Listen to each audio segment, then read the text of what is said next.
check.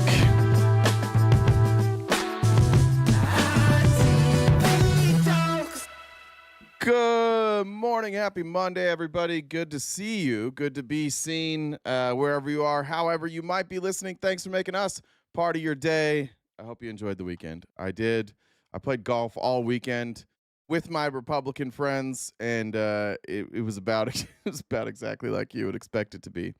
But good to see you guys. Y'all made it back. We all made it back, and we got a lot to cover, so buckle up. What did I miss? What did we miss out in the TikTok streets? I didn't hear anything. Jen didn't once send me any crazy screenshots this weekend.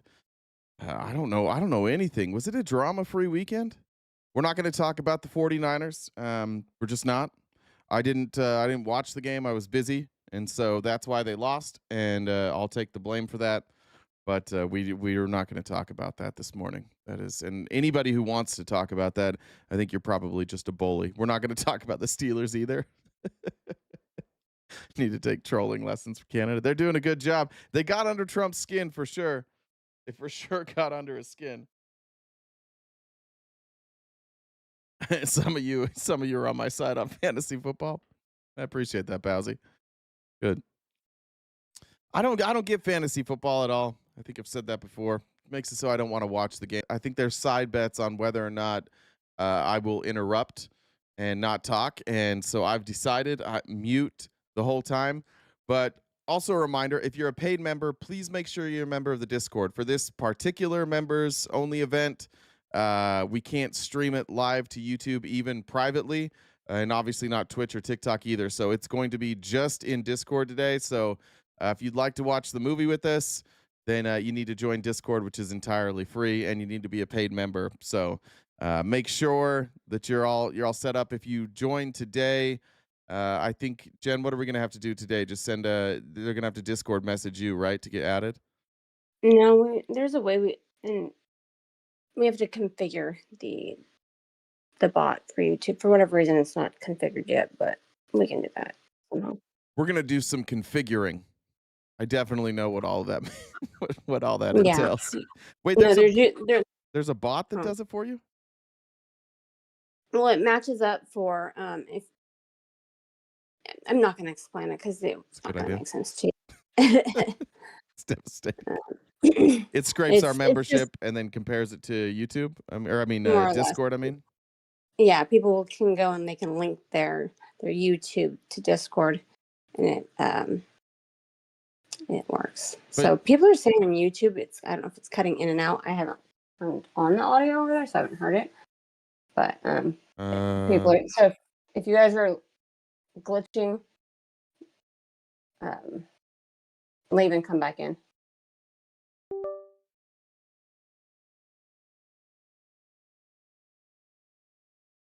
Cutting in and out for Twitch too. Jesus, might be a Streamlabs thing. It's a nightmare. I signed a lease. The new place is open on Wednesday, but I don't think I'm going to be able to move in until this weekend. How about now? Did that fix it? Those of you on YouTube?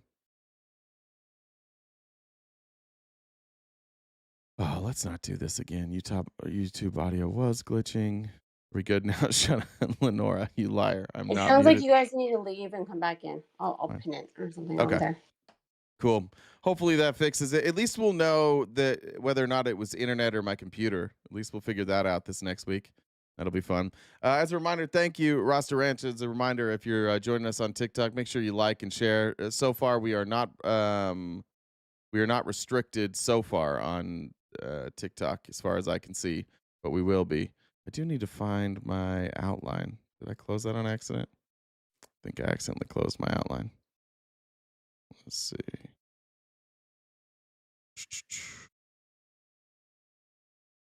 Oh, no, there it is.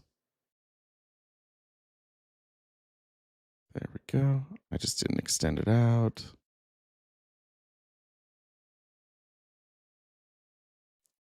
Didn't want that. Guys, if you could see the chaos that's happening on my screen right now, you'd be impressed. There. And away we go. All right, let's get things started. Let's start things off with this. I just came across this. I'm not really sure what to do with it, but I just like Tucker Carlson freaking out. He's very scripted. He's very good when he's scripted. He gets really upset about this Q&A, and I can't figure out what he's so upset about. But I just wanted you to see Tucker Carlson spazzing out. I don't understand it because it makes no sense. Like, you're worth $50 million. I'm not worth $50 million. 30 to 50. Get off the fucking internet, son. Don't stop believing that stuff. Oh. He's worth like $20 million. $50 million? Go back to cable news. Sorry.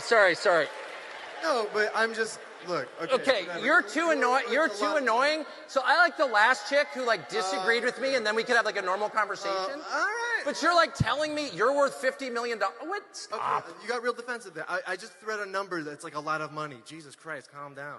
Don't use that phrase. You're worth. We're done. That's your people, right wingers. That's your people. He's about to be silenced because he said Jesus Christ.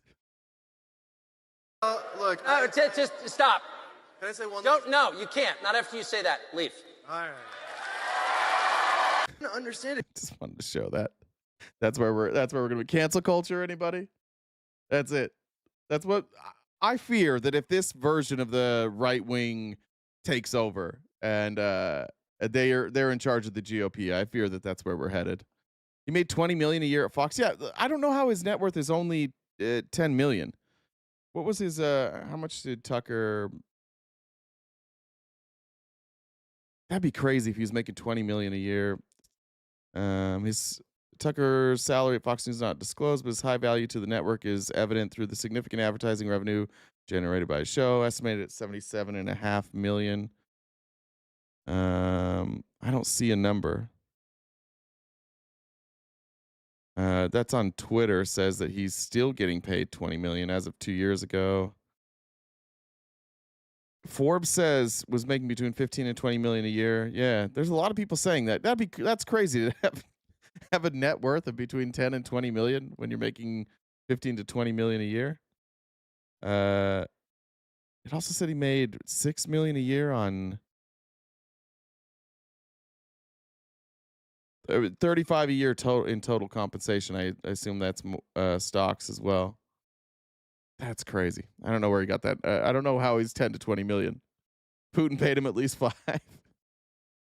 Is he an heir to the Swans company? I don't know if he is or not. Yeah, and you cannot tell Jesus to calm down. That's correct. For our friends in the we do begin tonight with Caribbean, breaking news. This is pretty wild. I'll be watching these. This is I love watching hurricane season, but this looks terrifying. Major Hurricane Melissa is gaining strength and posing a catastrophic threat to Jamaica and other parts of the Caribbean. This satellite image shows the eye of Melissa as it intensified to Category 4 hurricane.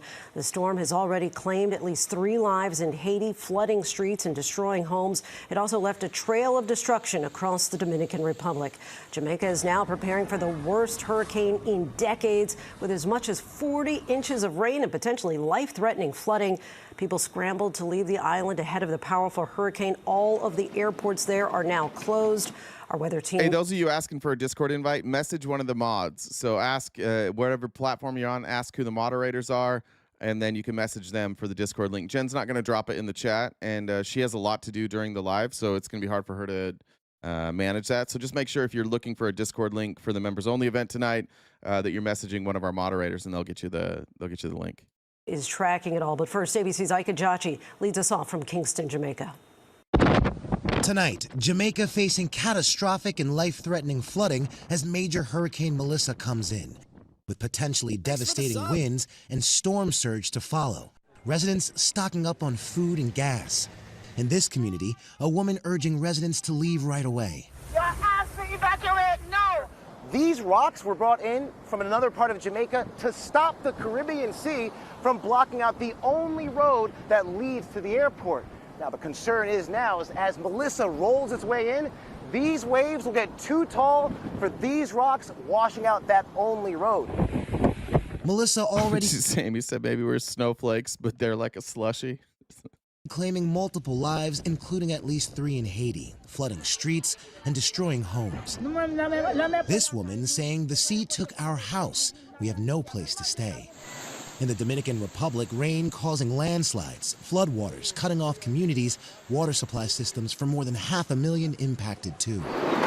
In South Florida, volunteers in Doral preparing aid boxes containing food and other basic necessities to help the families impacted across the Caribbean. The impact is going to be so difficult with persons having to be without the Does anybody know if Trump has spoken to the king of Jamaica yet? essential items. These families' necessity kits will at least help them get through a few days.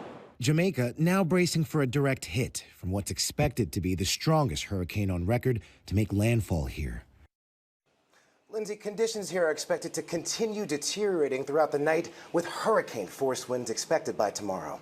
Lindsay? All right, stay safe. I thank you. Let's get right to All right, I think that's where we're at. So whatever you do, thoughts and prayers, good vibes if you can help out. If it sounds like if you're down there in Florida, you can help create packages to send the people of Jamaica, but that's looking bad. Category 5, I believe, would be the largest hurricane to ever strike Jamaica, is what they said. So shout out to our friends down there in Jamaica. All right, let's get into politics. I want to show some polling here. The big story this weekend, at least, seems to be with most of us, is the trolling of Canada against Trump. And Harry Enton has some polling comparing the popularity of Trump in America and Canada in America. Also, a Canadian won this golf tournament that I played in this weekend, and so I'm kind of upset with Canada right now. And his dad. This is how bad it was too. He's very good. I won't say his name, but he's very, very good. And after the first day, they were in first place. And like in golf, you have like a handicap system, and his handicap was wrong. So these two Canadians were winning, and they won the whole tournament. And they spent most of their time walking around the restaurant apologizing to people for winning. Swear to God, like just table to table. Our bad, guys. We didn't know we were going to be this good.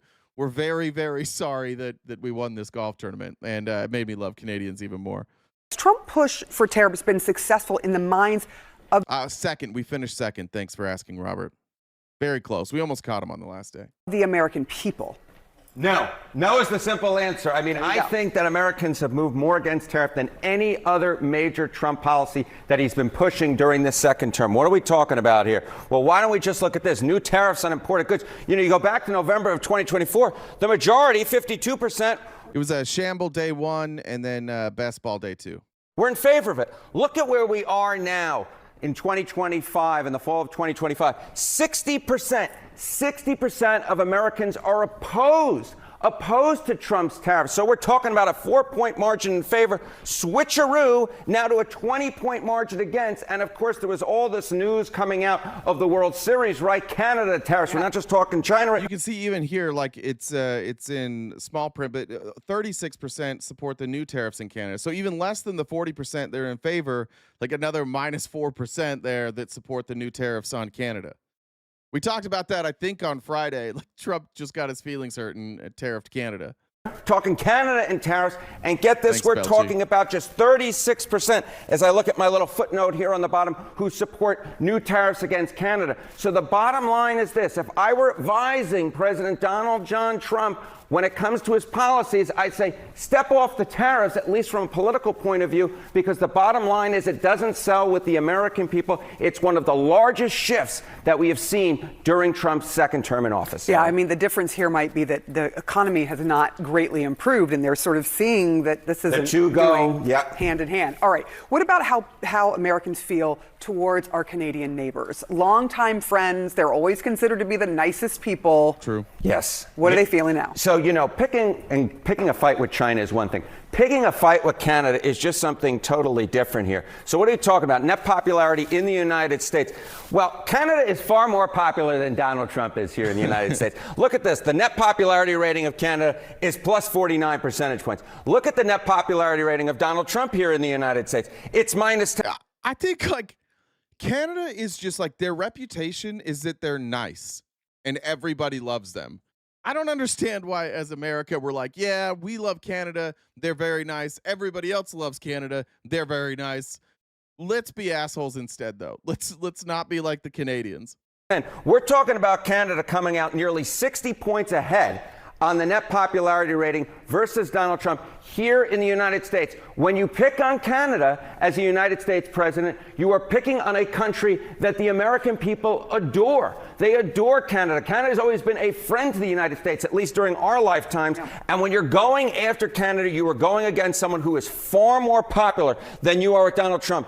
Pretty much every single time among most Americans, Americans will choose Canada over Donald Trump, yet Trump has decided. That's a good point, Dan. It is crazy that 40 people still support the tariffs, but you have to imagine that 40% are people just either A, don't understand that they've been impacted by tariffs so far, or B, they haven't been impacted by tariffs so far. And if that changes, you can imagine that number is going to go, it's going to drop, except for some people. Some people will ride this out. Like, some people can literally just like be living in a mud hut with no food, and they'll be like, nah, Trump totally has a plan for this. It's coming. To pick yet another fight with somebody or some entity or some country that is more popular than he is. Any president would love to see that number under their name. The last president that had this type of number was George W. Bush back in the early 2000s. No president has come anywhere close to how popular Canada is right now, and Donald Trump certainly is a long, long, long away. He cannot see Canada from his house when it comes to his net popularity. All right, let's reverse this. How do Canadians feel about the United States?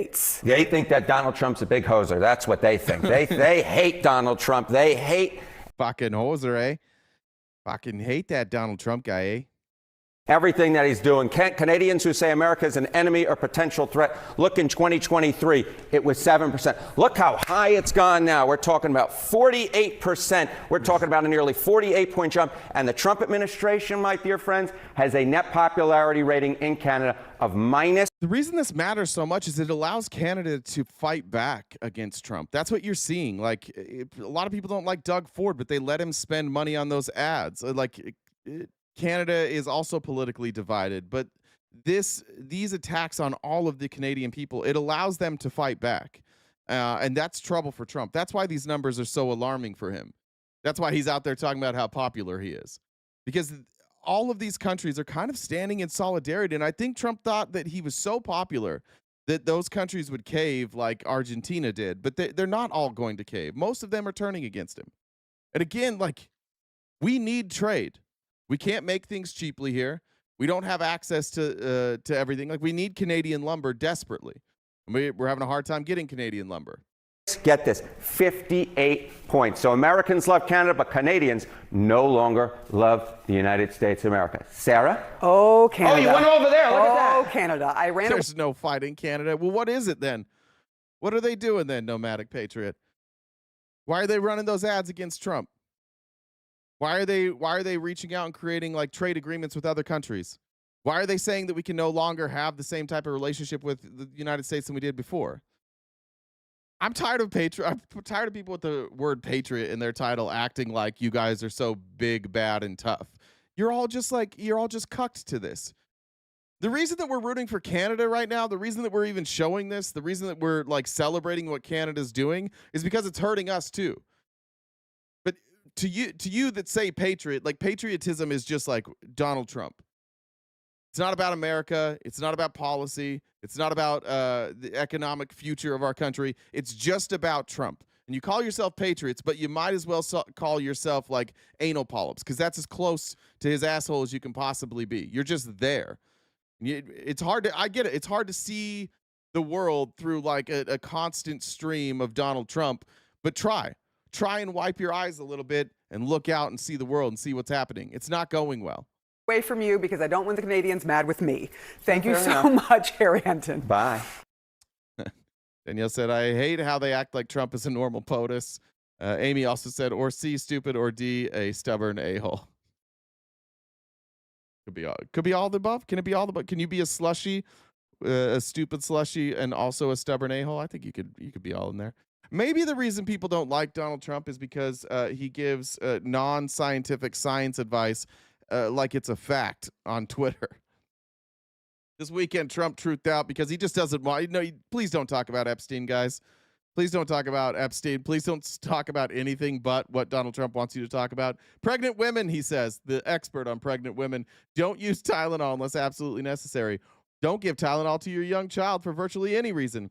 Break up the MMR shot into 3 totally separate shots, not mixed. Take chicken pox shot separately. Take hepatitis B shot at 12 or older. And importantly, take vaccine in 5 separate medical visits, President DJT. I think it's important to remember that the reason Donald Trump has chosen 12 years old, in his own words, is that you don't need a hepatitis B shot until you're sexually active. And he weirdly chose the number 12 after that. Instead of just leaving it be like, hey, maybe when you're sexually active, he just chose 12. Which I think is a real look into Donald Trump's mind, who definitely is not in the Epstein files and definitely wasn't friends with those people in the Epstein files and definitely is not covering up for the people in the Epstein files. He's not weird. He doesn't look at young girls. He's not. He just happened to choose that age. That's what it was.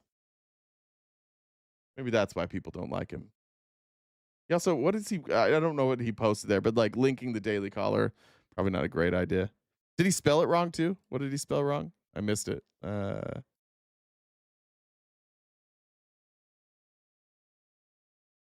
did he spell wrong?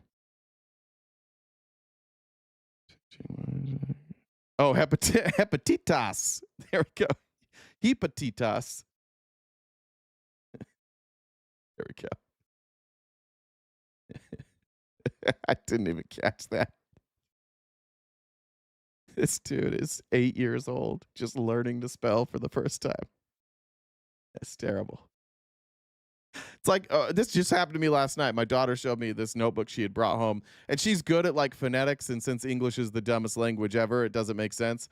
But she gets upset when I can't read her words right. And then once she tells me what the word is, I'm like, actually, your word is more right than our word. Must be a new strain. Yeah. Take advice from the guy who can't spell. I mean, take advice. Yeah. Any sort of advice you're taking from Donald Trump, be careful. Stephen Miller went on Fox News, and he's just totally hood off at this point. Stephen Miller is very upset. He's really doing this a lot lately, like talking like this. I don't know why, but he keeps doing that. I'm not sure, but here's a nice hood off moment from Stephen Miller here today, just openly advocating for the brown shirts. J.B. Pritzker could be arrested. Let's talk about your willingness and under what federal authority do you arrest a sitting governor? I understand the supremacy clause. I understand interference with a federal officer. Tell me how it works that he would make himself susceptible to being arrested. Well, the answer I'm about to give doesn't only apply to Governor Pritzker. It applies. What'd you say there, girly? $230 million from the DOJ is to fund the bunker ballroom. Maybe. To any state official, any local official, anybody who's operating in an official capacity who conspires or engages in activity that unlawfully impedes federal law enforcement conducting their duties. So if you engage in a criminal conspiracy to obstruct the enforcement of federal immigration laws or to unlawfully order your own police officers or your own officials to try to interfere with ICE officers or even to arrest ICE officers, you're engaged in criminal activity. Why? Somebody want to explain that? Why you can't arrest an ICE officer according to them? Like they have created this scenario, and it appears that, like, I'm watching Chicago police do it. I'm watching police all over the country do it, where they are afraid to arrest ICE for breaking the law. If ICE illegally detains somebody, puts them in their car in front of the police, are the police like, are they accessories to kidnapping there? This is a weird thing that we've done, and it's a weird thing you Republicans are doing. It's a weird thing that you guys are supporting all of this.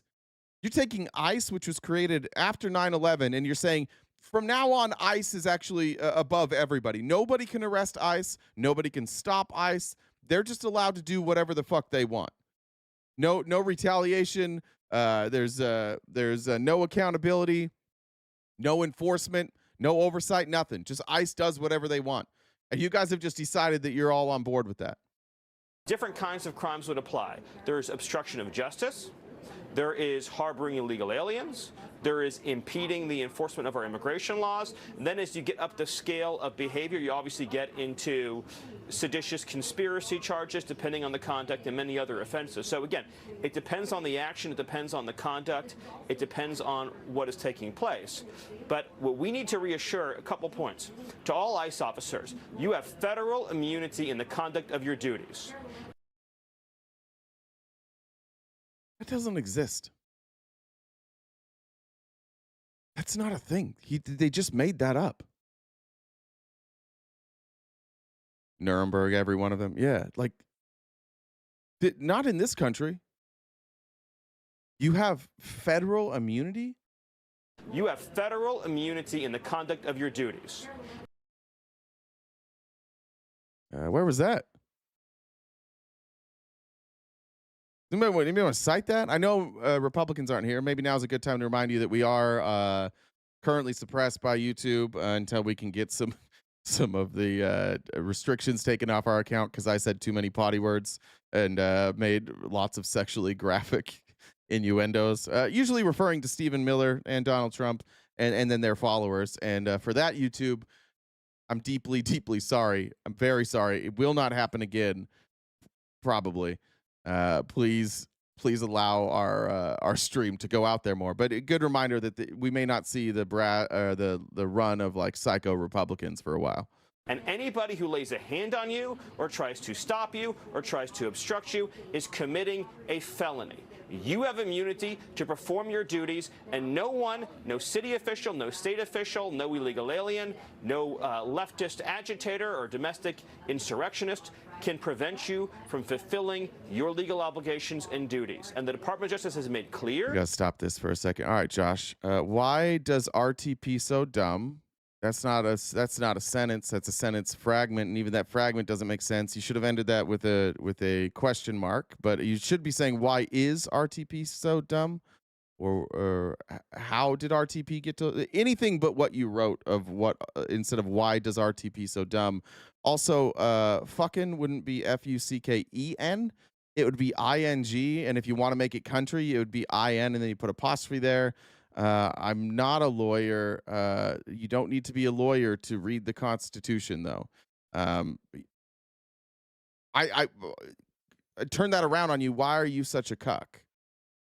Like, why are you listening to Stephen Miller say that federal officials can do literally whatever they want, and then you're upset with me?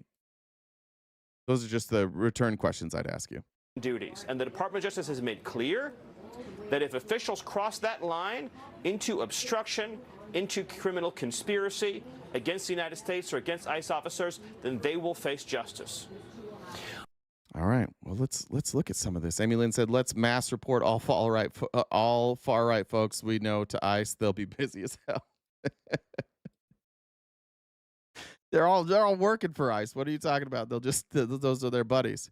Here's an example, I think, of maybe after those words, what ICE feels like they can do. Now, I don't have all the details on this, so I want to, before I play this video, I want it to be clear that there's potentially some sort of crime that I'm unaware of that happened before this, but just optically, this doesn't look good. So this is the do not block line. This is in Portland, where we know ICE agents went and arrested a bunch of people.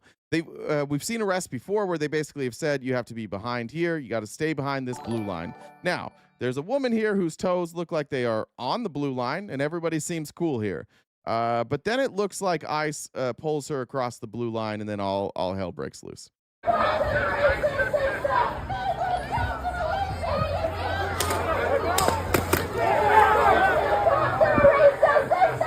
See it here.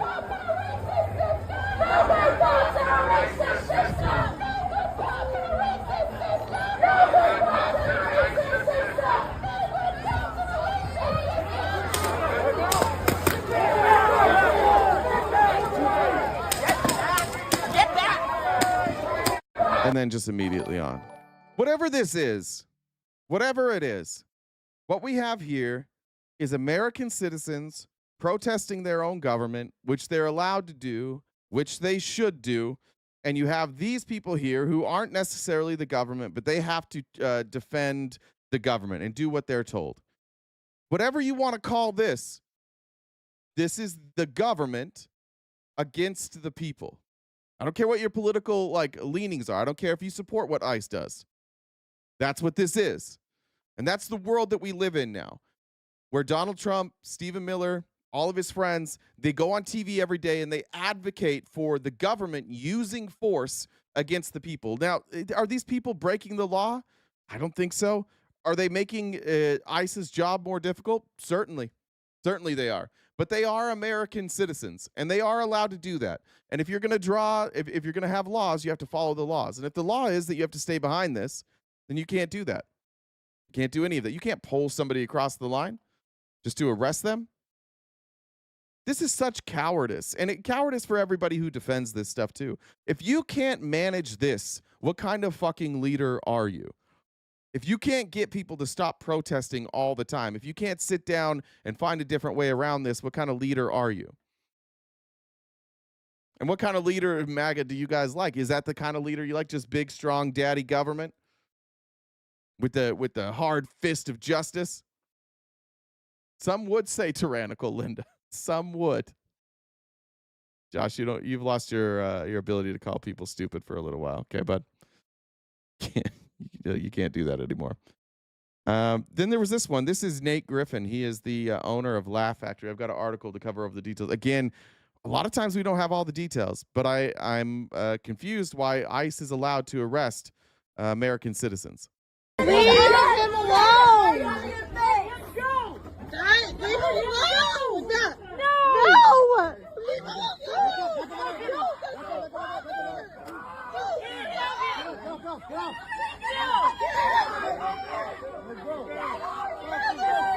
John, you can't instigate people. That doesn't make any sense. Stop using words you don't understand.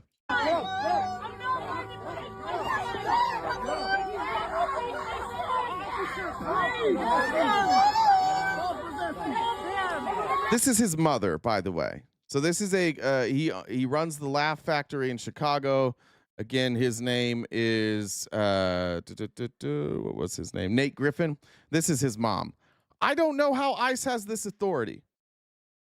Can anybody point to the part where ICE has the authority to arrest U.S. citizens? Anybody tell me where that is?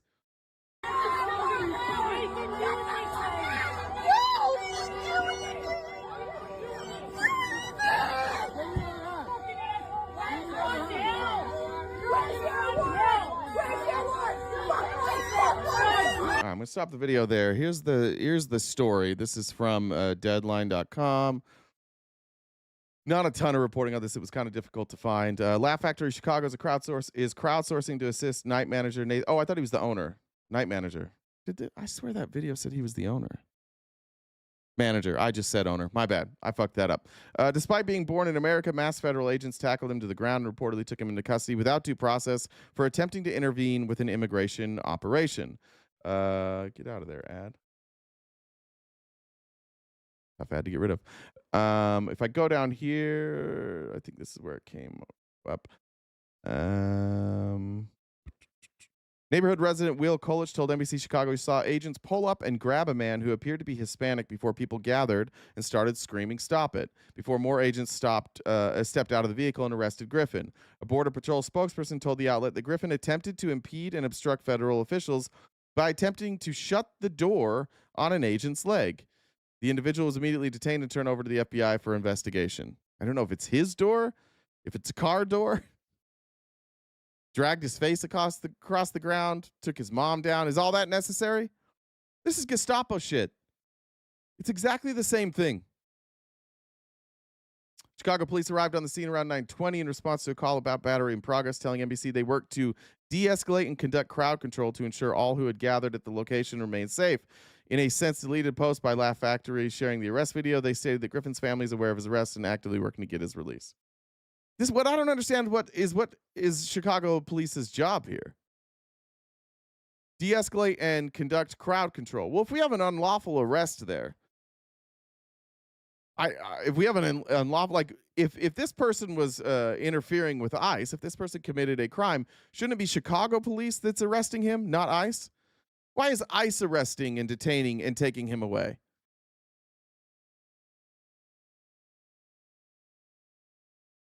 Forming lines in front of them, screaming as an instigation that The goal is obstruction. Don't be dishonest. Yeah, but what's that line for? That they're in the right place. They're still not breaking the law. John, I understand. I understand that like you just like you are cucked for this administration. It doesn't matter what you believe, John. Those are the rules. You're allowed to protest.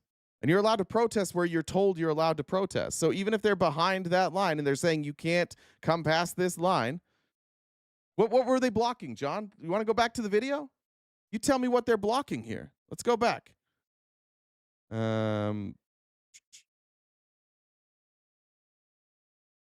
What's being blocked here? I know you won't come up and talk about it, John, but what's being blocked? It looks like these guys are just standing around. I've seen this happen time and time again in Portland. What happens is when they bring the cars out, the police walk out and they push the crowd back, and the crowd yells at them and calls them names, and they push the crowd back, and then the cars come out and they leave. We've seen this a million times. This is their line. They were pulled across the line. However you want to look at this. Why is your anger never directed at the authoritarian regime, John? What happened to peaceful protest? When did this stop being peaceful, John? Let's take a look. Peaceful. Now it's not peaceful. Who made that not peaceful, John? It seems to me everybody here was cool.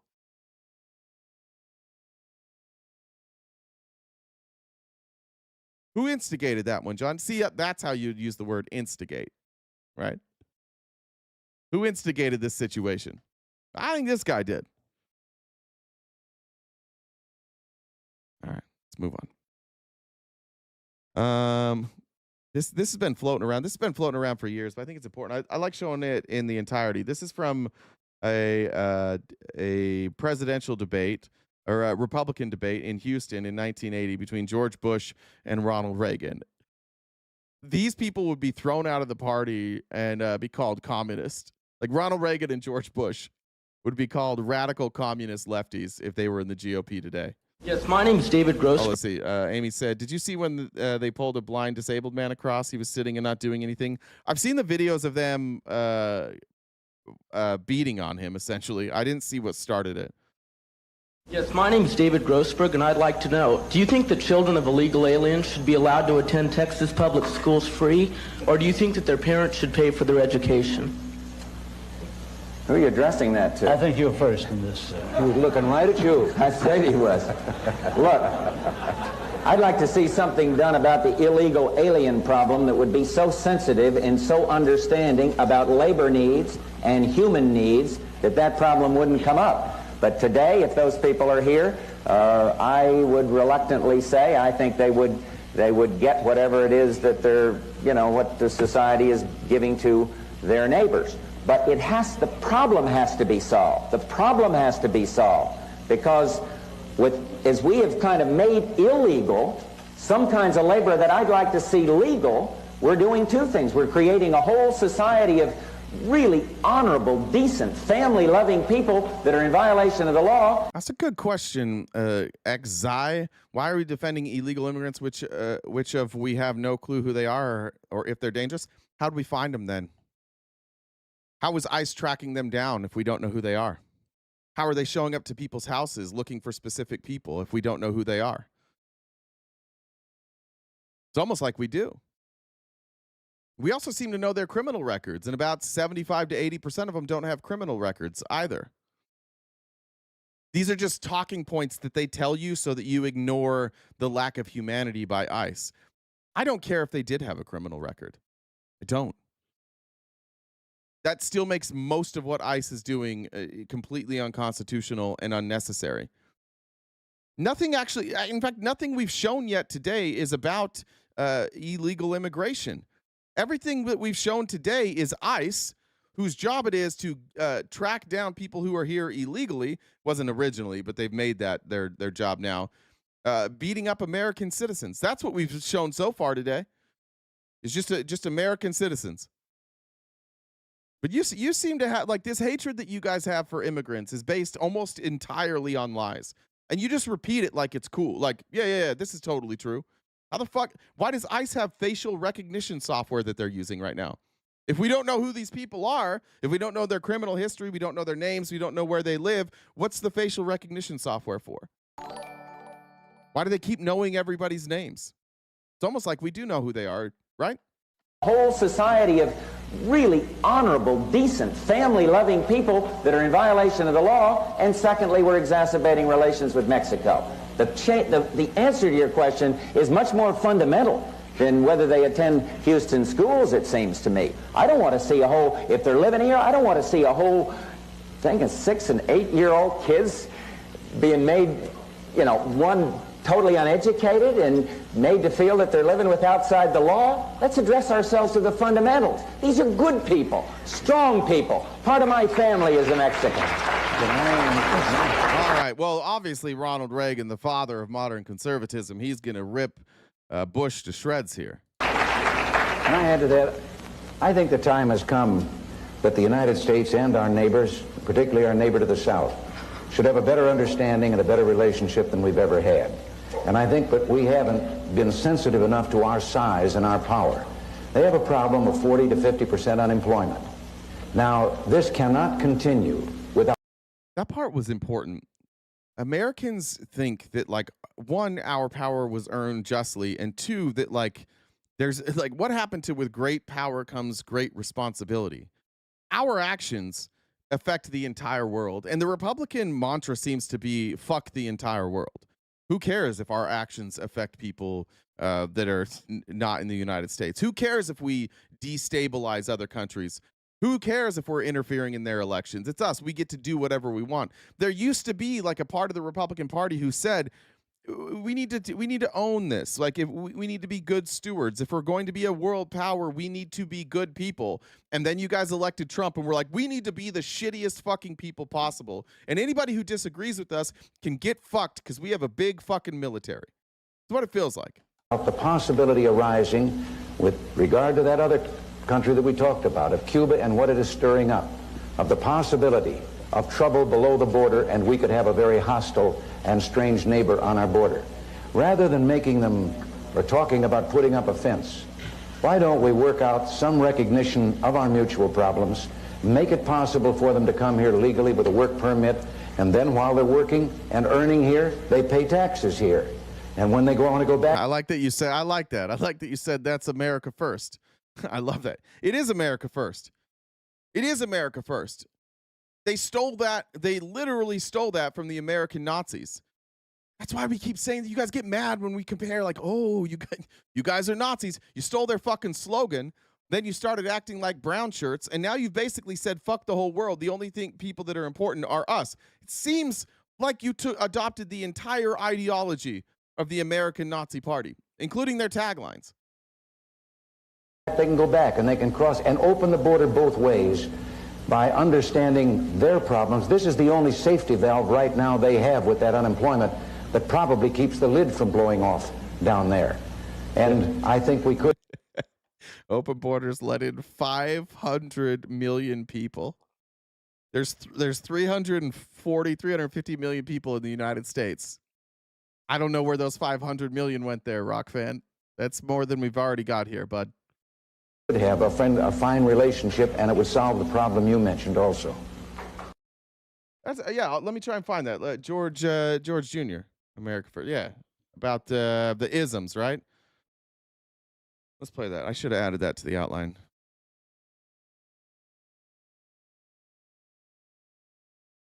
What's wild is that, like, you guys have just taken all of the worst parts of your party, like the parts that used to be in the dark, and you've brought them front and center.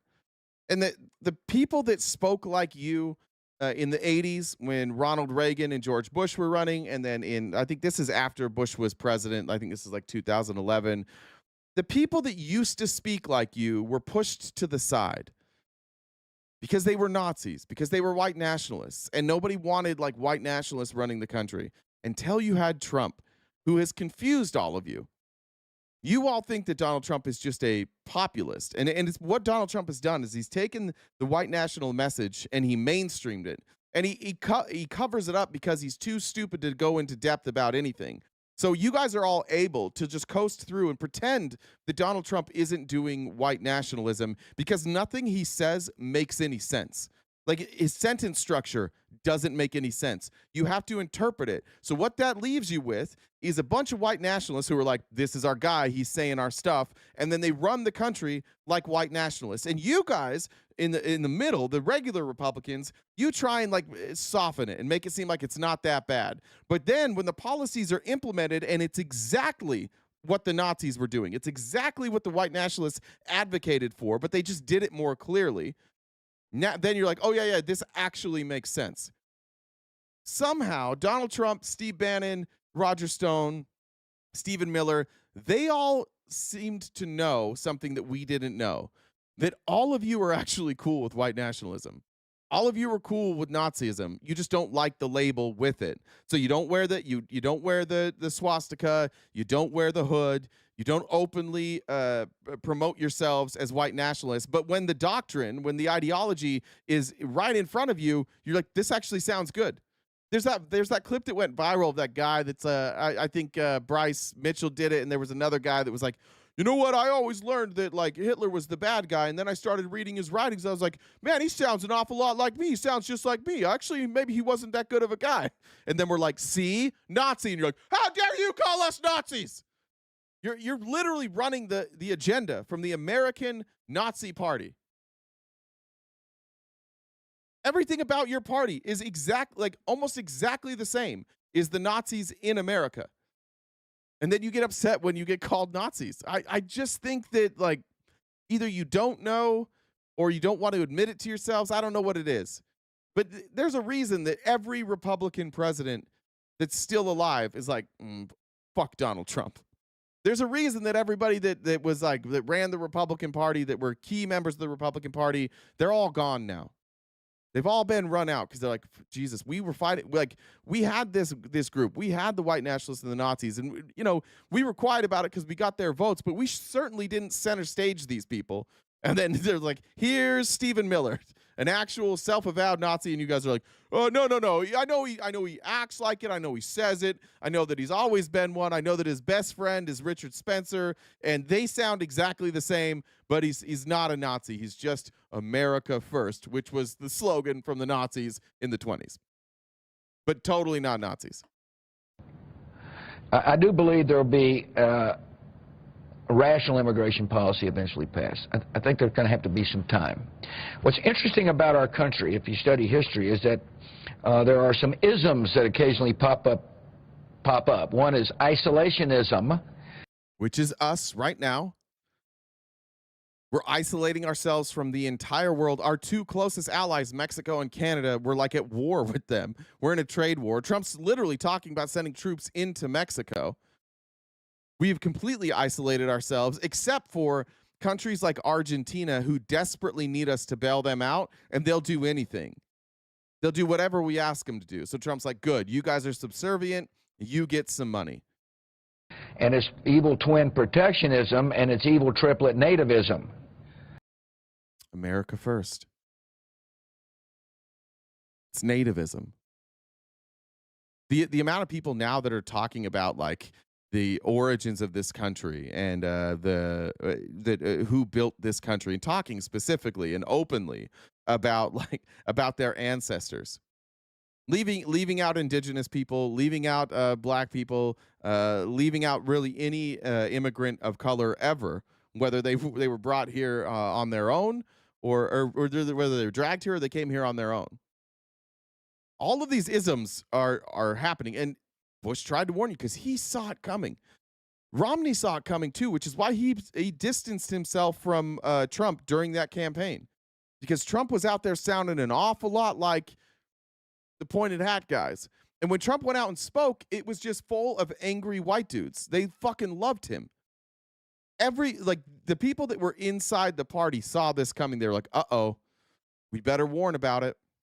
So if you study the 20s, for example, there was an American first policy that said, who cares what happens in Europe? well, what happened in Europe mattered eventually because of World War II. There was and what was happening in Europe during that time? Countries were expanding. Countries were invading other countries. And the America First ones here said, not our problem. Stay out of this. We're not doing that. What are you guys saying now? Russia's invading Ukraine. You're like, not our problem. Stay out of it. Flying jets over Poland. Not our problem. Stay out of it. How are you going to have the exact same ideology, the same plans, the same America First vision, the same white nationalist talking points, and then get upset when you are called Nazis, when you're called fascists? How do you get upset about that? You're the exact same. Smoot-Hawley, which is a part of an economic policy, which basically said we don't want trade. In other words, let's throw up barriers. And there was an immigration policy that I think... is that not it? Is that not the policy here? We need to reshore American manufacturing. We're going to fuck up all our trading partners. We're going to make everything here in America, and we're going to be self-sufficient, they say. It's not working. Policy that I think during this period argued we had too many Jews and too many Italians, therefore we should have no immigrants. And my point to you is we've been through this kind of period of isolationism, protectionism, nativism. I'm a little concerned that we may be going through the same period. I just also want to point out, remember when Bush was considered like too dumb? Donald Trump could never string a minute of coherency together like that. He would have no clue how to do that. Remember when Bush was the dumb guy in the Republican? He's the smartest guy in your party now. This used to be the dumb one. This used to be the one everybody made fun of. And then you're like, you know what? We've tried Bush. Let's give Sarah Palin a shot. And then Trump came along. He's like, we really got to dumb this shit down. We really got to be as dumb as fucking possible. But that used to be the Republican dumb guy. And now here he is sounding all coherent, and we're playing his videos. Now, I was a Republican during that time, so I probably would have liked that then too. But there's a few Republicans speaking out now. Here's James Langford.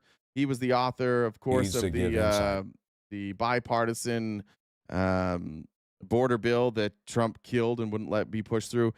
James Langford's starting to be concerned as well. The administration needs... Oh, sorry. Real quick, before we move on, just a reminder, we are crowdfunded. A couple announcements. Tonight, we will be doing a members-only event. So make sure you're a paid member either on TikTok, YouTube, or Twitch. We're going to be watching The Big Short. And then we do have a daily goal to keep the lights on here. Anything you can do to help us with that would be greatly appreciated. Cookie Nibs said... oh, wait, that was from 3 days ago. Sorry, Cookie Nibs. Amy Lynn said, did you see ICE is accessing the traffic cameras that are everywhere? I posted just now in current news. I'll pull that up. And ICE is using undocumented immigrants' tax records to round them up. The term undocumented doesn't mean unknown. It's people we know about who overstayed. That's a good point to remind people of, is that most of these people actually came here legally. They just stayed here illegally. Burned Out Medic, thanks to the super chat. Benny said, time and time again, these MAGAs just comply. Then you see OM needing to be tased. Yeah. All right, here's Langford.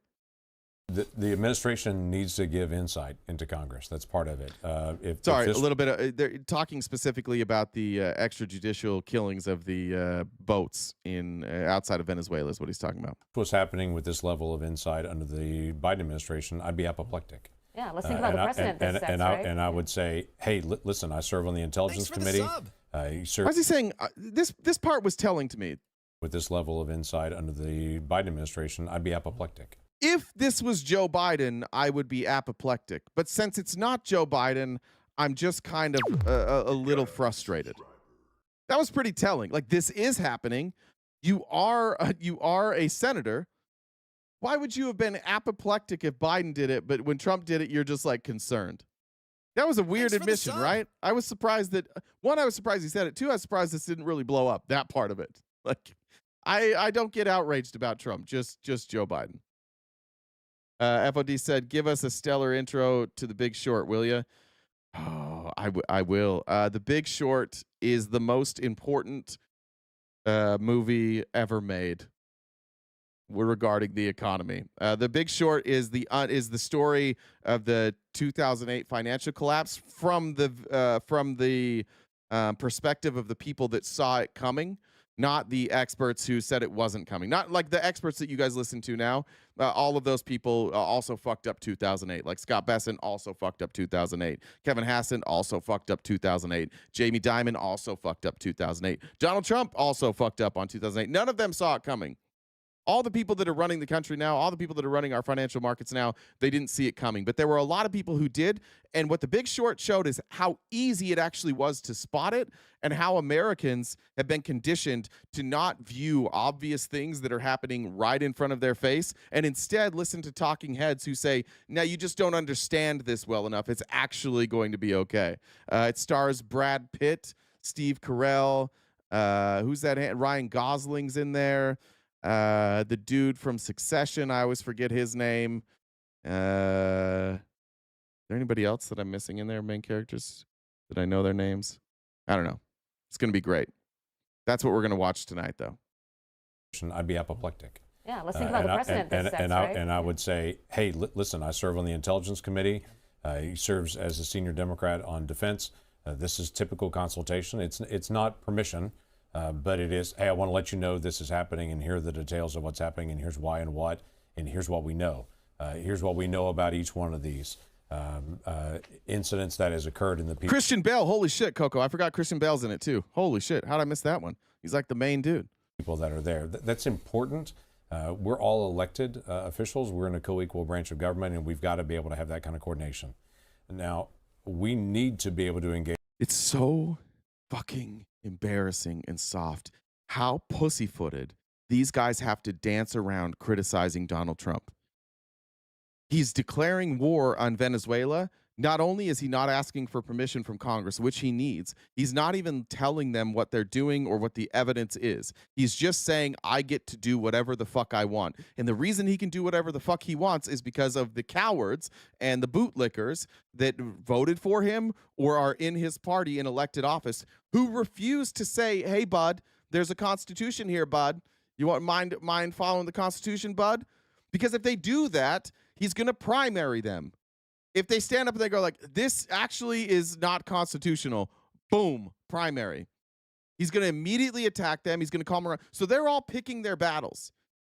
And it doesn't seem like Republicans, it doesn't seem like there's many lines that Donald Trump can cross.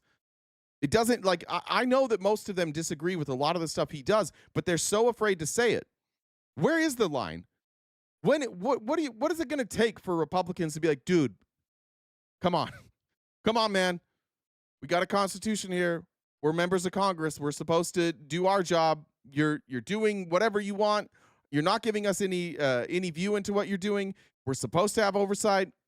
We're supposed to have checks and balances. For our Armed Services Committee, they don't know anything about this. This is just one guy out there picking and choosing what he wants to do. Now, all of this stuff would be declassified. He doesn't necessarily, like, it is a gray area whether or not he necessarily needs permission for some of the things that he's doing. And you can thank George Bush, Obama, Trump, and Biden for creating precedent over the last 20 years of the president just doing kind of whatever the fuck they want when it comes to military strikes. But the difference between all of them and this president is, like, there was some transparency to members of Congress, not to the American people, but to members of Congress. They had closed door meetings. They had confidential meetings. They had meetings in skiffs where they were showing classified information. But this administration, for the first time in my lifetime, is just saying, we're not even going to show you that. We're just going to do what we want to do. The people who vote for us, they don't give a fuck. They're just going to defend us blindly no matter what, because we can't do any wrong in their eyes. So you guys don't get to see anything. And finally, there's like some cracks, but it's always the same people. It's always James Lankford, Thomas Massey, I guess sometimes Marjorie Taylor Greene, and John Thune. I don't know what Lankford's situation is. I don't know if he can be primary. John Thune's on his way out. Marjorie Taylor Greene doesn't seem to give a fuck. The rest of the Republicans have been scared into silence. And you guys know that. You know the people in your party aren't doing anything but going on TV and blaming Democrats for a shutdown. They don't want to talk about anything else other than Democrats. On drugs. I have Oklahomans that are dying from methamphetamine, from cocaine, from fentanyl. That's a good point, Johnny. None of them moved a battleship to another continent, at least not without permission. And from different drugs that are laced with fentanyl on it and mixing it in. That's happening in my state as it's happening all around the country. We tried a lot of different approaches to be able to stop it. The president has turned the volume up to 11 and said, no, we're going to stop drugs coming into our country that are killing folks. So he's putting tariffs on countries that are allowing the precursors to be able to come over into North America, and he's taking direct action against those folks that are trying to deliver the drugs. Is it Thune? I always thought they said Tune. Is it pronounced Thune? Sorry if I'm getting that wrong. I've always said Tune, but if it's Thune, my bad. That are killing Americans.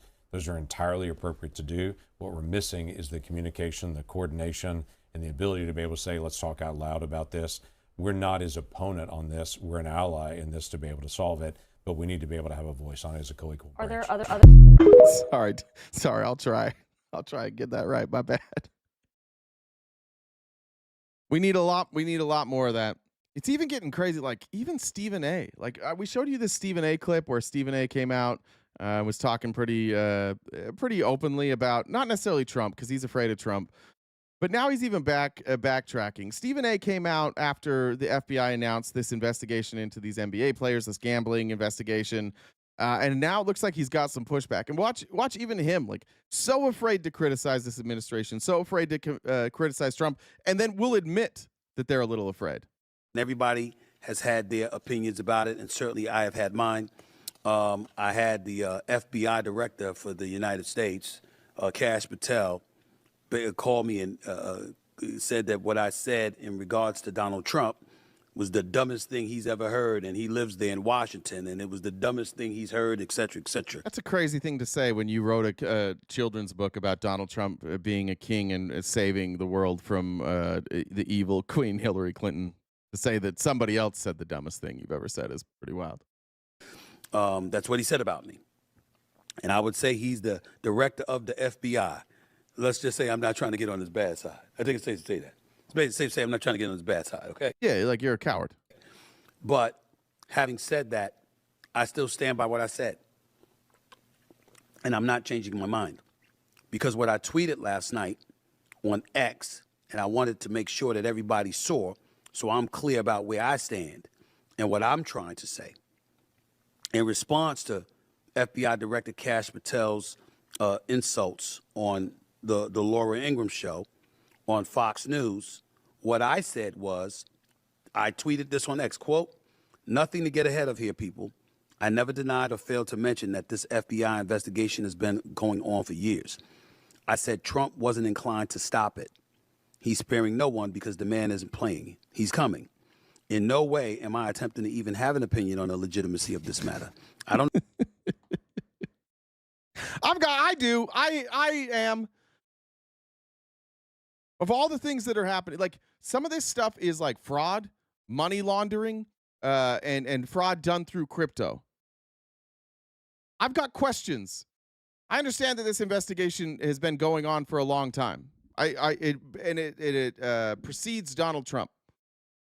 I also know that a bunch of investigations with the exact same thing when it came to gambling, when it came to money laundering through cryptocurrency, these things all exist. And these things have all been investigated, and they all had active, open investigations, and Trump killed them all. We have right now, if you go on Twitter, you'll see ad after ad after ad for online illegal crypto casinos. Things like Kalshi, which we just do nothing about. Things like Polymarket, which we just do nothing about. Those are money laundering schemes.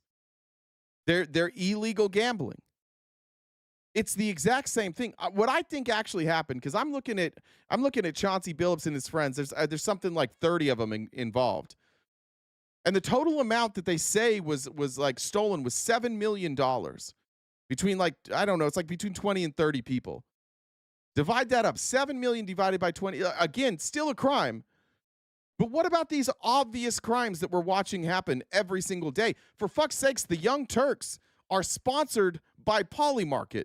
Polymarket is known to launder money. They are known for illegal gambling. And they are known for allowing people to hide those finances through cryptocurrency. When you went on, I don't know if it's still the same, but it used to be when you went on to Polymarket, you had to confirm that you weren't a U.S. citizen, and you had to use a VPN, and then you would go and you got to bet on all these things, like all these U.S. markets about like, it's not only sports, but it's also politics. And all of it can be insider traded. We know for sure. Even the pardon of CZ, somebody was bet obscene amounts of money that he would be pardoned before the end of the year, and it all of a sudden just came in like 3 weeks ago. So ironically, like the stuff that they're accusing these athletes of doing, Trump is doing right in front of your face. Trump's friends, his family, they're all doing these exact things right in front of your face. So it's kind of hard for me now to look at what they're announcing here and say, it must have to do with the athletes. It must have to do with them. I don't know if it's racism. I don't know if it's anger because Trump isn't loved by the NBA, isn't loved by NBA athletes. They've openly went against him. They've openly like protested together on the opposite side of where Donald Trump was on an issue. But to say that this is only a big deal because you know who these people are. But when it comes to like racketeering, when it comes to money laundering, when it comes to illegal gambling, like they are so bottom shelf. CoffeeZilla himself, which we've shown, like he's uncovered hundreds of these with much bigger stakes. And Trump dropped those cases. Trump's just like, nah, don't worry about it. It's crypto. I'm involved in crypto. I don't want to do it. This stuff had crypto as well, but that didn't protect him. So why are all those people protected, but these NBA players are not? I think there's not that many answers that are possible. And I think perhaps the best answer is that they're NBA players. I think perhaps they're specifically their willingness to take the opposite position with Donald Trump on like social issues, specifically like Black Lives Matter, specifically George Floyd. They wore the I Can't Breathe shirts. Donald Trump was furious about that. He's always been upset about that. You'll notice Donald Trump doesn't go to NBA games. NBA champions generally have just said, like, we're not going to the White House when Trump is there. Even when some have, like, it's not even the full team, they don't go. They all seem to love Obama. Obama loved basketball. Trump's insecure about people liking Obama. I mean, this is such obvious weaponization. Trump could have killed this at any point. And he's killed much bigger investigations than this with much bigger stakes. I know the facts of the case. I'm just saying don't expect POTUS to spare anyone on this matter, and I stand by that. That's all. Why are we acting like I'm far-fetched? Why are we acting like I'm making this up? I'm going to repeat what I continue to say to y'all. And by the way, just so you know, in the interest of Larry, Trump's doing federal crimes. Trump's doing these exact federal crimes right now. Like this is why I think you guys are pathetic. Because you justify, like, I agree. I'm not saying this investigation shouldn't take place. I'm not saying that these people shouldn't go to jail or whatever. I don't know what the penalty is going to be. Whatever the penalty is, I'm not saying that they should get away with it. What I am saying is that the president is getting away with it. He lets his friends get away with it. He lets his family get away with it at much bigger stakes. Larry, stop being a cuck, man. You're a grown fucking adult. Donald Trump is doing this exact same thing. For you to come in here and cuck for him is pathetic. I hope you're an adult. I don't know anybody named Larry that's not over the age of like 60, so I hope you're an adult. That's all I'm pointing out. It seems to be in this country, you can break any law you want to as long as you side with Donald Trump. George Santos. Why the fuck did he just pardon George Santos?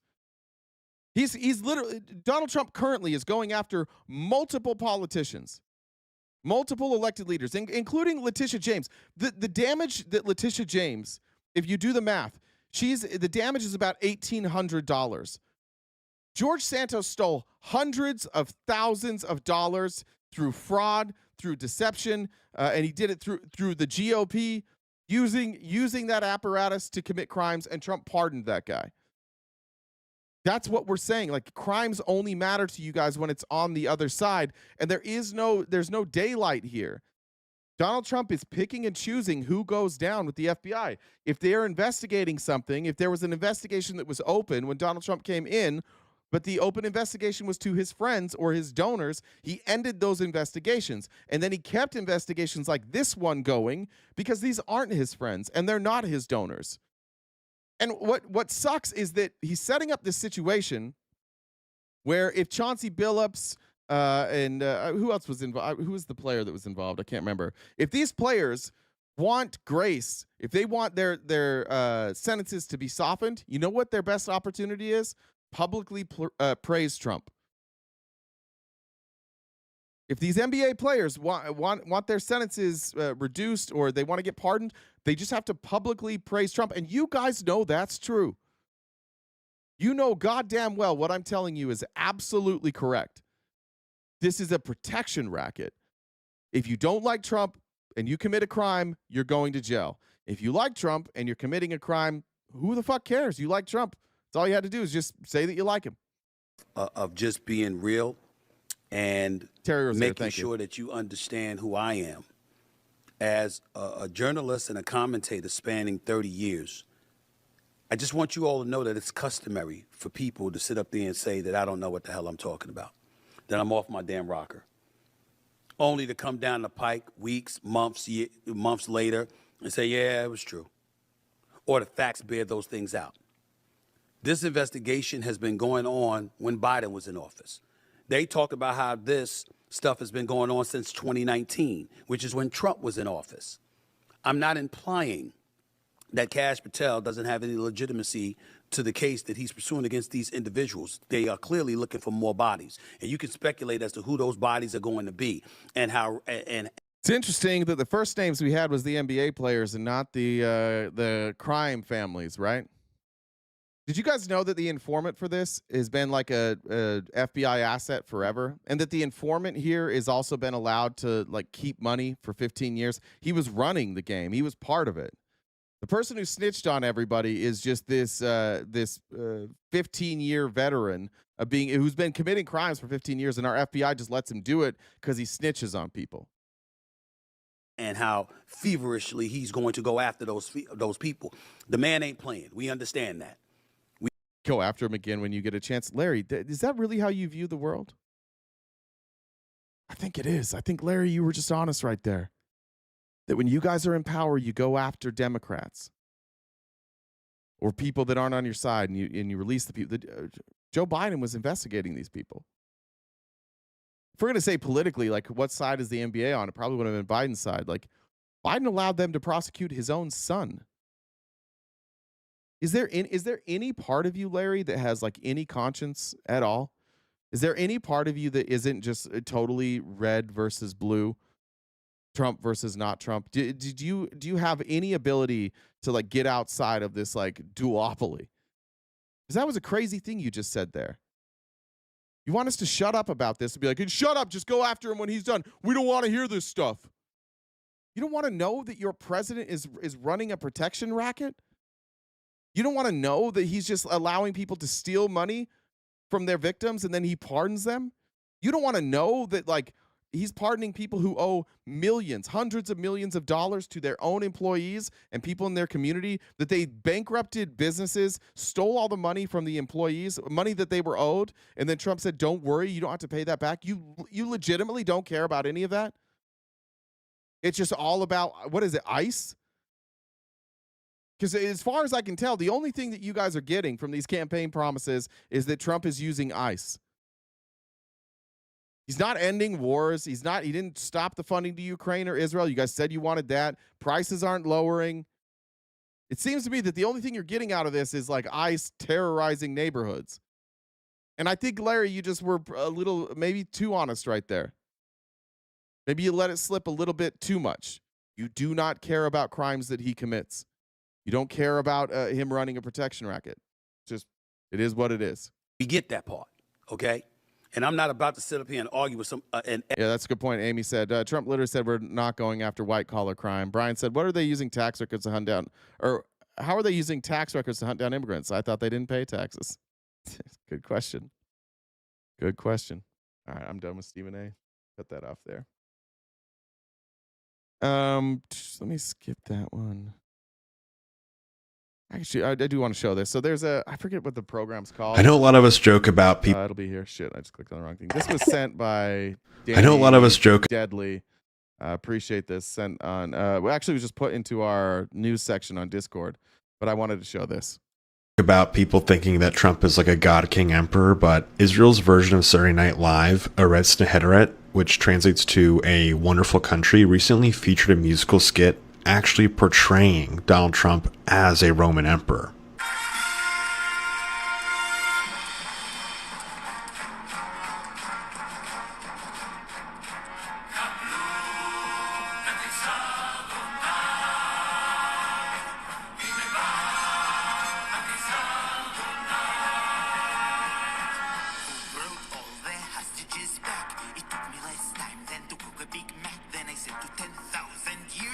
I'll check, Daniel.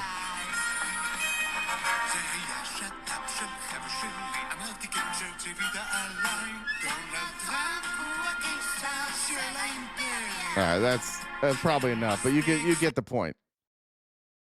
They all think this. Danielle, it did come through. I must have missed it. ICE is using undocumented immigrant records. Oh no, I read that. Thanks for the sub. I did read that one, Danielle. Maybe you just didn't hear it.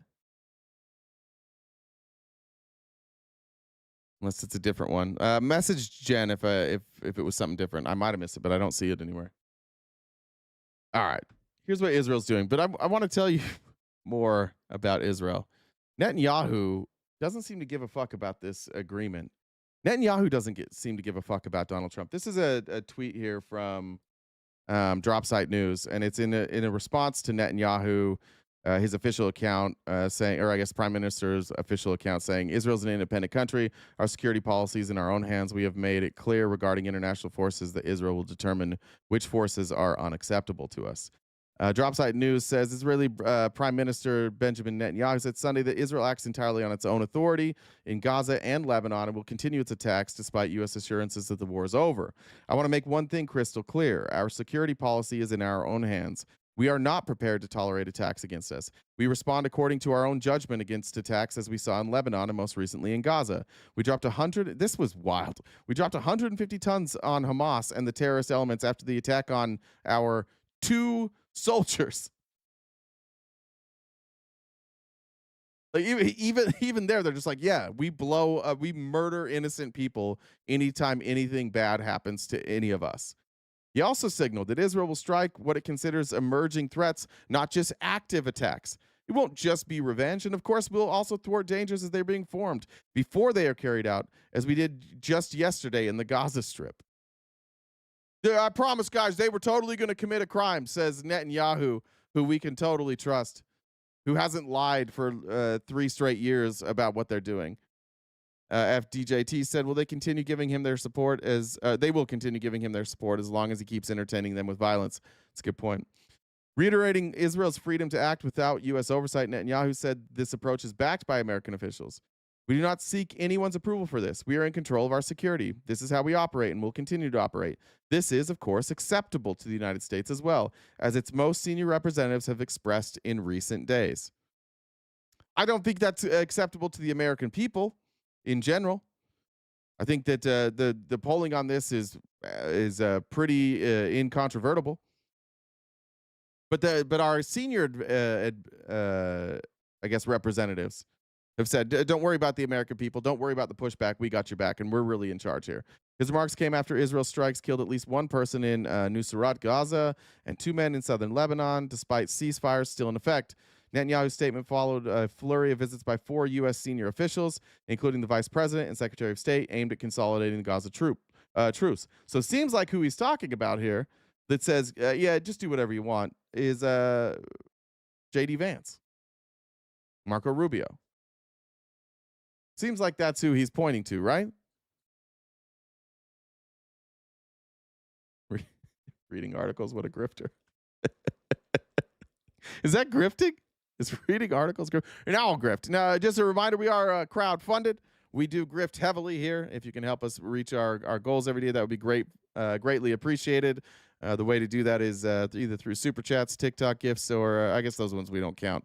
There's no way to count them, or through the payment apps listed above. That's grifting. You were wrong about when I was grifting. All right, I want to talk about TikTok for a minute. Margaret Brennan had a bunch of people. God, Margaret Brennan had a stacked show, and she's also doing some weird, like, I don't know. I think maybe because CBS got bought, like she's offering some weird pushback on some weird issues. Specifically, like going after Democrats for talking about election interference because they're concerned that Donald Trump, who's openly saying I'm going to interfere with elections, and the Democrats are like, he's going to interfere. And she's like, but you guys were mad when he said elections were stolen. It's been a weird weekend with Margaret Brennan. I can only imagine having Barry Weiss in charge of over at CBS has something to do with that. Republican Representative John Molinar. Welcome. Thank you, Margaret. Good to be with you. So much to get to with you, but just quickly, if the prime adversary and threat to the United States is in China in the Pacific, is bringing them to the West, all the military of the Western Hemisphere in such full force and focus the thing to do? Well, I think we're sending an important message that we're no longer going to allow drug trafficking coming in and killing American lives. And you know, China is very much behind the fentanyl crisis. This is so crazy. This is what all these fucking Republicans do. All of you guys do this. Donald Trump does something that he's not allowed to do. And then when we ask you about it and you're like, Donald Trump is doing things he's not allowed to do. And you're like, well, he's protecting us. Every fucking time he does something illegal, you go, oh, well, he has a good reason to do illegal things. Our laws don't really apply if you're doing something that you think is good. We don't care about the law as long as we like what he's doing. He said it was for us. So we're not going to do anything. Leanne said my favorite Bushism. There's an old saying in Texas or Tennessee, fool me once. Point is, fool me, can't get fooled again. It's also my favorite. Tanya said, much love to everyone, even the stupid Trump supporters. Hey, there you go, guys. That's killed hundreds of thousands of Americans. And so That's out of Mexico. Primarily. Well, and I think the president takes the Western Hemisphere very seriously in getting the drugs out of our. Brings up fentanyl to determine to talk about like why Trump's doing this. She Margaret Brennan accurately says that's mostly coming from Mexico and China, but China through Mexico. And he just admits. I think what he's saying is, yeah, but Trump thinks everything south of us is just Mexico. Trump just views anything that happens south of us is a monolith. Listen to this again. Much behind the fentanyl crisis that's killed hundreds of thousands of Americans. And so that's out of Mexico primarily. Well, and Roger, how are you calling me an idiot while you're watching this? If we wanted to stop the flow of fentanyl coming in through our southern border through Mexico, I don't think the best thing to do is bomb fucking boats in Venezuela where none of our fentanyl comes from. Right? Doesn't that make sense? Like if you have a leaky faucet at your house, what you don't want to do is take a sledgehammer to the toilet because that doesn't make any fucking sense, right?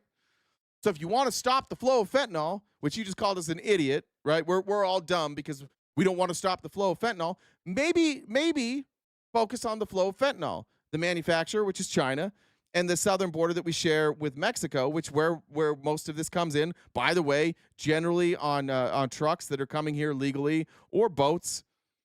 They're coming through ports of entries. Almost all of it comes through the ports of entries. None, zero. We have found no evidence that any of these boats are bringing in fentanyl. We're not the idiots. You are. Trump goes, I got to stop fentanyl. Okay, what are you doing about it? Oh, I'm going to make a ballroom. And then we're like, the fuck? Why is he making a ballroom? And you're like, what? So you love fentanyl? You just love fentanyl now? No, we know how to connect two ideas together. I've seen a map before. Here, actually, maybe that's the problem. Let's pull up the maps here, and I can show you why this doesn't make any goddamn sense. Let me scroll out here. Let's get to the southern border. Okay, so the fentanyl is coming in. This is the southern border here through Texas all the way to California. This little line right here. This is the southern border. And this is where fentanyl's coming in. The boats that we're blowing up are where's Venezuela? Well, I mean, I don't know exactly where oh, there it is. Sorry, I went too far.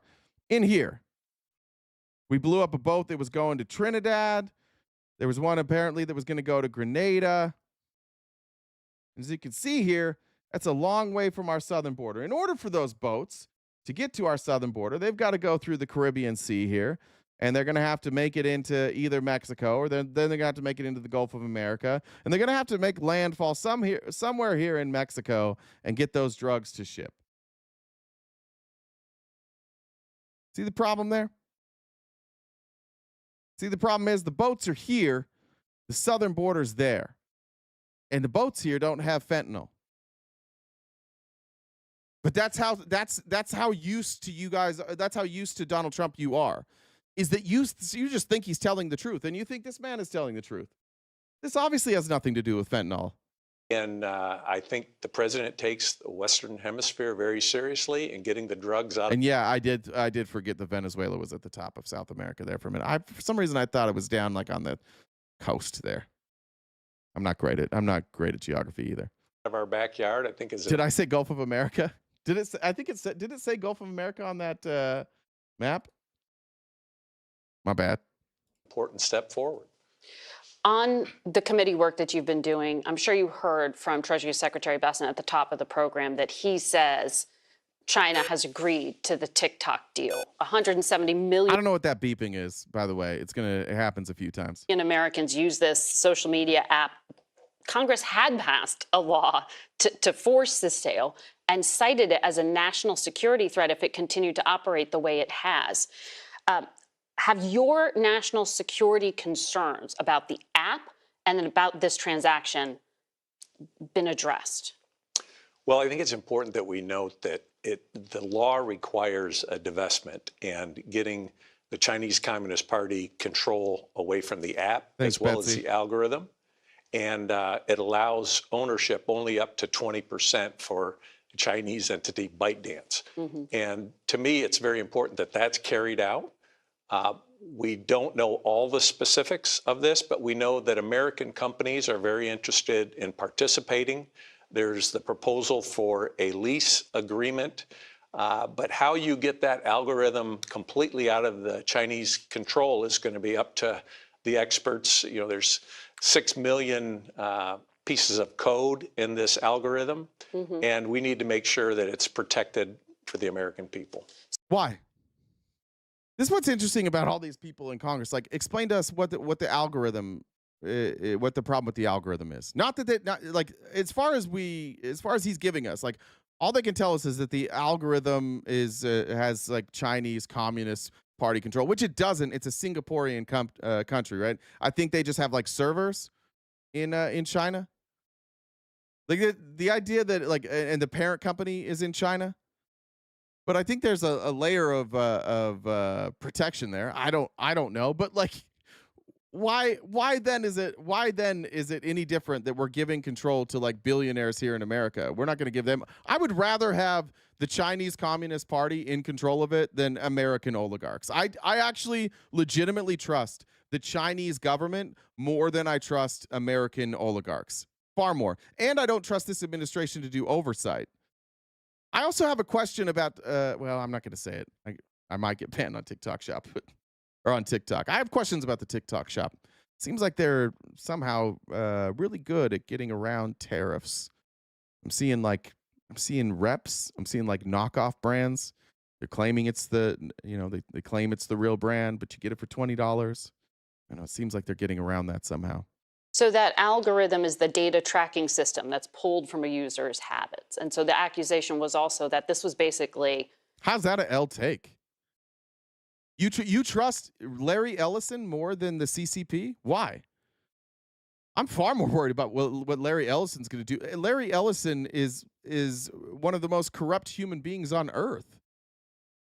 What is the CCP going to do with the algorithm? I've been on TikTok while the CCP, they can't even show us that the CCP has control, right? Nobody's ever proven that the CCP has control. In fact, everything I've seen says that they don't have control of it. So the CCP tangentially, like being in proximity to the algorithm, or maybe they have some eyes on the algorithm, they clearly don't have control over it. We've seen how it operates in China versus how it operates here. They clearly don't have full control. But giving somebody full control, then we have no transparency. I think that's crazy. I don't think it's crazy to say I trust the CCP more than I trust the American oligarchs. I think the American oligarchs are worse people. I think they're less trustworthy. I think they're far more dishonest. I think they're more sinister. I just think that a lot of us have been raised to fear the CCP, and like there's obviously they're at odds with our government, and they have been forever. And they spy and they steal our technology, and they do a lot of things. But so do our oligarchs. And name one of those oligarchs who hasn't stolen technology from somebody else. They all steal it. They run other countries out of business. They infringe on their patents. They do that all the time. Facebook was stolen. Like, at least the idea. And they ran out one of their founders. They do this shit all the time. They act exactly like everything we accuse the CCP of doing. They rig our economy. Like the CCP is investing in their people. They're getting infrastructure done. They're working on renewable energy. Cost of living is lower. What are the oligarchs doing for us? I don't see them making things better. That's the last people on earth I want. You'd be hard pressed to find me somebody I would like to have control of TikTok less than Rupert Murdoch and Larry Ellison. Manipulating consumers in terms of what they were able to see. Yeah, but Diet Pepsi, like, Larry Ellison is adversarial to the U.S. I get what you're saying. I'm not trying to like fluff the CCP. I just think it's time we recognize the people who are a danger to us here too. Your life is far more impacted by the oligarchs than the CCP. They're the ones that can hurt you the most.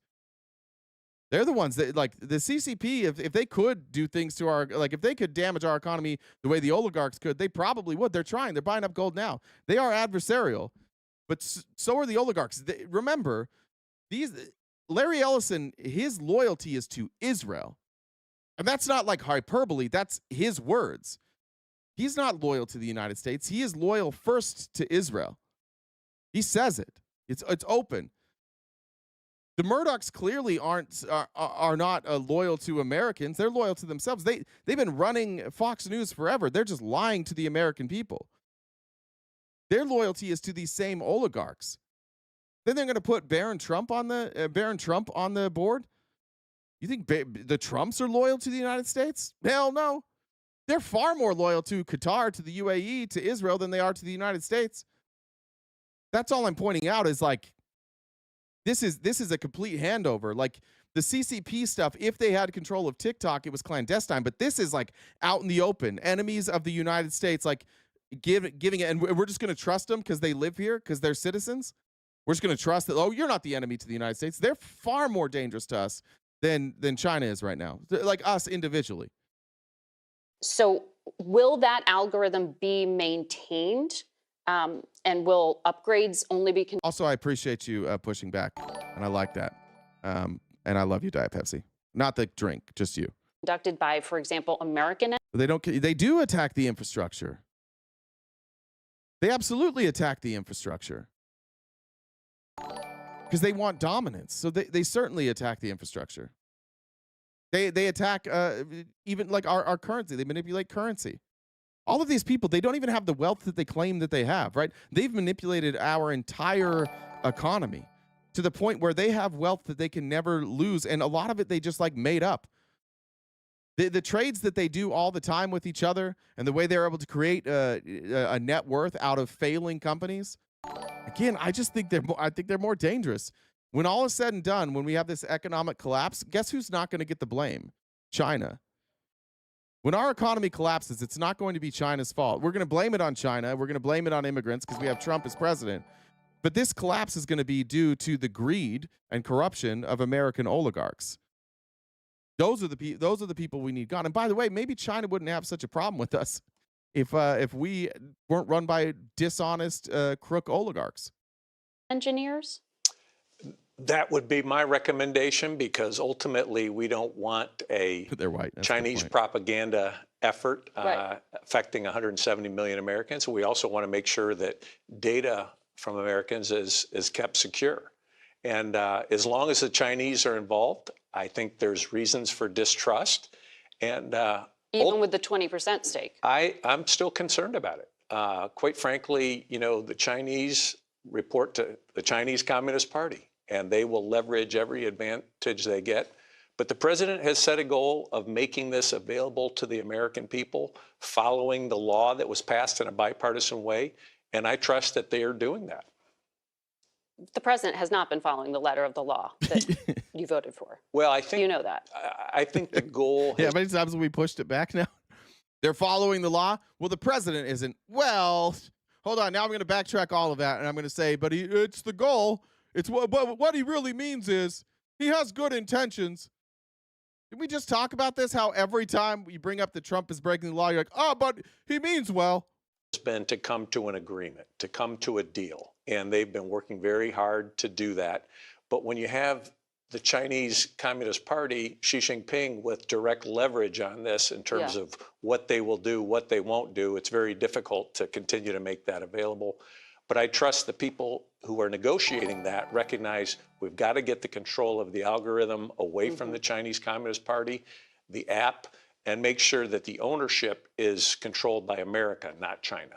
So let's talk about that But ownership. it's not controlled by America. It's literally, you're selling it to people who have made their interests very clear that it's not Americans that they're concerned about.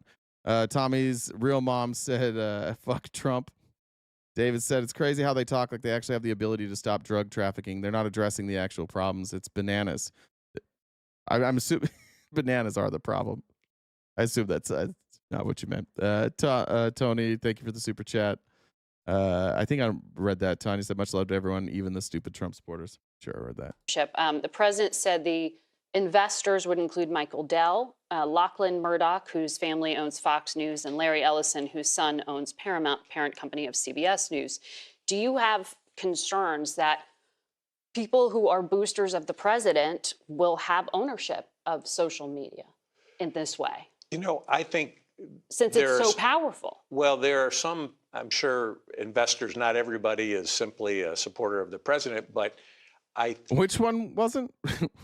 Which one wasn't the supporter of the president? I believe that in this case, Congress has a role for oversight, and we will be meeting with the parties of transaction. We also will have hearings on this, because at the end of the day, we want this controlled by American companies, regardless of what their political affiliation. We don't want it controlled by the Chinese Communist Party. But Secretary Bessent said he got the Chinese to say yes, and on Thursday, he used the word consummated, that this deal will be signed off between Xi and Trump. So are your hearings just after the fact, or, you know, what effect do you hope they will have? Well, oversight. Congress has a legitimate role of oversight. We passed a law. Meaning you. Yeah. Bro, they haven't worked in like 2 months. What the fuck oversight are they doing? When have they ever given oversight to anything Trump's doing? Trump keeps telling him no. We just had Langford saying like we can't get oversight onto anything. You don't have oversight here. Trump's just going to tell you what to do, and you're going to stand down like always. Assume this deal is done, that this transaction is happening, and you're just going to monitor it. I would assume that if the president comes to an agreement, which he's charged to do under the law, and if that happens on Thursday, then it will move forward. And there may be challenges to that law or the implementation of it, but Congress has a role of oversight to ensure that the law is followed. The Wall Street Journal reported that Xi Jinping called TikTok, quote, spiritual opium. And he saw this as just like a low-cost bargaining chip for China. Do you think that that's what's happening here? I don't even know what that means. I don't even mean spiritual opium. I don't even know what China's saying right there. That this is just an easy thing to hand over to I believe it's a very... Oh, thanks. 10 months Sing for Hope. Love y'all. Thanks to y'all for being here. Fighting for democracy, kisses and hugs. Thank you. And 10 months. Thanks for being a member for 10 months. Reminder, we have a members event tonight. We're going to watch The Big Short tonight in Discord. Make sure you're a paid member. Any paid membership level on TikTok, Twitch, or YouTube, and you can watch that with us later tonight at 6 p.m. Pacific Standard Time. Addictive app. China has made a lot of money because of that, but they've also used it in a way that allows, you know, their information, their propaganda. Where's the pushback from Margaret Brennan? Like, why are we just pretending Singapore is China? I understand the parent company is in, but do we know what their revenue is? Like, even the fact that this narrative has got out there that China controls TikTok, it's not true. I've only basically seen that people say because ByteDance is a Chinese company, and because the Chinese government has a stake in ByteDance, therefore they control TikTok. But TikTok is based in Singapore. I think the CEO is Singaporean. I still think that nobody's ever even proven that this is real. This is just a thing that a lot of people have said. Maybe China does have more control over it than I thought, but could somebody like give us evidence of that, or do we just always have to believe the government when they say this is China? Senator, I'm Singaporean. Yeah. That's exactly what's going through my head, Chels. Exactly. For like the 80th time, too, in one interview. Senator, I'm Singaporean. Are you a member of the CCP? Senator, I'm from Singapore. I'm Singaporean. Okay, but are you a member of the Chinese Communist Party? No, Senator, I'm Singaporean. Be propagated, they control the algorithm, and that's why we passed that bipartisan law. So I believe Xi Jinping views this as a strategic asset. That's why he didn't want to sell it to some of the other American companies that were interested in purchasing it. So as long as they're involved, I think we have to recognize that TikTok, even an American version, still could be open to influence from the Chinese Communist Party. Or whoever owns it. Whoever owns it. The algorithm. The algorithm. Congress. So let's have Israel be in control of that. If Larry Ellison is as dedicated to Israel as he says he is, then essentially we're taking TikTok and we're like, any of you who talk about Palestine, consider your accounts fucked. You're never going to get another click again. By the way, as soon as these conversations started happening, can't help but notice all of my left-leaning friends that talk about Palestine, go look at their numbers. Go find your favorite creator that talks about Palestine and go look at their video views in the last, let's say, 6 weeks. And you'll notice there will just be a day when it goes falls the fuck off. All right, moving on here. While we talk about the evils of the Chinese Communist Party and their authoritarian government, Trump's on a plane next to Marco Rubio and says this. They are good people. You said that for 2028, they're very good people. Well, we have great people. She's talking about, you can't hear it very well, talking about 2028 and if he will run in 2028. And she says, because you have very good people that you could run. Well, I don't have to get into that, but we have one of them standing right here. We have JD, obviously. Marco. I'm sorry, I'm going to be petty. I'm not somebody who casually has observed Marco Rubio. When I was a Republican, that was my fucking dude. When he was running against Trump, Marco Rubio was my dude. I've watched Marco Rubio for years.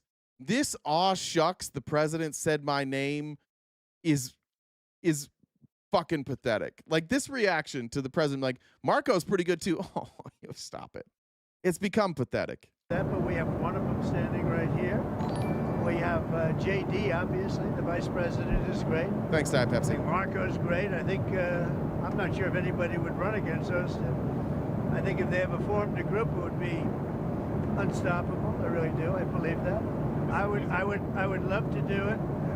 I have my best numbers ever. It's very terrible. I have my best numbers. If you read, yeah, unless you look at polls. He has his worst numbers ever when it comes to polls. But if you don't look at that, you just listen to him, he actually has his best number. I am 100% convinced that this is everything that you guys accuse Joe Biden of. That this is a shadow presidency.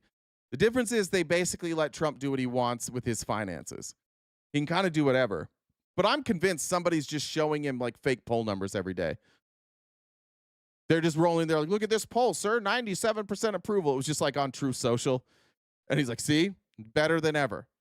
Am I not ruling it out? I mean, you'll have to tell me. All I can tell you is that we have a great group of people, which they don't. They have Jasmine Crockett, a low IQ person. They have AOC's low IQ. Woman of color.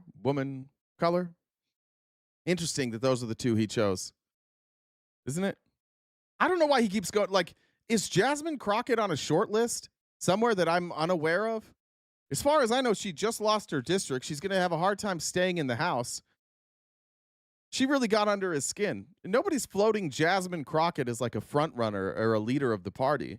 I love Jasmine Crockett, Thanks the for the person. sub. I love a lot of what she does. I haven't loved like her funding. Maybe she'll sort that out. I don't love everything she does, but I don't even think anybody's like floating her as a leader. Maybe to chair a committee. I'm sure I know she was on the short list to chair. Can't remember what committee it was. She may have a chairmanship here soon, but I don't know why he's going after Jasmine Crockett all the time. And also low IQ, bro. You speak like a third grader. And you chose two of the smartest people in the DNC. Like Jasmine Crockett's an attorney, not like a relatively successful attorney. I don't know why. An AOC. I think maybe you guys have a problem with women. You give her an IQ test, have her pass like the exams that I decided to take when I was at Walter Reed. Those are very hard, they're really aptitude tests, I guess, in a certain way, but they're cognitive tests. Let AOC go against Trump. Let Jasmine go against Trump. I don't think Jasmine, the first couple of questions are easy, a tiger, an elephant, a giraffe, When you get up to about 5 or 6, and then when you get up to 10 and 20 and 25, they couldn't come close to answering any of those. Yeah. We got the internet, though, right, dude? Like, he knows that we have the internet and we can just look this shit up. Let me just give you some examples. Let's see if I can pull up the PDF here. This is the test. It's the, oh, wait. It's not in English. Where was it? This is it.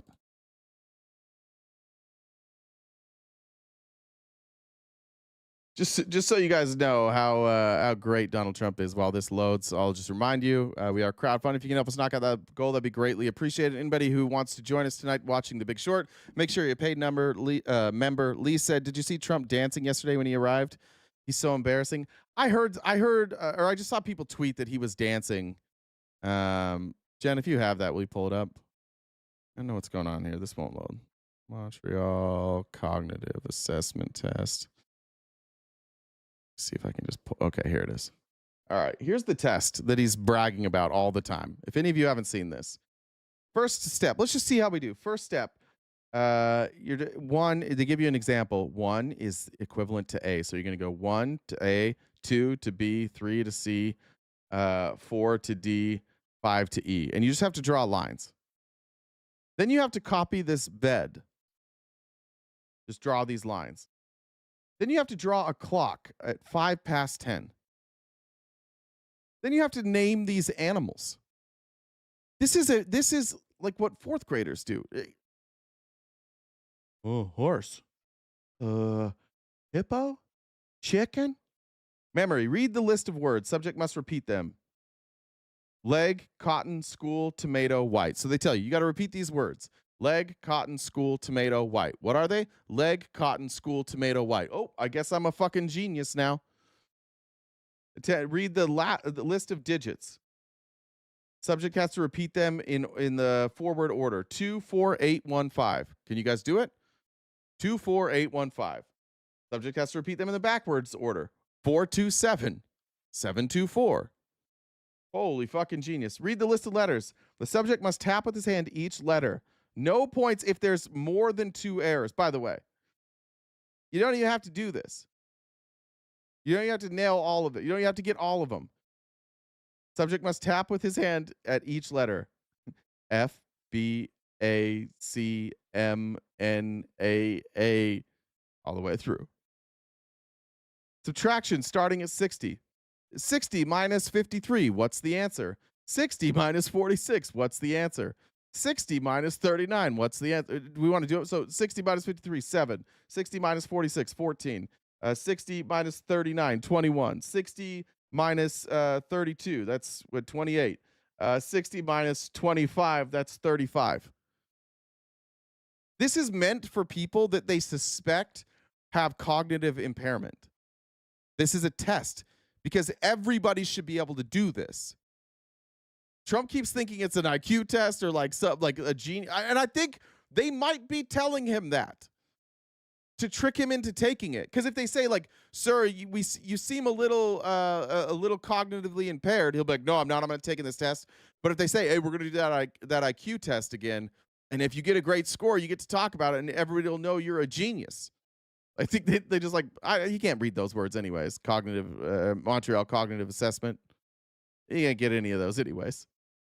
The child walked his dog. What is this? The child walked his dog in the park after midnight. The artist finished his painting at the right moment for the exhibition. You just have to say them. Name maximum number of words in 1 minute to begin with the letter B. You have to get 11 words. 11 words in a minute that start with the letter B. Like, nobody can do that?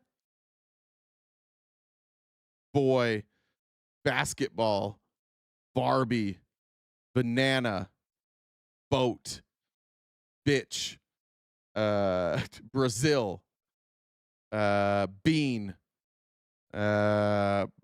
bar, belt. Guess I made it I need one more. What, breakfast. Yeah. You could probably do it just with breakfast foods. Similarity between banana and orange. What's similar with a banana and orange? Well, they're a fruit. What about a screwdriver and a hammer, Donnie? This is a tough one. Screwdriver and hammer. Are they tools? Matches and lamp. Oh, they provide light. This is incredibly hard. We might all be geniuses. Delayed recall, memory index score. Has to recall words with no cue. That's from up here. Leg caught in school, tomato white. So you have to remember those. And you can get, doesn't even matter. There's no like fail on this one. Delayed recall. You can just as many as you get. You have to name multiple choice cue.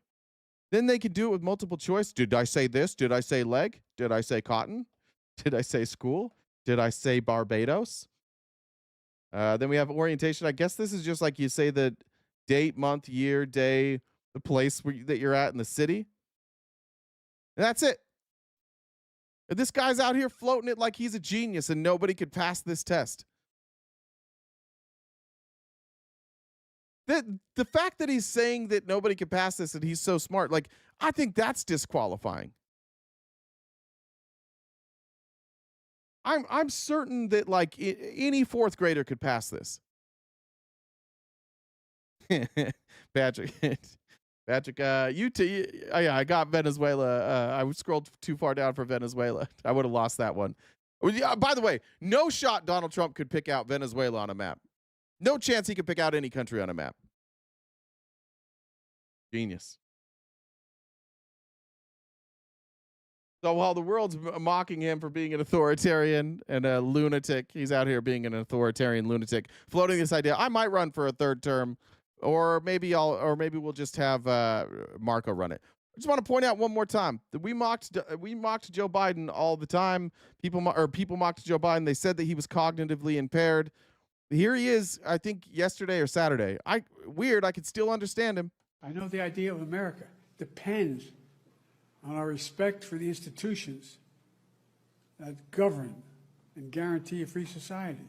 It depends on a presidency with limited powers. It depends on a functioning Congress. It depends on autonomous judiciary. Can you imagine Trump trying to say autonomous judiciary? That's hard to say. Great job, Biden. On a free and independent press. By the way, also battling cancer. He's, 82, 83, and battling cancer, and he still is more coherent than Trump. Reflect the timeless words. We hold these truths to be self-evident. And we, the people. Ongoing debates about the power and the exercise of power. Debates about whether we lead by the example of our power or the power of our example. Whether we show the courage to stand up to the abuse of power or we're going to yield to it. I miss when Republicans politicians advocated to their constituents that they needed to stand up, that we need to do something, that we, instead of just Donald Trump saying, I do everything, I'm going to fix this, you have to vote for me, I am your retribution. Me. Remember when politicians at least would pretend that they weren't arrogant? We face these existential questions again today. We remain in the battle for the soul of our nation, in my view. And that means we, all of us, and I mean all of us, have an enormous responsibility to protect the institutions upon which the fate of our nation rests. I want to point out, that's the person that they say couldn't string sentences together. If Republicans were serious, both in Congress or in this chat or just in general, if you were serious people, you would look at what the president did, the comments that he's had about the FBI investigation. You'd look at the FBI going after these folks from the NBA, and you would say, hey, if we're going to go after crime, we're going to go after all crime. And Ro Khanna's just simply here on Morning Joe to talk about a bill that he has introduced that should make total sense to everybody. It should have universal support, and it's probably not going to pass because Donald Trump is a grifting criminal. Listen to Ro Khanna. And by the way, this has bipartisan support, but I don't think it's going to pass. Let's shift gears now. There's been a lot of outcry about a pardon that President Trump issued for the CEO of Binance. He'd been serving a 4-month prison sentence for money laundering related charges. This comes as Binance has been a very key supporter in the Trump family's cryptocurrency endeavors. You're introducing some legislation. Tell us about it. Thank you. Purdy Kiki said, thanks for everything you all do. Appreciate you. This is blatant corruption. You don't need to know a lot about cryptocurrency to understand what went on here. You've got a foreign billionaire who was basically engaged in money laundering, having money go to Hamas, having money go to Iran, having money go to child abusers. He was convicted. He served 4 years in prison. And then he petitions for a pardon from Donald Trump after basically funneling money to terrorists. And what he does is he says, I'm going to support World Liberty, which is the president's son's cryptocurrency firm. They should stop saying it's the president's son's cryptocurrency firm. He owns 70% of it. They are minority owners, but they run the day-to-day operations. It's Trump's company. He owns the majority of that company. Somebody needs to get a hold of Ro Khanna. Let's point that out. He might not be running the day-to-day operations, but he's the one making the money. Which they're making millions of dollars on while Donald Trump is president. And Donald Trump gives him a pardon while he's basically financing Donald Trump's cryptocurrency stablecoin. It is so illegal. It is right in our faces, and we should ban any elected official from having cryptocurrency and accepting foreign money, which the Trump administration, the Trump family has done from UAE and from this foreign billionaire. This is how Trump does everything. They accuse their opponents of doing something, and then they do it, either before or after. Everything you guys accuse Joe Biden of doing, running a crime syndicate, using selling influence, all of that stuff that you couldn't prove and that you never even got close to proving, all of that stuff Trump is actually doing, and you're not going to say anything about it.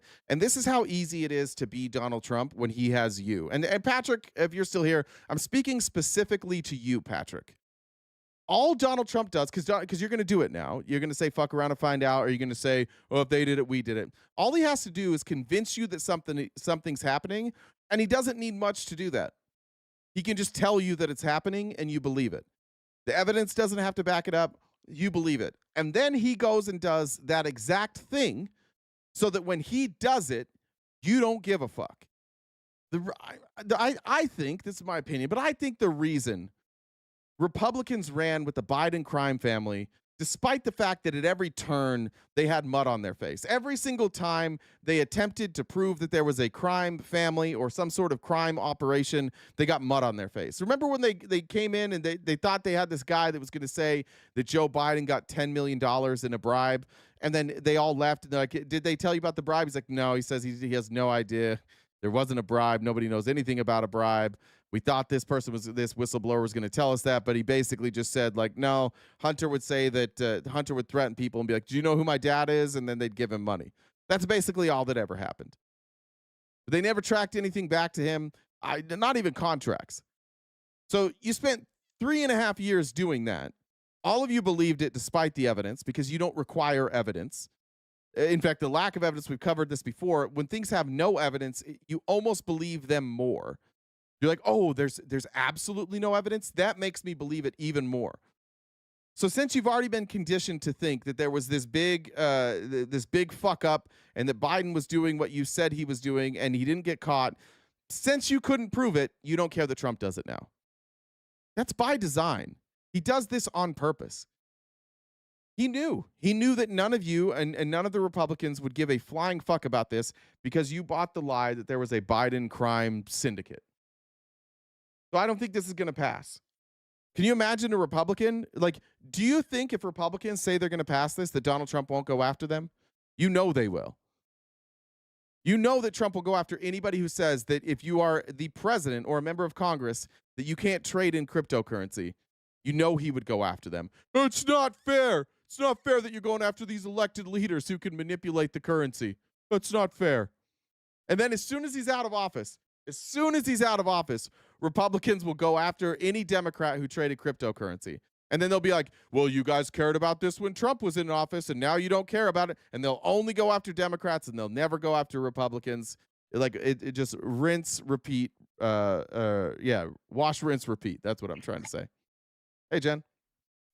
Yeah, you want to wash before you rinse. Or that's kind of pointless. That's what they say.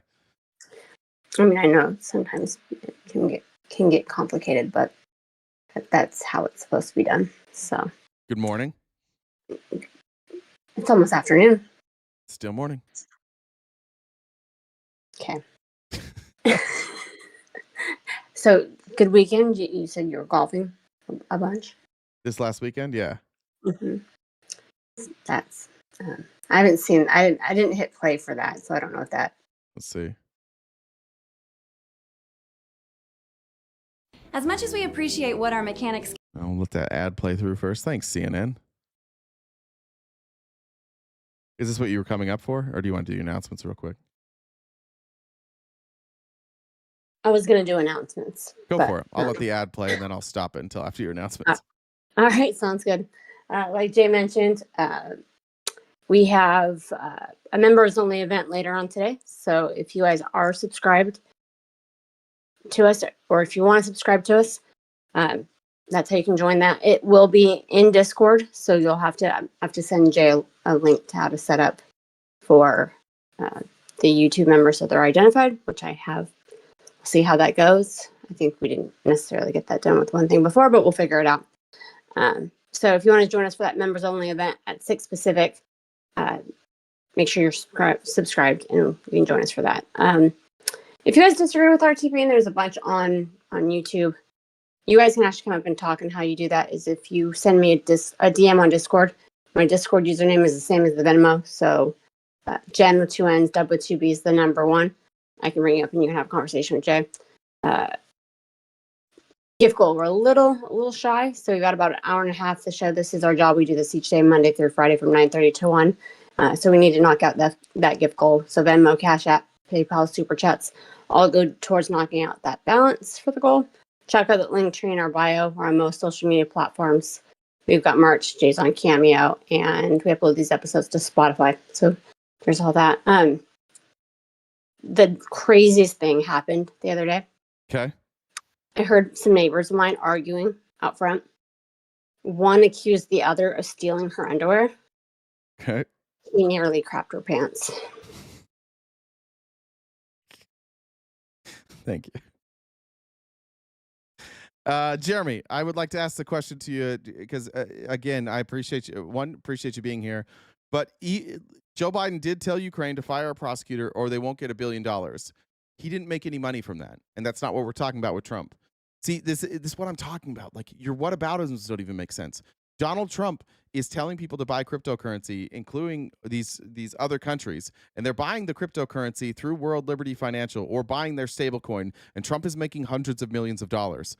I don't know why you're bringing up Joe Biden saying fire a prosecutor.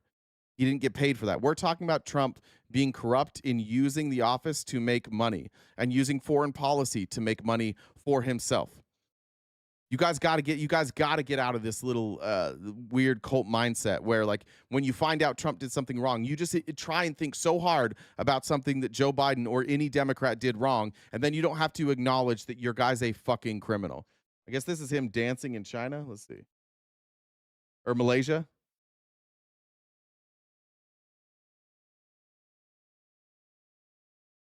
Was there supposed to be sound? Sorry.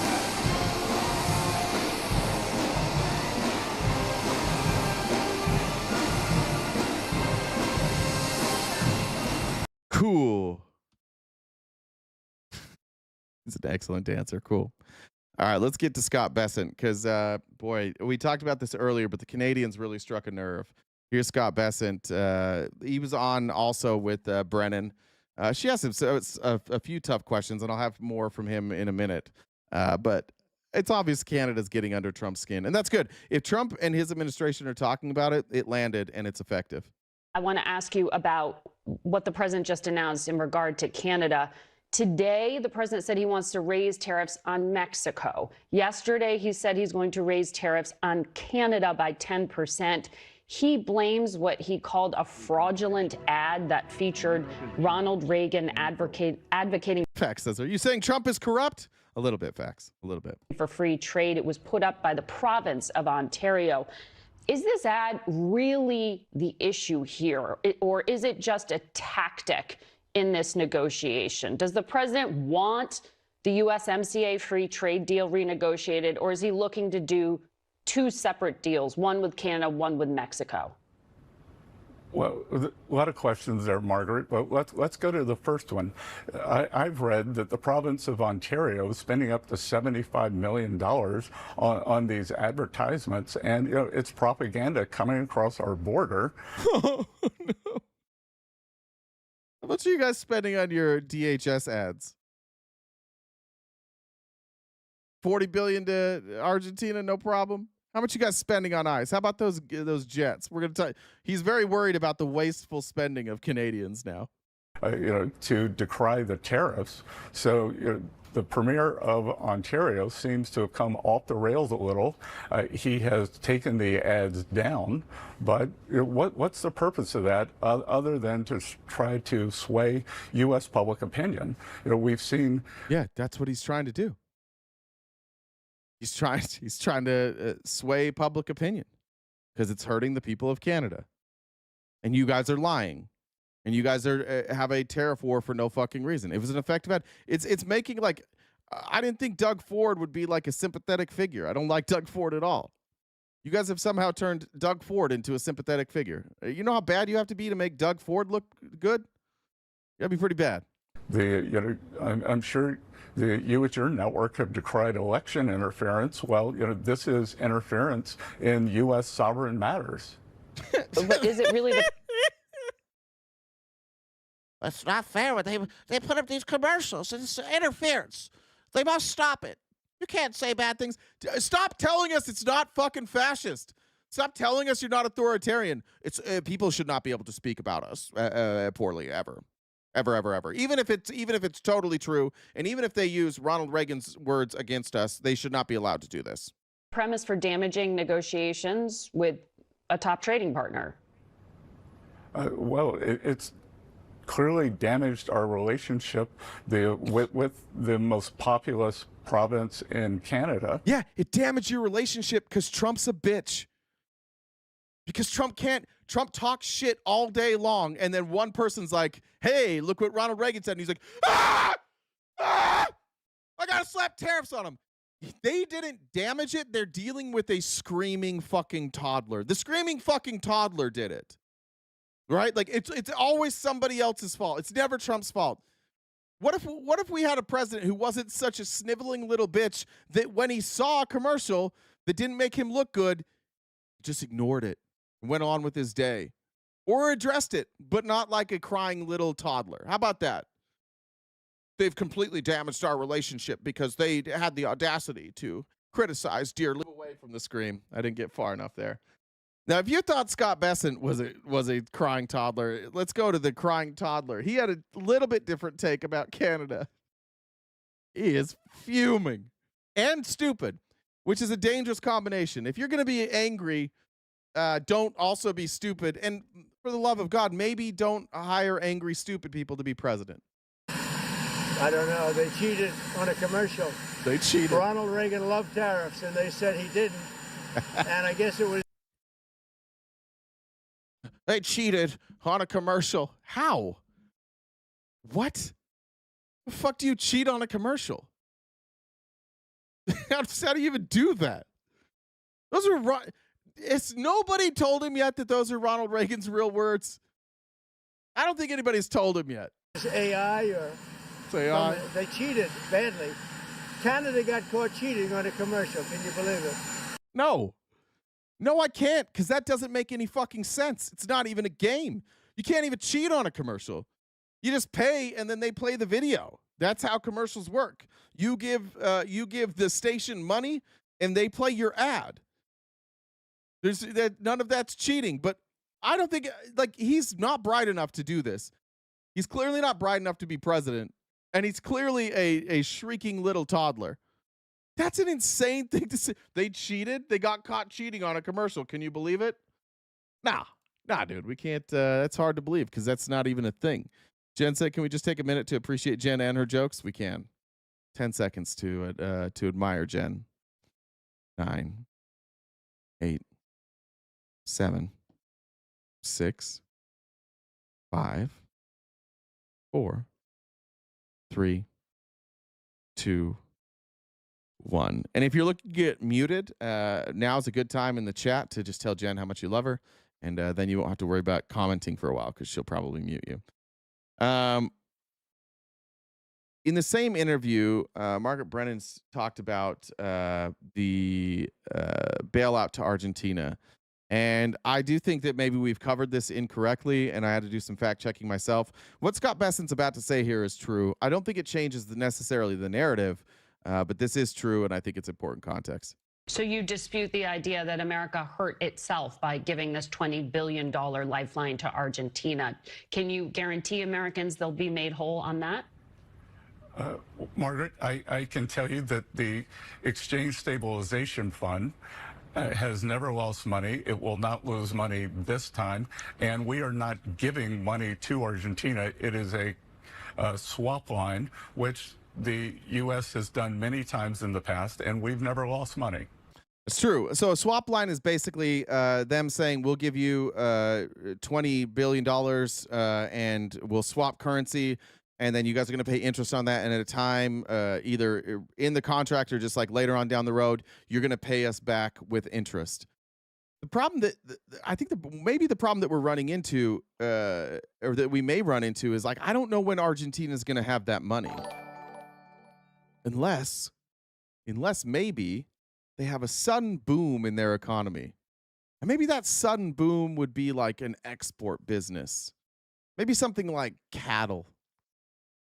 Maybe something like soybeans. But we probably shouldn't worry about that. We shouldn't probably worry about beef exports or soybeans because I don't think Argentina even grows any of that. And I don't know if anybody in the world is even going to think about buying soybeans and cattle. Because we have American farmers already that sell soybeans and beef. So we certainly wouldn't import, and we certainly wouldn't want to take like our biggest customer of soybeans from America, and we wouldn't want to have our customer buy from Argentina instead. We would never do that, especially not this president. He went to, do you guys know this? He went to business school at Wharton. He got an economics degree, okay, and he's a billionaire. So would he do something this stupid? No. No billionaire who went to Wharton with just Jesus Christ, obviously the highest IQ president of all time. He wouldn't do that. He wouldn't undermine farming in America to bail out his buddy in Argentina. And those people in Argentina, that bailout certainly didn't help Milei win re-election, right? Like their entire economy collapsed, and then their stock market collapsed. And then they were all fucked. And then because of Milei's relationship with Donald Trump, they got $40 billion, and it, at least for now, has saved their economy. I think their stock market went back up like 18% or something like that. We didn't just buy an election in Argentina, right? We didn't just give them $40 billion and say, basically, you have to reelect Milei. And then we didn't go on TV. All these Republicans didn't go on TV and go, look, Argentina knows, even though they've struggled, they love Milei. They're in this for the long haul, just like we need to be. We need to be in this for the long haul. They didn't just bribe all these people in Argentina, right? And then give them our industry to make sure that we're paid back. For sure didn't do that, right? All you guys know, American farmers, the biggest complaint from American farmers right now is like, we're selling too many of our soybeans. There's too many. We can't grow enough soybeans to send to China. This is a weird administration. Argentina first. They just to get just so that Trump's buddy could win an election, they just sold out American farmers. America first, right? Trump presidency is basically like the movie Joker. There were millions of mentally ill people willing to get behind a mentally ill fool. I just think hopeful. People just desperately want Trump to be right. Everything sounds so simple the way he says it, and I think people like that. I think that's really what all it boils down to. He never blames you. Everything's the Democrats' fault. Everything's immigrants' fault. If you're a Republican, nothing's ever your fault. Everybody's attacking you. You're the victim. That's how he won. Nin says, ever wonder why not many murders in the South get solved? 1, all the DNA matches, and 2, no dental records. Jerry Mandarin said, RTP once had a date who complimented his junk. Turns out the light were off, and she was just pulling his leg. Amy said that wasn't an IQ test I've taken. It's for those in cognitive decline. I think I got that one. Dreamliner said Trump lies about his own lies. It's crazy. Everything about that guy is crazy. All right, let's oh shit, that's up there twice. Here we go. Here's Kristen Welker. She also had on Scott Besson, and she asked him about prices. There's a weird thing Republicans are doing right now. I don't know if you've noticed this, but Republicans are going on TV and they're changing a date. When there's a new talking point from Republicans where they're saying that inflation is down. And what they're doing is they're citing the inflation number from, I think, 2022 when it hit 9%. And they're now going all the way back to that number to say that inflation is down. Why are they going back there? Because inflation's up since Trump's been president. Slightly. It was here. It went down. It was at like 2.9. It went down to 2.4. And now it's back up to 3. So they no longer have the talking point of inflation went down under Trump, because technically inflation has gone up under Trump. So now they're going backwards 2 years to when inflation was 9%, still doing that thing where they pretend it was Joe Biden and not a worldwide pandemic that caused that and like global supply chain crash. It definitely was just Joe Biden. But now that's where they're having to go back because they can't even run on their own numbers now. All the things they were bragging about 2 or 3 months ago, like, oh, we actually brought inflation down. Now that it's up, they're not talking about January anymore.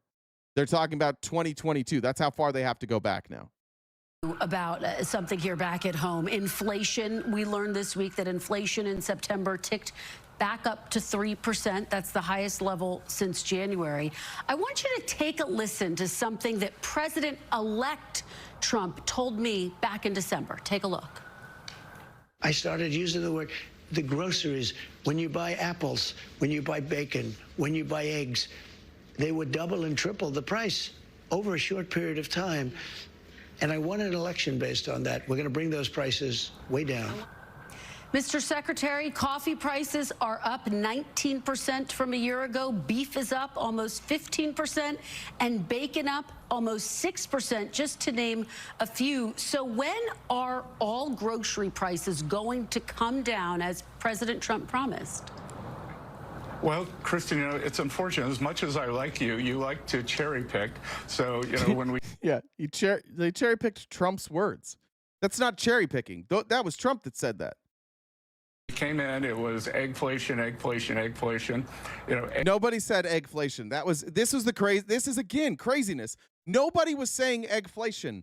They were talking about the price of eggs and the price of bacon during the election because there was a virus going through chickens, and then I think there was some sort of, I don't remember what it was with bacon that caused it to go up, but there was some sort of shortage. And they were talking about that as a way to like beat Biden over the heads can't run. And then Trump got in office and we still had high-priced eggs, so people turned it on Trump. They're like, I thought you were going to fix this. You ran on this. You were going to fix it.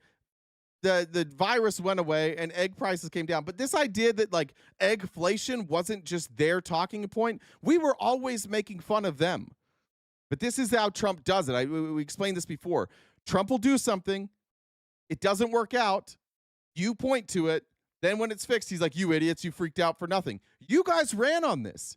You guys ran on eggs and bacon. It's not picking and choosing. And you didn't do anything to stop the virus. Egg prices are down, gasoline prices are down. Overall, the inflation since President Trump has come in, has come down. No, it hasn't. It's up. This is a lie. It was 2.9. Now it's 3, probably 3.1.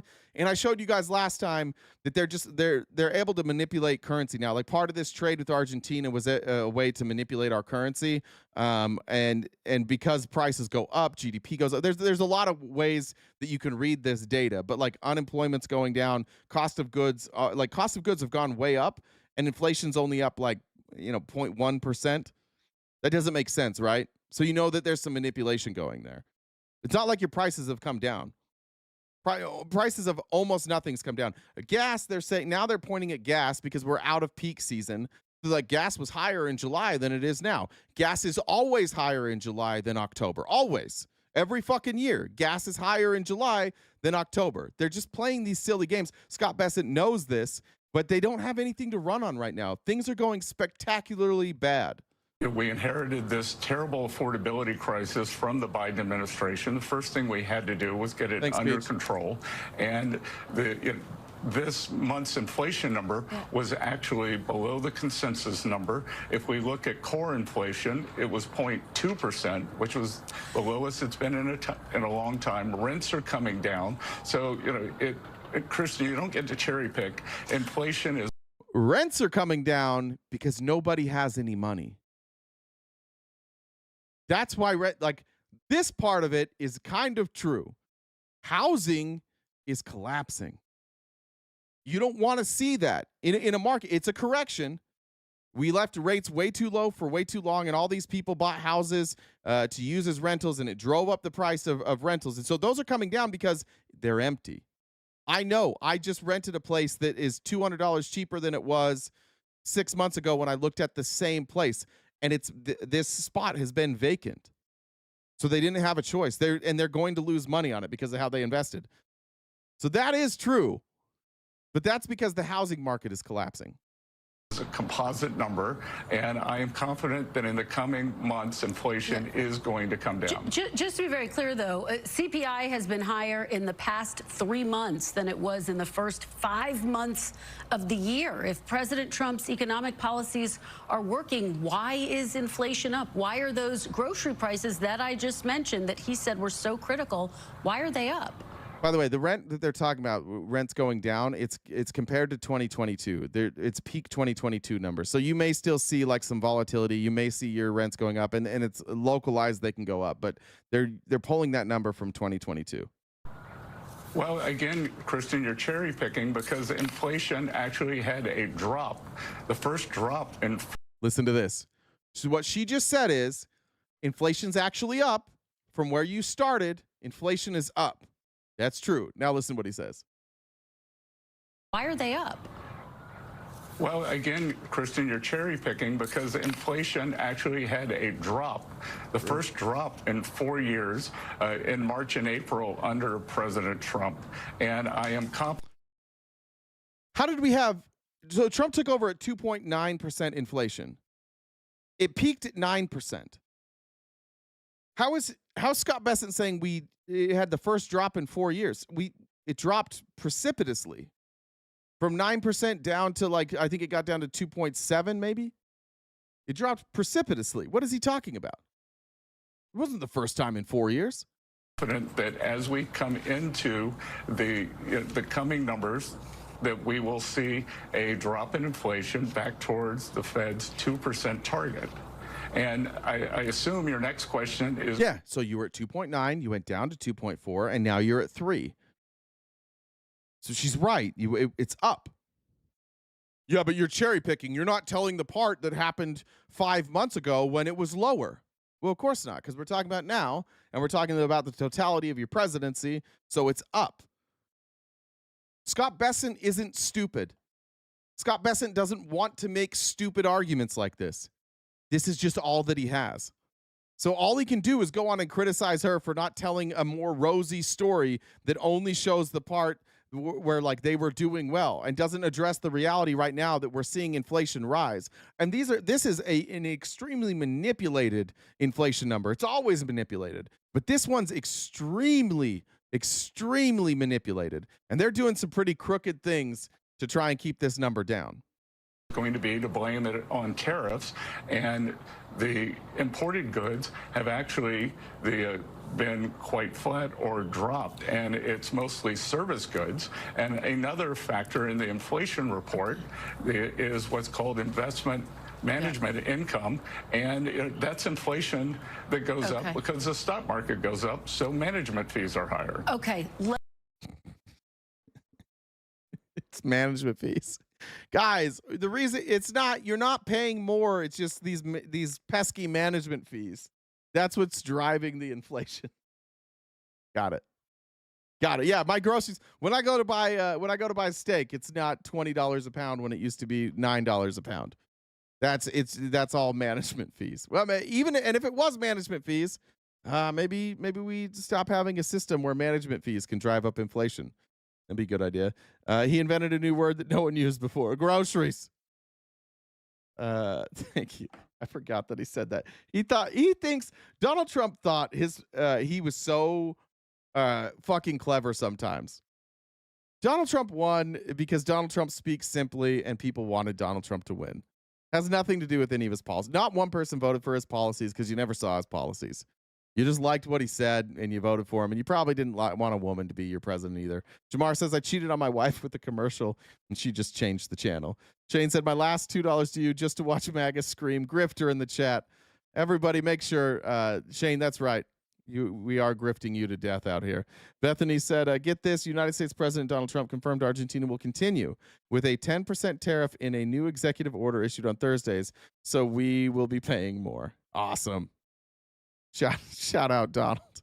He invented tariffs and groceries, and Ronald Reagan loved both of those equally. I think Ronald Reagan named his children groceries and tariffs, and that's why Donald Trump is continued. Let's see. I want to show this with Chris Murphy, because CNN trying to play middle ground too. CNN's also owned by Zionists now, and we're going to see a lot more of this. But I don't mind. I don't mind Democrats being asked tough questions right now because Democrats have answers. So this doesn't bother me. This is great. This is great here by Chris Murphy on with Jake Tapper, talking about ACA subsidies. And what Republicans are going out there now consistently saying is, hey, we want to fix the ACA subsidies too. We just voted in the one big beautiful bill where we cut all these subsidies, but totally for sure we want to fix them. Totally for sure we're gonna fix all of this. So, it was an accident to cut them in the one big beautiful bill. But what we need you to do first, Democrats, is give away all of your leverage. We need you to just trust us. So give away all your leverage, reopen the government, and then we promise that we'll not fix it, we'll vote on fixing it. And Chris Murphy's right here.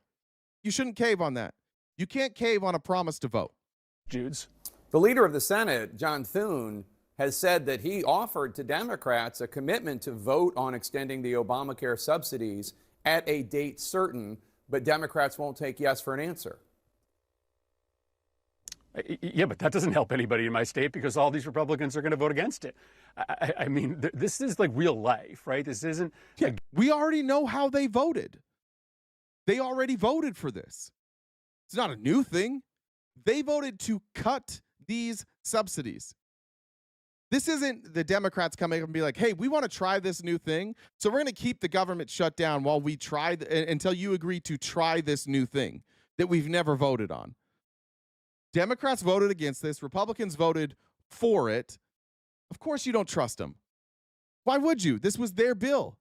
They could have written anything they wanted in there, and they chose to rip away ACA subsidies so their rich friends could get a tax break. Game in Connecticut, if you're one more thing, just to put this very plainly, if we restore these subsidies, it is going to cost Americans more money in taxes. It's going to. Eventually. Because these offsets were how they claimed, like they claimed they were going to increase the budget by the deficit by $5 trillion. That's with these subsidies gone. So like our deficit's going to go up. And that's that's a weird reality to live in, like as somebody on the left. I understand that if we restore these subsidies, it's going to drive up our debt. We also have to restore the subsidies. We have to figure out other places to cut because this is unsustainable. People literally cannot afford this. The millions of people will just drop their insurance. And that means millions of people will die.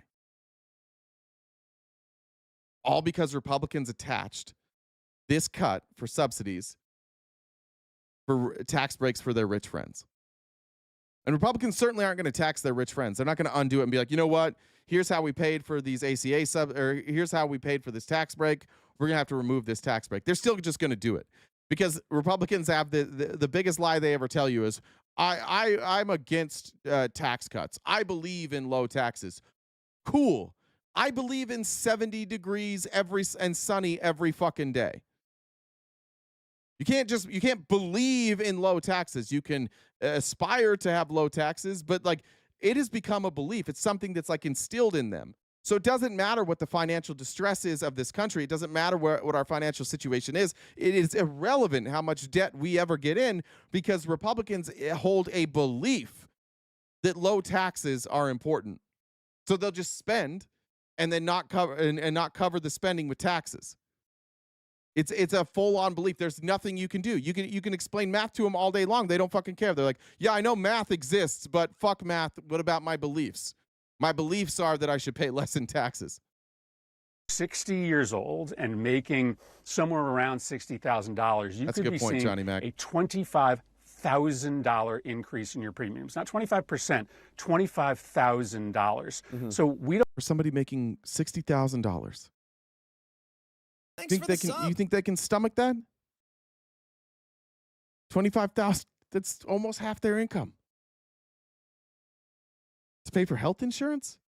To pay for a company to pay your bill if you get sick?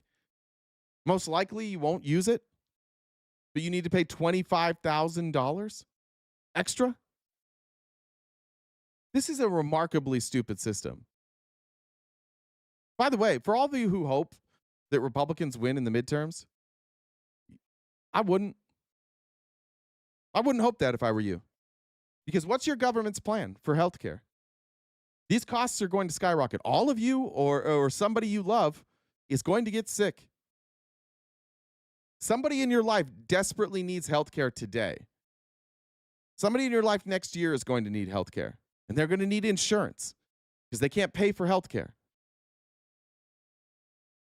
This like team game thing that you guys are currently engaged with is going to make it impossible for you to have health insurance, which means it's going to be impossible for you to be covered. Cancer rates are going up. Cancer screening has gotten much better. Sorry, you don't get cancer screening. You don't get to find out. You don't get to early detect cancer. You can find out about your cancer when you start spitting up blood. You can start think about cancer when that thing that you thought was a knot, like in your muscle, was actually a tumor. Then you can go in and you can get it taken care of. Maybe it's going to bankrupt your whole fucking family, but maybe you can get it. I mean, you know, a lot of people are going to turn you away, but you might find somebody who's willing to, like, maybe you can put up your house as collateral. Maybe you'll be able to do that. And if you live through the cancer treatment and you can't pay the bill, it's fine. They'll just take your house. And then you can just live on the streets. It's no big deal. What the fuck are you guys fighting for at this point, Republicans? You guys want health insurance to be more expensive. Remember, there's no plan to make it less expensive. Republicans have conceded on this point. Yes, your health insurance prices are going to skyrocket. No, the government won't help you. So you already have a 13% increase promised by the health insurance companies, and that's with subsidies. So anybody that's making under $120,000 a year that has purchased their health care through the marketplace, by the way, that's not government insurance. It's money that it's health care that you purchase through a marketplace to a private company. Those private companies are telling you after last year where they had record profits, they're going to raise the price again, and your government isn't going to help you. They will do nothing to stop that from happening to you. Why? Because Elon Musk needs to be able to write off everything? Is there not one of you that like cares about you, your family, your neighbors, your friends? You guys not give a fuck about any of that? Is your entire ideology just Donald Trump now? Is that the only thing any of you motherfuckers care about anymore? It's just that Trump is right and Trump gets to do what he wants? Because that's what it seems like to the rest of us. To the rest of us who are like, why in the world, when you know that this runaway train is on its way, why would you jump in front of it? Why wouldn't you fix it? The rich can pay more in taxes. You know that they can. Everybody knows that they can. And the Republicans are saying, my principles of low taxes are so important that I don't give a fuck if a bunch of people die. I don't care if you have health insurance. My principle of low taxes for those billionaires is very important to me. It's core to who I am. I can't advocate for taxes against rich people because forever I've been calling everybody who said tax the rich that you're just a bitch. You're just jealous. I've been saying that forever because that's what I was told to say. I can't abandon that now. So now I'm going to not only have to call everybody who is poor a bitch, I'm also going to have to call everybody who's sick and doesn't have health insurance a bitch. You're just jealous. You don't really want health care. You're just jealous that they have more money. You know we can tax them more. They're all buying bunkers. They're buying companies. They're buying whatever they want. Elon Musk bought Twitter just for the hell of it. And we can't tax those people more to pay for health care? No, we can't do that. We definitely, in fact, they need more of their money. They're going to need more of that. Let's make it possible. Should we give them government contracts too? Yeah, let's give Elon government contracts too. And let's not have him pay taxes on those government contracts. Let's do all these things for Elon Musk. Let's just let everybody else die though. Because you guys have been convinced that like tax it, like you're such a man. Low taxes, dude. That's America. That's masculinity. I don't complain about taxes. I don't complain about billionaires not being paid taxes. Are paying taxes. I just sit here and I cuck for them. That's what real men do. Real men look at the people with all the money who have rigged the entire system and go, yeah, dude, they deserve it. They worked hard. In America, that's who you can be. I'm not that. I must not work hard. Everybody who's not a billionaire, Republicans, you're just lazy. Is that the answer? By the way, it's not their money. And I'm tired of Republicans talking about it like it's your money. You know whose money it is? It's our money. You don't own money. You don't have money. The money is not yours. Right? You have a stewardship over that money. Pull it out. Does it have your name on it? Nah, it doesn't have your name on it, does it? Why do we even have currency? The currency was there to make trade easier, to circulate. That's why we invented it. That's why every country has it. It's not yours. That's a lie that you've been told. It's a lie that you believe, that the money that you work for is your money. It's not. It's clearly not. That's why you can't burn it, right? You can't destroy it. You can't just do whatever you want with that money. It's not yours. And it's a tool that the government has given you, thanks big government, so that you don't have to trade pears for like medical care. So you don't have to go to the grocery store and be like, do I have enough buttons to pay for this turkey? No, you can use currency. But it's supposed to circulate. So when you have these people with a net worth of $500 billion, that devalues all the other currency, and their $500 billion mostly isn't even currency. So it's this hypothetical world that devalues what you have. It makes your dollar worth less, which we're down 12 or 13% now at this point. You know what? These tax breaks, that's all they did. They devalued your currency. So you have less money that's not yours anyway, and you sit there with less money where everything's more expensive. You're about to lose healthcare, and you're like, they need to keep it. They need to keep their money. It's theirs. Like they went out there and like mined it. No, it's completely out of control. You know how we got to the point where we have way more in value than currency? It's because these same rich people were like, I need to be able to accelerate my wealth, and there's never going to be enough money that comes in through my company. So Elon, for example, Elon should be broke as shit. Elon shouldn't have a lot of money because his companies don't do that well. He made a lot of money on PayPal. Got run off on the board there. They fired him because he was so fucking bad at running companies that they're like, bro, you can't even work here. Like, well, we bought your company and you have some stock, so you get to share in this wealth. But you're so fucking bad at this, you can't even work at PayPal. Yes, I understand you own some of it, but you can't work here, dude. You gotta go. So he went and he started Solar City. Well, he didn't start Solar City. I think they bought Solar City, and he bankrupted it, and he took all the money out of Solar City. And then he took Tesla, which he didn't start, and he didn't invent any part of Tesla. He just bought a company, and then he hyped it up to the world. And they also don't make very much money. Most years they don't. Most years they haven't broken even. They had some good years once the government gave them handouts, right? Once the government started subsidizing Tesla, they made money, but nowhere near as much money as Ford and GM. And now they're back to almost revenue neutral. Elon Musk should not be rich. If you were Elon Musk, you wouldn't be rich. If you ran companies the way that he did, you'd be run out of a job. You would be destitute. But in this country, we have decided that Elon Musk is incredible. Why? Not because he makes money. That's the thing you guys keep saying. He earned all this money. Did he? Or did he just get all of you guys to invest your money into his stock, and his friends invest their money into his stock, and his stock price goes up, so he takes 0% interest loans from the bank, and every time his stock goes up, he just can pay the bank back. But his company isn't making your life better. Tesla doesn't make our lives better. In fact, Tesla just makes everything else more expensive. It makes buying stocks more expensive. You can't buy Tesla stock. Most people can't afford it. What is it, $400?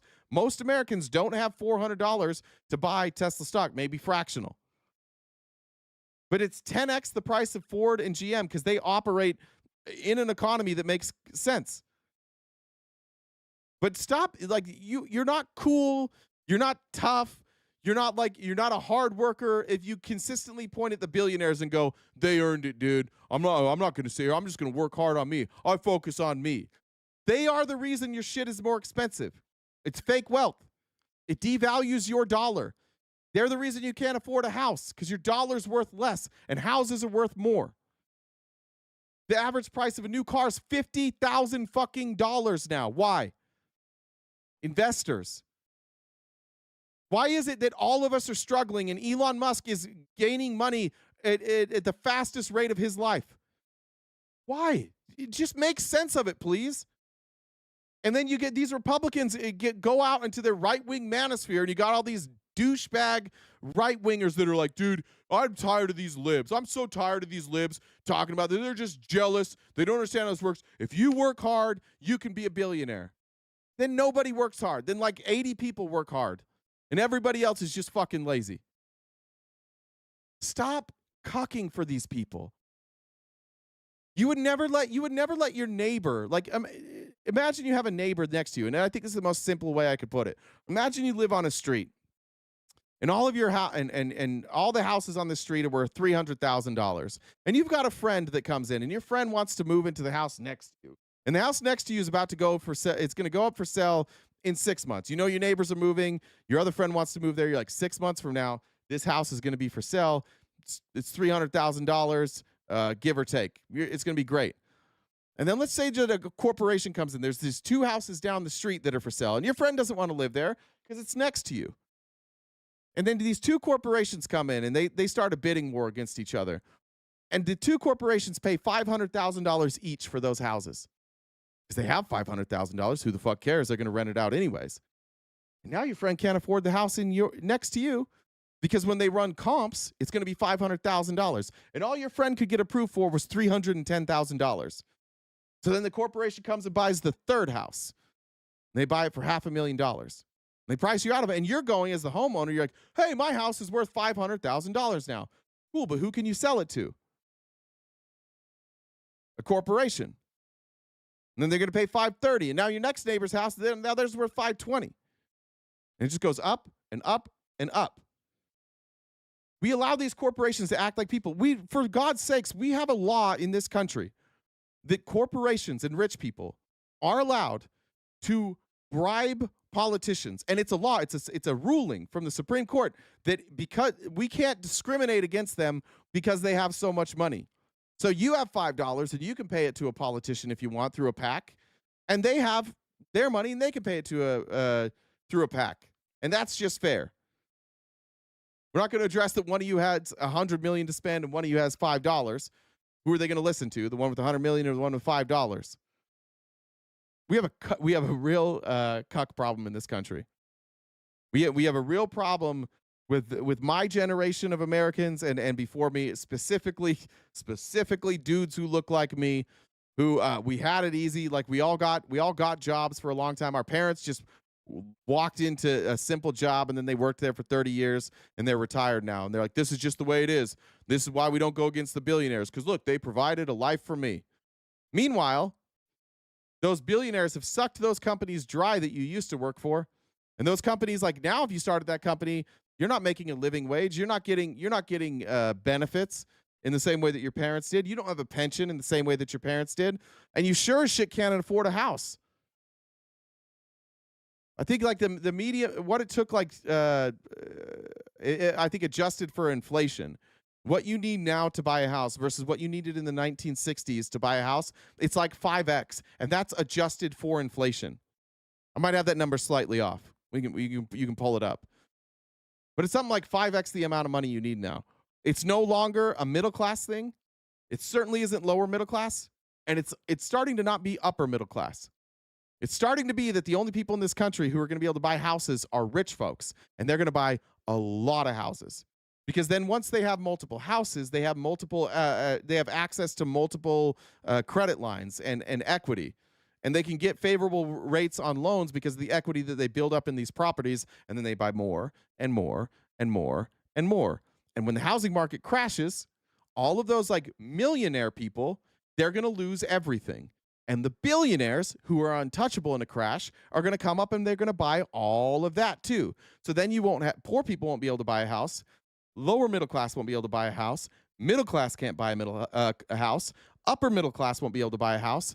And the like 10% won't be able to buy a house. And then it'll just be the 1%. And then eventually we'll crash that market too. And the 1% won't be able to buy a house either. It'll be the 1% of the 1%. And all of us will be renting. And none of us will have equity. And none of us will have generational wealth. That is the path that we are on. That is the path that they have created. That is what they want to happen. It's irrefutable. That is the Republican path. Depending on how old you are, you may never own a home again. Your kids almost certainly won't own a home. Something like 70% of people under the age of 30 believe they will never own a home in their life. They're looking at their career path, and they're saying, I'm going to be an educator or a civil servant, whatever it might be, and they look at the money that they're making, and they say, I will never buy a house. I can't afford it now. My wages aren't going to go up that much, but the housing market is. Now, our economy is set up to grow at between 2 and 3% a year. That's on purpose. That's what causes stocks to rise, and that's the capitalist dream is that like you will have a economy that moves in that direction 2 to 3% a year. You know what Republicans never tell you, and you know what none of these like capitalists ever tell you, is that if the economy works if the economy doesn't go up between 2 and 3%, most of you aren't affected. Okay, if you own a house right now, and the value of your house doesn't go up for 3 years, it just stays flat. How does that affect you? It mostly doesn't, right? Unless you had a plan in those 3 years to like sell your house, to retire, whatever. It mostly doesn't affect you. Who does it affect? It affects investors. It affects people who might have bought a house Market goes down or it doesn't go up, and there's no return on their investment, because the reason they purchased these houses is because they thought the market would continue to go up. The other thing that the capitalists never tell you is that when it goes up faster than 2 or 3%, that's also a problem. So when you see capitalists saying like, look at this, the value of my house went up 70% in 3 years. Isn't that amazing? No, it's not. No, that fucking sucks. That's bad. That means less people can buy your house. That means only a handful of people can buy your house. And so for you, great. I'm going to buy, I'm going to sell. I'm 60 years old. I'm going to get an RV, and I'm set. For however many years left I have on this earth, I'm set. Cool. But the rest of us are fucked. So this 2 to 3% window that they want the economy to grow at, they never tell you that when it grows faster than that, that is more alarming than when it grows slowly. A contraction hurts Americans less than an expansion. This expansion of wealth is hurting you. It's not hurting the billionaires, but it is hurting you, because all of our commodities have to keep up with that. And payment doesn't keep up with that. Like CEO pay is up like 70% this year. That's a problem, because worker pay isn't. We haven't touched minimum wage in forever. It is literally going up 0% every year. So if wages don't keep up with how fast everything else is going, you're fucked. But who's not fucked? The billionaires. And do you honestly want to rely on billionaires caring about home ownership for you? I wouldn't if I was you. I wouldn't trust the homeowners or the billionaires to do that. I don't think they care about us very much. I have this sneaking suspicion they don't wake up every day and go, what can we do to make homes more affordable for American people? No, they wake up and go, how can I get more money in my pocket? And eventually, yes, like eventually it flatlines, it plateaus.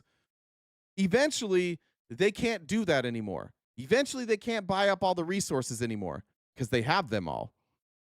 And then you just live in a class system. Then we are Russia. Then it's the billionaire class and everybody else. No middle class, there's no freedom, there's no upward mobility. The only chance in some of these places you have to have upward mobility is to do something remarkable. Maybe like if you invent something, if you're a superior athlete. We've talked about this before, but like in countries where you have an oligarchy takeover, where you have a collapse of a superpower, you have athletes being like the highest paid, entertainers being the highest paid, podcasters, news anchors being the highest paid people. Fuck, some of those people ascend to the presidency. And that's where we're at. That's the stage we're at. Remember when everybody thought the Soviets were infallible? Remember we had the whole Red Scare, and we had the race to the moon, and the Soviets were the dominant world power. And a lot of people mistakenly say like, oh, well, we beat them because we got to the moon, and we beat them because we worked harder, or we beat them because we were smaller. No, we beat them because for what they did in order to get to the moon is they eviscerated their middle class. They put all the money and the power in the hands of a few. And it destroyed the USSR. Because when economic times get hard, there's no community there. Once those people started starving, once those people, and there was nobody to help them, they turned on the government. And then the government came in heavy-handed, is like, back the fuck off or you die. And we have a president who, by the way, when economic hard times come, this president will say, back the fuck off or you will die. That's how this episode started today, with Stephen Miller saying, ICE, do whatever you want. You have federal immunity, which isn't a thing. That's just a thing he made up. There's no such thing as federal immunity for law enforcement. That's like some CIA shit, where it's like, we're just going to pretend it didn't happen. But if you look at your future slipping away right now, if you look at your finances and go, how the fuck? If you have kids right now, and you're looking at your kids like, what am I going to do? I can't even save enough money to help my kids. Even if they can't go to college, it's I can't afford college for my kids. So they're going to have to get a student loan, which will cripple them forever. They're sure as shit not going to afford a house. I better not sell my house because it might be the only chance my kid has to live in a house that is owned by them is if I pass it down to them. So I better not sell my house. And then time comes, then, you know, your spouse or you, then all of a sudden you're like, oh, fuck, I got cancer. I'm 50 years old, I have cancer, and I have no money because I can't afford health insurance. Guess I better sell the house to the rich people. And now suddenly you have to make a choice, like, should I just die of cancer or should I let my kid have this house? And I think, frankly, there's going to be a lot of people that just like, I'm just going to die. I don't want my kids to live in a place where, like, they have nothing. That's the direction we're heading on. You can't tell me that that's not the direction we're headed. It is entirely unsustainable. And you Republicans, you got to stop doing this thing where you think Trump's with you and you're with Trump. You're not with him and he's not with you. You are a fan. You're as much of this, you're as much a part of this plan as I am a part of the 49ers plan next Sunday. I'm not. I'm just a cheerleader. I'm just a fan. I hope that they do well. And if the 49ers do really well and they win the Super Bowl, guess what I get? Dick. I don't get anything. I just get some good feelings. And that's what you guys are getting with Trump. I've asked you guys this for months. Can you just point to something that's gotten better for you since Trump was president? Can you point to something that you can point to for your kids that, like, oh, my kids are going to be in a better place because of this? No, you can't. The only thing you can point to is Trump said he would deport people and he's doing it. That's it. And that doesn't benefit you a bit. You guys are fans. You're watching from the sidelines. But just like sports, there's nothing here for you. In fact, when Trump wins something, when Trump wins like an argument with the Senate, he sells merch and you bitches buy it. Just like I buy the 49ers merch. I'm not part of it, but maybe if I put on this hat, maybe they'll think I'm part of it. Oh, did you see that at the parade when they were like, oh, we love our fans, the greatest fans in the world. Couldn't have done this without the fans. That's a lie. They could do it without the fans. They don't need us at all. And Trump doesn't need you. He just needs you to keep cheerleading long enough for him to get power. And the billionaires just need you to keep repeating that dumb fucking lie that, like, you can be like them. And America's this place of upward mobility. And if you work hard enough in America, you can make it. It's just not true. It used to be. For a long time in America, that was true. Those who worked the hardest were the most successful. It's not true anymore. Our most successful people don't do a goddamn thing. Elon Musk doesn't do a fucking thing. Jeff Bezos doesn't do a fucking thing. Bill Gates doesn't do a fucking thing. Mark Zuckerberg doesn't do a thing. None of these guys do anything. They jump on a Zoom call and they talk about earnings and then they just get filthy rich. We don't need any of those people. None of those people are making your life better. They're making it worse. You're out here fans like, oh, maybe I could be that way sometime. I appreciate their work ethic. Lee said, oh, I did that one. Tommy's real mom said, make billionaires afraid again. Bethany said, get this. United States President Donald Trump confirmed Argentina. Oh, I did that one. 10% tariff. Claudia said, thank you for all you and Jen do. Fuck Donald Trump. Agreed. Let me update this. Jen, you want to do announcements real quick? I need to pee actually real fast. About 30 minutes left. Are you here? Thank you, Marianne, for the super chat. I don't know if that is Delana Denilson said, can I get a link to Discord? Just message one of the mods in the chats. Find one of the mods and they'll get you a link. I think I got that. Let me go pee real quick. Thanks, Jen. All right. So, while Peapod goes PP, I guess we're not entertaining everybody. I don't know. This, like Jay mentioned, we've got a members only event tonight at 6.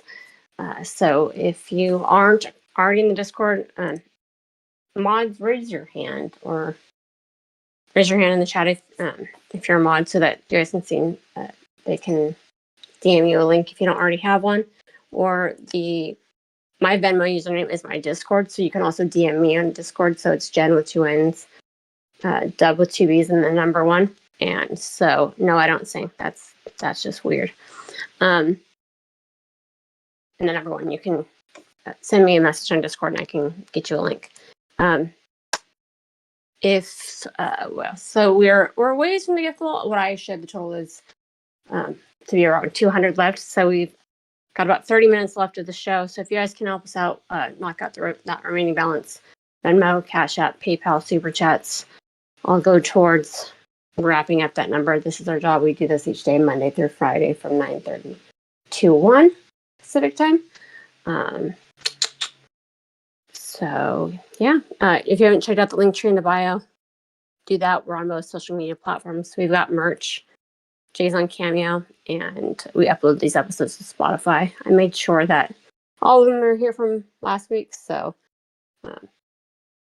they're all current. So, did you wash your hands? I did wash my hands. Thank you for asking. Good. Okay. I'm glad. That was a good joke, by the way. Which one? It was something about while Peepaw goes PP. That was a solid joke. Yes, that was. I heard that. Yeah, thank you. Yeah. So there's. Let's see. So yeah, I mentioned the gift card. Have you checked them? Cash App and PayPal. Yep. I don't know if you checked that recently. I did. Yep. I read that from Claudia. Did you freeze? I don't know. Did I freeze? Okay, I can hear you now. Oh, okay. Froze. Jesus, I think we saw the same thing. What? Did we just see the same thing at the same time when you laughed? I don't know. No, we Okay. are not married. We have ew. That's not what Really, I saw. Okay, good. No, I saw something else, but I saw something else. Gross. All right. But anyway, which one?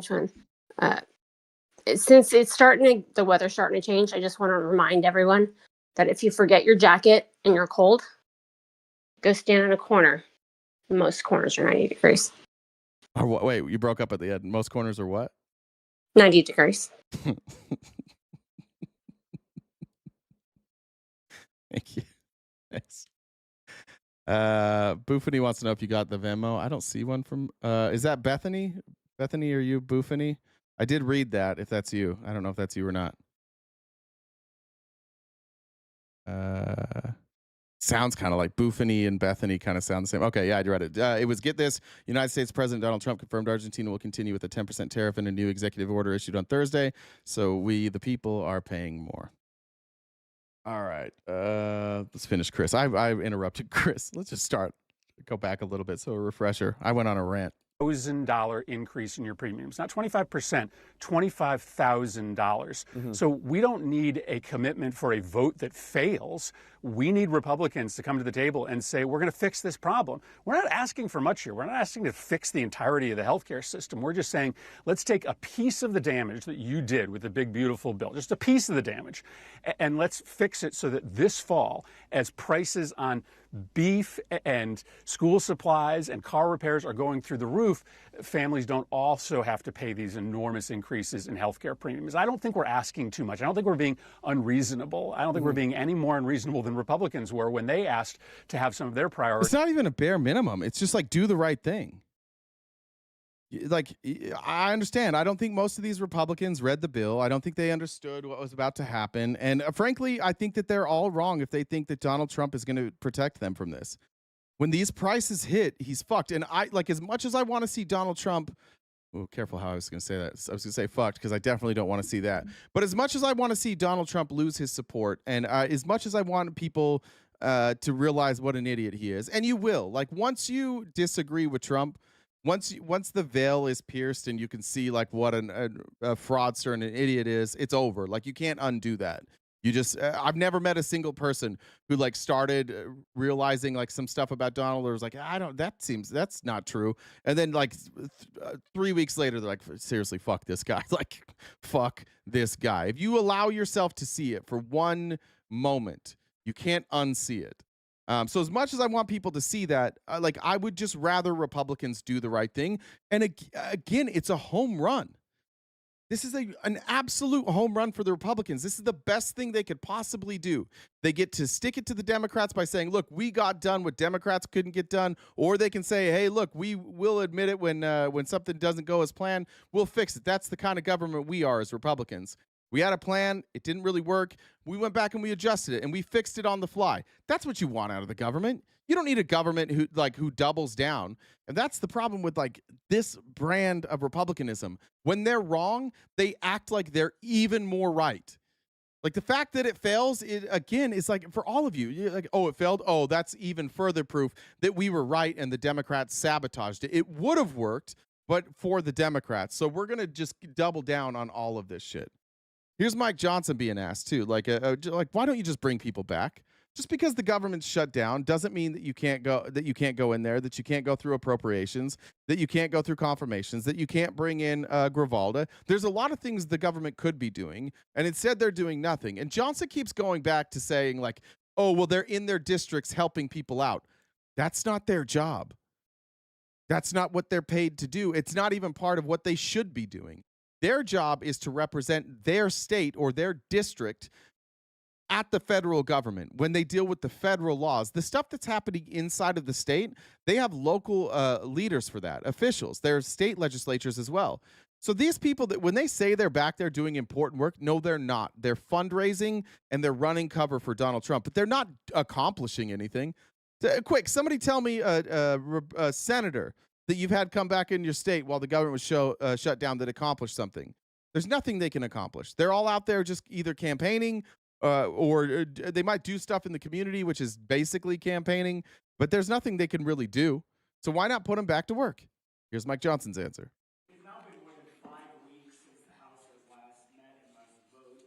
But even during the government shutdown, House committees could still meet, there could still be markups, there could still be oversight hearings, bills could still come to the floor. So why not? I know this is quiet. I'll cover it in a sec.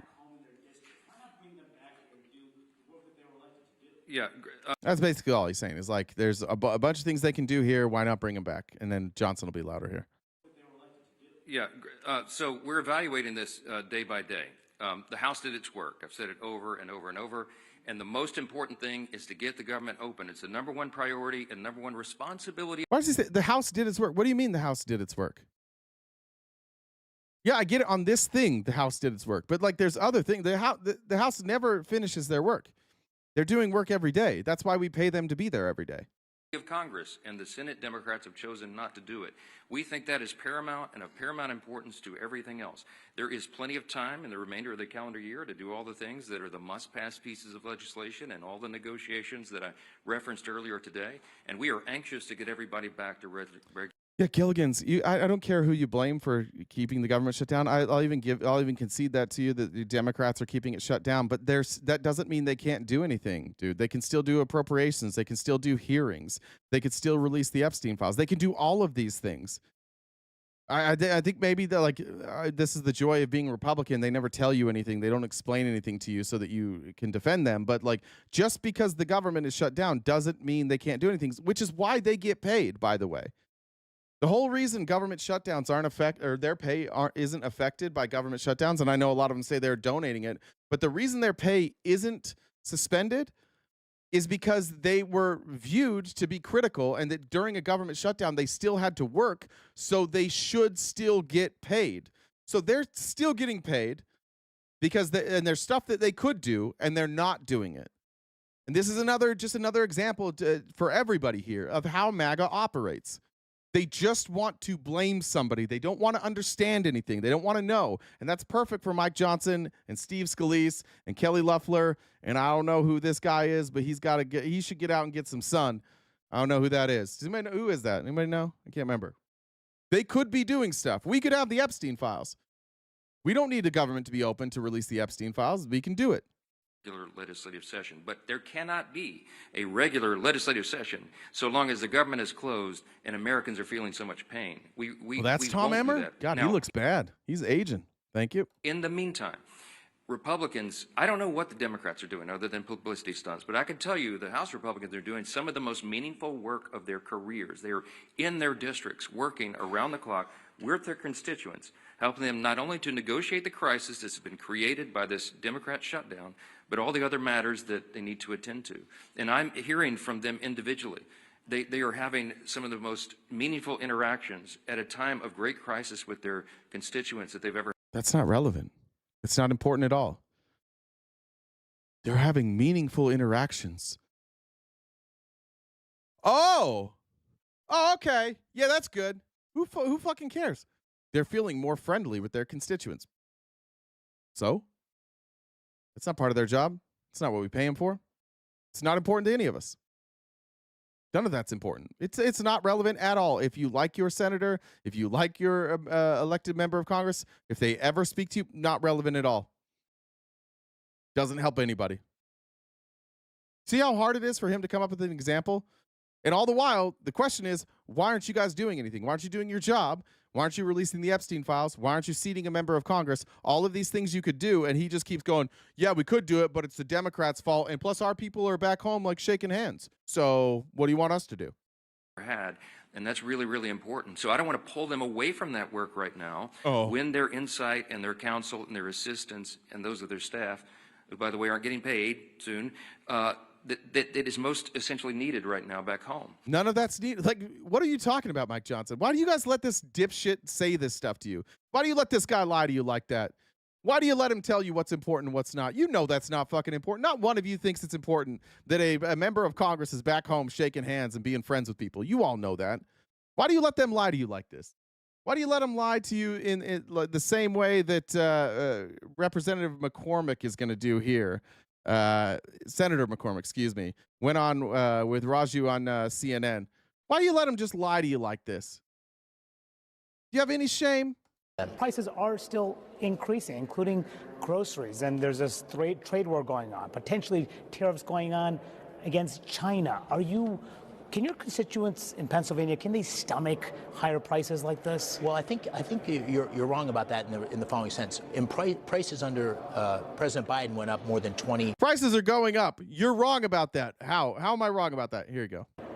Inflation was up. Real wages didn't. Inflation is still ticked up. Inflation is down significantly from where it was under the Biden administration. Yeah, but then Biden got it down, right? Right. What are you talking about? It was at 9%. It got below 3%. That's where we're at 3%. So yeah, like it was higher, but like that's 10 months later. This is 11 months almost. This is what they have for you. This is the best that they can present you. Well, a lot of people are upset that their prices are going up. Well, you remember like 3 years ago when it was up and then it came down? Well, now it's about the same. So we've kept it the same. So that's pretty good, right? We made it same good. That's working for you, Republicans? That's enough for you? We need to make sure we continue to focus on fuel, focus on groceries. There's no doubt that we still have inflation, but inflation's come down significantly from where it was. And the best way to get affordability underway is to deliver on the promises of tax relief for middle-class families, which we did. Nope. Turns out, fucking nope, because they did that, right? Like we have the tax policy there. The tax policy was there the whole time. The tax policy was introduced in 2017, and it's been in place up until now, and now it's extended. So it's the exact same tax policy. How is this an argument? How are you guys, honest to God, how do you buy this shit? How do you wake up and you're like, oh, well, when the tax breaks kick in, bitch, they've been in. They've been in since 2017. They haven't fucking changed. They're the exact same. They didn't change during Biden. They didn't change now. They're the same. The best way to address these prices is to do absolute dick. That's what we're going to do. You already passed that bill, dude. You already did that. Nobody's stopping these people from paying the tax rate that you gave them. That's what they're all paying.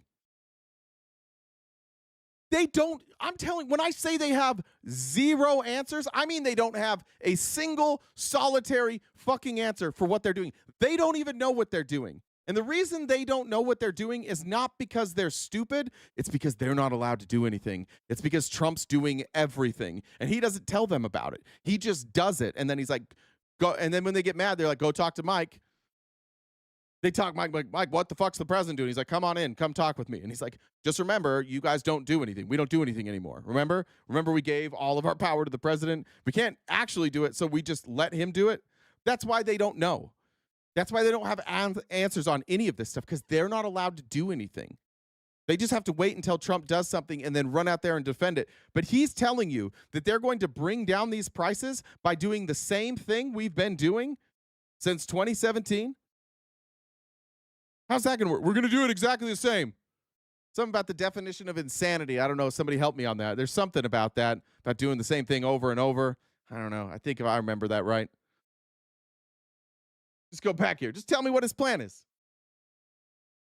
Underway is to deliver on the promises of tax relief for middle-class families, which we did in the Big Beautiful Bill, to get foreign direct investment coming into the country, which we have now at levels beyond what's ever happened before. Oh, yeah? Where's the evidence of that? Is it?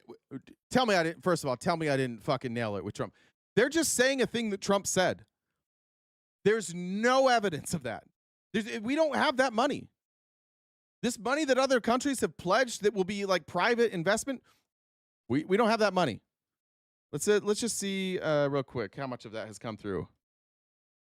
Go over here to Perplexity.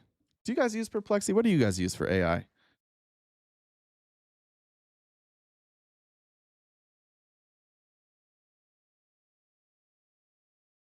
I'm scanning the chat while I do this. What do you guys use?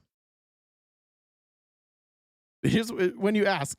President Trump has announced and promoted historically large investment commitments in the United States during his second term, including trillions of dollars in proposed deals and landmark industry expansions. Official White House sources and multiple company statements highlight record-breaking investment pledges in advanced manufacturing, artificial intelligence infrastructure, and semiconductor production, with claimed totals reaching over $5 trillion in his first 100 days alone, and individual megadeals such as $600 billion from Apple, $500 billion from NVIDIA, and the Project Stargate AI Consortium, and $200 billion from Micron Technology. Those aren't foreign investments, and those don't benefit us, by the way.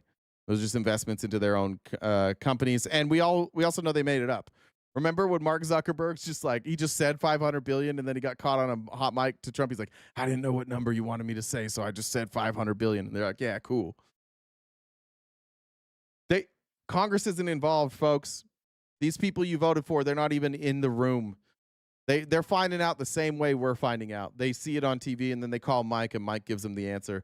They are absolutely, completely out of the loop. And they can't tell you that because they're so afraid of telling you the truth that Trump will get mad at them. He'll run them out. So they just have to sit there in the corner and take it, watch it. And then hopefully they can come up, when they're on TV, they can come up with something. But so far what he said that they've done for you is they've cut your taxes, which they didn't do, and historic investment, which hasn't happened. And even if this historic investment were true, it wouldn't help most of us. Right? It might bring back some manufacturing jobs. It probably would. And that's it. It wouldn't address the cost of groceries. It wouldn't address the cost of housing. It wouldn't address runaway debt. It wouldn't address anything that they're talking about here. There would just be some more people with jobs. And that's it. So even if what he was saying, even if Trump had secured this money, which he absolutely has not, even if he had, it doesn't really benefit you.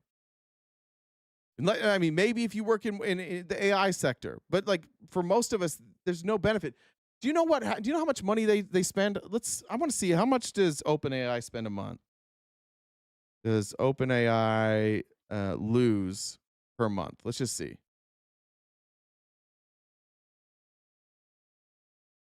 OpenAI is currently losing $2.2 billion per month.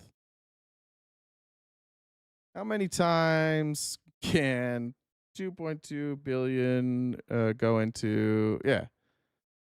So that's what, 24 billion a year is what they're bleeding, and they're making no money. These investments into AI companies, they're just going to get eaten up in cost. Then this is before they even have all their data centers. This is before they've even built their data centers.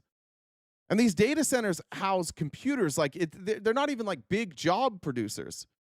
They have gives construction jobs. If you're in the construction industry, great. But we even know what this is doing. Go look at Memphis, Tennessee. Memphis, Tennessee had this massive investment coming in, right? This for AI. Massive investment coming in. They got some construction jobs, which are temporary because once it's done, the construction jobs are gone. And then they have the people that work at the data center, which is limited. I think it's maybe a couple hundred people at most. And then the city subsidized it, so the taxpayers paid for it. And then everybody's electricity bills are going up and their water bills are going up. So everybody's paying more for electricity and water, and they subsidized it. And what did they get for it? Honestly, what'd you get for it? The more these people invest in AI, the worse it is going to be for you. The more of these data centers they can build, the more expensive it's going to get. And then they're double. And then Trump, this is the real fucking kicker. It would be one thing if Trump was like, hey, we need these AI data centers. They take up insane amounts of power. It's going to raise everybody's bill. So while we're building these data centers, we're going to add a component that they have renewable energy. Maybe they should be forced to have solar. Maybe they should be forced to power themselves with solar energy. And if the government wants to invest in that, or if the taxpayers want to invest in the infrastructure to build out solar energy so it doesn't raise their prices, that's one thing. I still don't think the ROI there would be very good. You'd have to show me the term sheets, but like I don't think you'd have an ROI on that either. But even then, Trump is saying, not only are we going to build these massive like energy sucking producers, but we're not going to do it with renewable energy, and they're going to require natural gas, which is going to drive up the cost of natural gas. And then we got to cool it, so that's going to be water. So that's going to drive up the cost of water. I don't know how to paint like a more vivid picture of how bad these billionaires are fucking us right now, and how much Donald Trump is just doing stuff for them, and how little Republicans understand about how this is affecting their constituents. I don't know how to draw it any clearer than that. Just think about everything they're talking about investing in, and I dare you to tell me how it benefits you, what the benefit is for you. How do these data centers help you? How does AI make your life easier to live? It doesn't. In fact, it's on top of that, they're building out AI to take a lot of the jobs that you guys do. China just announced yesterday that like half of their coding comes from AI now. Half. 50% of their coding is done by AI now. That means these people who learned to code the last time we shipped out manufacturing, and everybody's losing their manufacturing jobs, and the billionaires were like, you should learn to code, you got to adjust. Well, what they're doing now wants to replace us all. So think about it longer. Now you got to think like, okay, well, what's their plan for that? What's the Republicans' plan for us all losing, like a bunch of people losing their jobs, utility costs skyrocketing? What's the plan? Where's my Republicans? We got any left here? Tell me. What's the plan? If they accomplish what they want, when they tell you it's all about AI, we got to win this race, what's the plan? Are they going to give you universal basic income? They're saying that we got to replace the birth rate. What's the plan? Are they going to pay you? Well, they're not going to, because that's socialism. So are these tech companies going to pay you? How are you going to make money? Raise your hand if you went to school for coding. Raise your hand if your job is replaced. By the way, the stuff that they think is replaceable, doctors, nurses, anybody who reads like X-ray machines, MRIs, teachers. They want to automate learning. Obviously, coding. It's going to be website design. Raise your hand if your job can be replaced. Like, you could probably train AI well enough to do my job. And it'd probably be funnier. They'd stumble over less words. They'd get more facts right. They'd probably be a more accurate version of what I'm doing. What's the plan? Cut taxes for rich people. Cut health care for poor people. Cut health care for middle-class people. Cut health care for upper middle-class people. Make it entirely unaffordable. Bleed jobs. Cut off all of our everybody that we've done trade with. Fuck Canada. Fuck Mexico. Let's start murdering people who drive in boats. Let's get rid of them too. They got to go. How much more obvious does it have to be that this is just a takeover? How much longer do we have to wait for you guys to go, uh-oh? I'm getting tired of it. Honest to God, like, I know that we're super limited. Like, I know that TikTok doesn't push out our stuff anymore, Twitch doesn't, and YouTube is. And yet, even with nobody finding us by accident, if you're here today, you didn't find us by accident. You know who we are. You're either subscribed or you came looking for us. Every Republican that's in a chat today like you've engaged with us before or you follow us before, that's why you're here. And even then, you can watch all this, and I'm still shocked that there's people that come in here every day and they're like, this is good. This is really, really working out. It's really, really not. Beautiful bill to get foreign direct investment coming into the country, which we have now at levels beyond what's ever happened before. Get fair trading deals in place, which is happening through those trade negotiations. What are they? What trade deals do we have? So the way I think about it is, you think about a sailboat, there's lots of wind at our back. Deregulation, energy dominance, the tax certainty, the foreign direct investment. And the more certainty we get on the trade deals, I think the more the economy is going to continue to pick up. But the economic growth now has been extraordinary. It's crazy. I mean, look, if AI is going to take over everything, you're going to have a war. I don't give a fuck if AI takes over everything, as long as it's providing income. If AI replaces your job, you should get paid for that job that it replaced then. If we're going to use government money, if we're going to use trade deals to bring in investment, and that investment is going to take your job, you should keep the money. I don't give a shit. Right? Like if AI does a better job than coding than coders, but we got a bunch of coders who are unemployed, pay them then. I don't care. I think it'd be great if we lived in a world where nobody had to work, where you just did what you wanted. That's great. I'm all for that. But that's not, that's not their plan. Because they're losing jobs, they're bleeding jobs right now. And then their plan is to cut taxes for rich people and cut benefits for everybody else. We could tax the richest people in this country and just pay for everything. We could cut half the military budget. We could pay for anything we wanted to in this country. We could all have universal basic income. We could, and by the way, you wouldn't even really need to have universal basic income in the same way. Like if everybody just had access to a house, to healthcare, and to like some level of food, which we can absolutely afford, we can absolutely do, then I don't think we would worry so much about AI. I don't think we would worry so much about these loss of jobs. But we don't guarantee that. We commoditize things that people need to survive, and then we allow the people that commoditize them to make them either too inexpensive or crippling to have, like housing, like healthcare, like education. All the things that we want, all the things that the Constitution was supposed to guarantee us, right? Even just the ideology, not in the Constitution, but of life, liberty, and then the pursuit of happiness. Or John Locke changing it to property. We read the preamble all the time, but like, go read it again. Let's just do it. We should do this every day. I never remember what order they're in. I'm going to read it to you.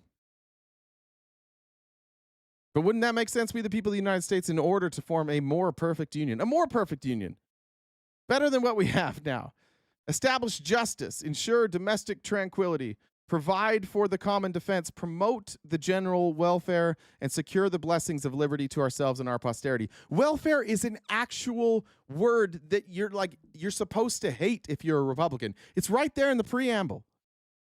Promote the general welfare. And you guys have taken promote the general welfare and you've turned it into a slur to go after people like, oh, I would never be on welfare.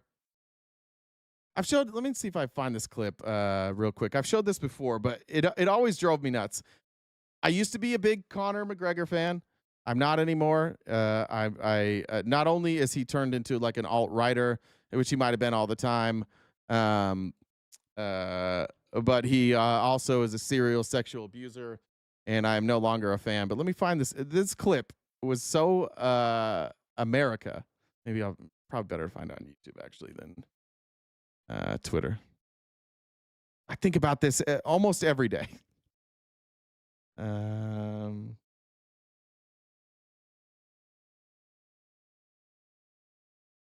All right, I think this is it. You were on welfare, bro. Okay, then you ain't no man. You took welfare. Okay, don't talk about money. Don't you talk about money. Then what wasn't it? You took money from single moms. Single moms go on welfare, not men. Connor, you don't talk about money, all right? Keep your mouth shut when it talks about money. Connor, you're going for history, man.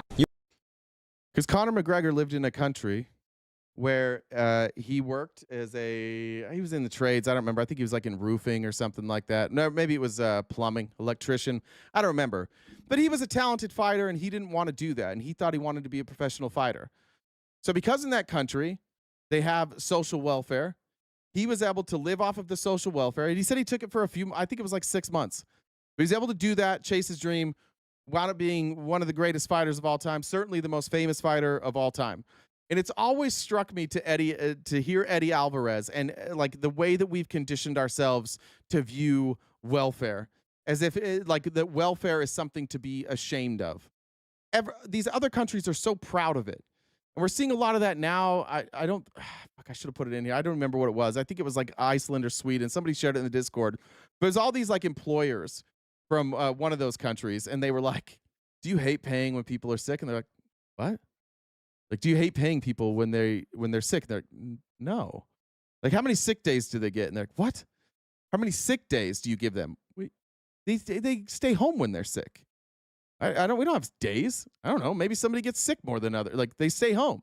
And what we've done in America is we've taken like the people who will leech on that system. And we've said, and this is the irony from Republicans, they basically tell you that if you get anything, if you get anything without working for it, that you're lazy and you will become addicted to it and you won't ever work again. But these other countries, it shows like I think people want to work for a living. They don't mind doing that. I think it gives people purpose a lot of times. Getting out of the house, accomplishing something, you go and you work, and then you come home. But the other thing they don't have is massive corporations. There's protection. So if you're a business owner, you knew going in you were going to have to give paid time off. But you know what you don't have to do as a business owner there? You don't have to negotiate with healthcare companies every year. You don't have to, or health insurance companies. You don't have to bring in somebody from Aetna every year that's like, hey, by the way, your bottom line this year, it's going to go up 13%. Sorry. You don't have to do that. You don't have to worry about that. That's all part of the government because they take their constitution seriously. They take their responsibility seriously. We're actually going to provide for these people. We're going to give them health care. Don't worry about it, employers. And then the government guarantees, like, if you own a business, you have to give people sick leave and you have time off. So one lady was like, they were like, do you get sick? And she's like, no, I almost never get sick. And she says it's because in the summer, when she has paid time off, she goes to the beach and she's like, oh, I go to the beach. It's good for you. It is good for you. Vitamin D is good for you. Relaxation, good for you. Not being stressed, good for you. Having a doctor you can go see anytime you don't feel right, good for you. It wasn't just the beach, but like we look at these people and we're like, oh, you guys, you take welfare. We've been conditioned, and it's me, it's us, I get it, it's us, it's the white conservative men who have been put into this manosphere where we think everything is fucking earned, and it's just not true. I get so tired of it. Like Rogan says this all the time. Like they're jealous at me because I worked my ass off. You did work your ass off, Joe Rogan. You did. I'm sure that you did. But you also got real lucky. And he used to say that. He used to say like, yeah, I work hard, but I got lucky. And in this country to make it, you have to be lucky. And now he's like, I'm out here grinding. You hear him talk about his like stand up. He's like, I've been grinding. I've been working on it. And now it's tight. Got like a tight 50-minute set. Yeah, that's what we want with comedy. Rehearsed and tight. We're backwards here.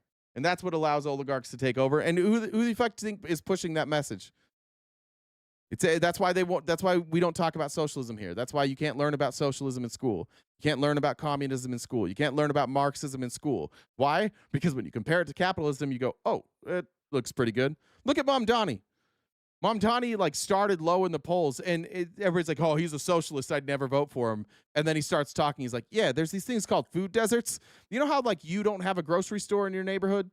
Yeah. Remember how there used to be and then they left? Yeah, because they couldn't make money? Yeah. Well, we're going to put one there that doesn't rely on profit, right? Like nobody needs to make a profit there. We're going to have government-run grocery stores. And they're like, oh, okay, yeah, that makes perfect sense. There's a place here.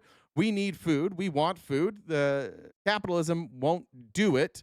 And so, yeah, the government's going to step in and they're going to provide food for us. And we're going to pay for it. It's not free food. Still, it's probably, the prices are going to be probably the same. Maybe even sometimes a little more expensive. But there's not going to be some dude at the top getting a $20 million check for leading the company. That's going to be the difference. Dog Lover said, awesome live today. Here's some grifting money for the Snell Pesticide and Soros Fund. Keep up the great work. Thank you very much. Amy says, gift for the show. Jessica said, sending this to help with educating Larry and all the MAGA in the chat. Just not text. Fuck text. Thanks. Thank you guys for all you do. I don't think he's around anymore. I don't know. Thank you, Jen. Burned Out Medic said, for gift goal, also, can I get invite to the Discord? If you didn't yet already, Burned Out Medic, message a mod. They'll get that for you. Pink said, we need to raise the price on boot juice. It's giving them all brain worms. That's pretty solid. I like that one. I don't think I missed any here. Pretty sure I didn't. All right.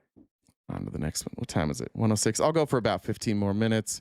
While the next video plays, I'll update the goal. We can see where we're at there. I'm going to skip that. I actually want to go to Tim Walz because I think this is I know a lot of people don't like Tim Walz on the right. I don't know how we feel about him on the left, but like this type of messaging is, I don't know if it worked. I don't know if it was effective in the election. I appreciate it because I thought it was really simple and common sense. But a lot of what he was saying was like warnings about what would happen, like what could happen. And now that the things he was warning about are happening, I think this type of messaging is more clear. And I applaud Tim Walz. Frankly, if we're being honest, Tim Walz is one of the people that I probably look up to the most in politics.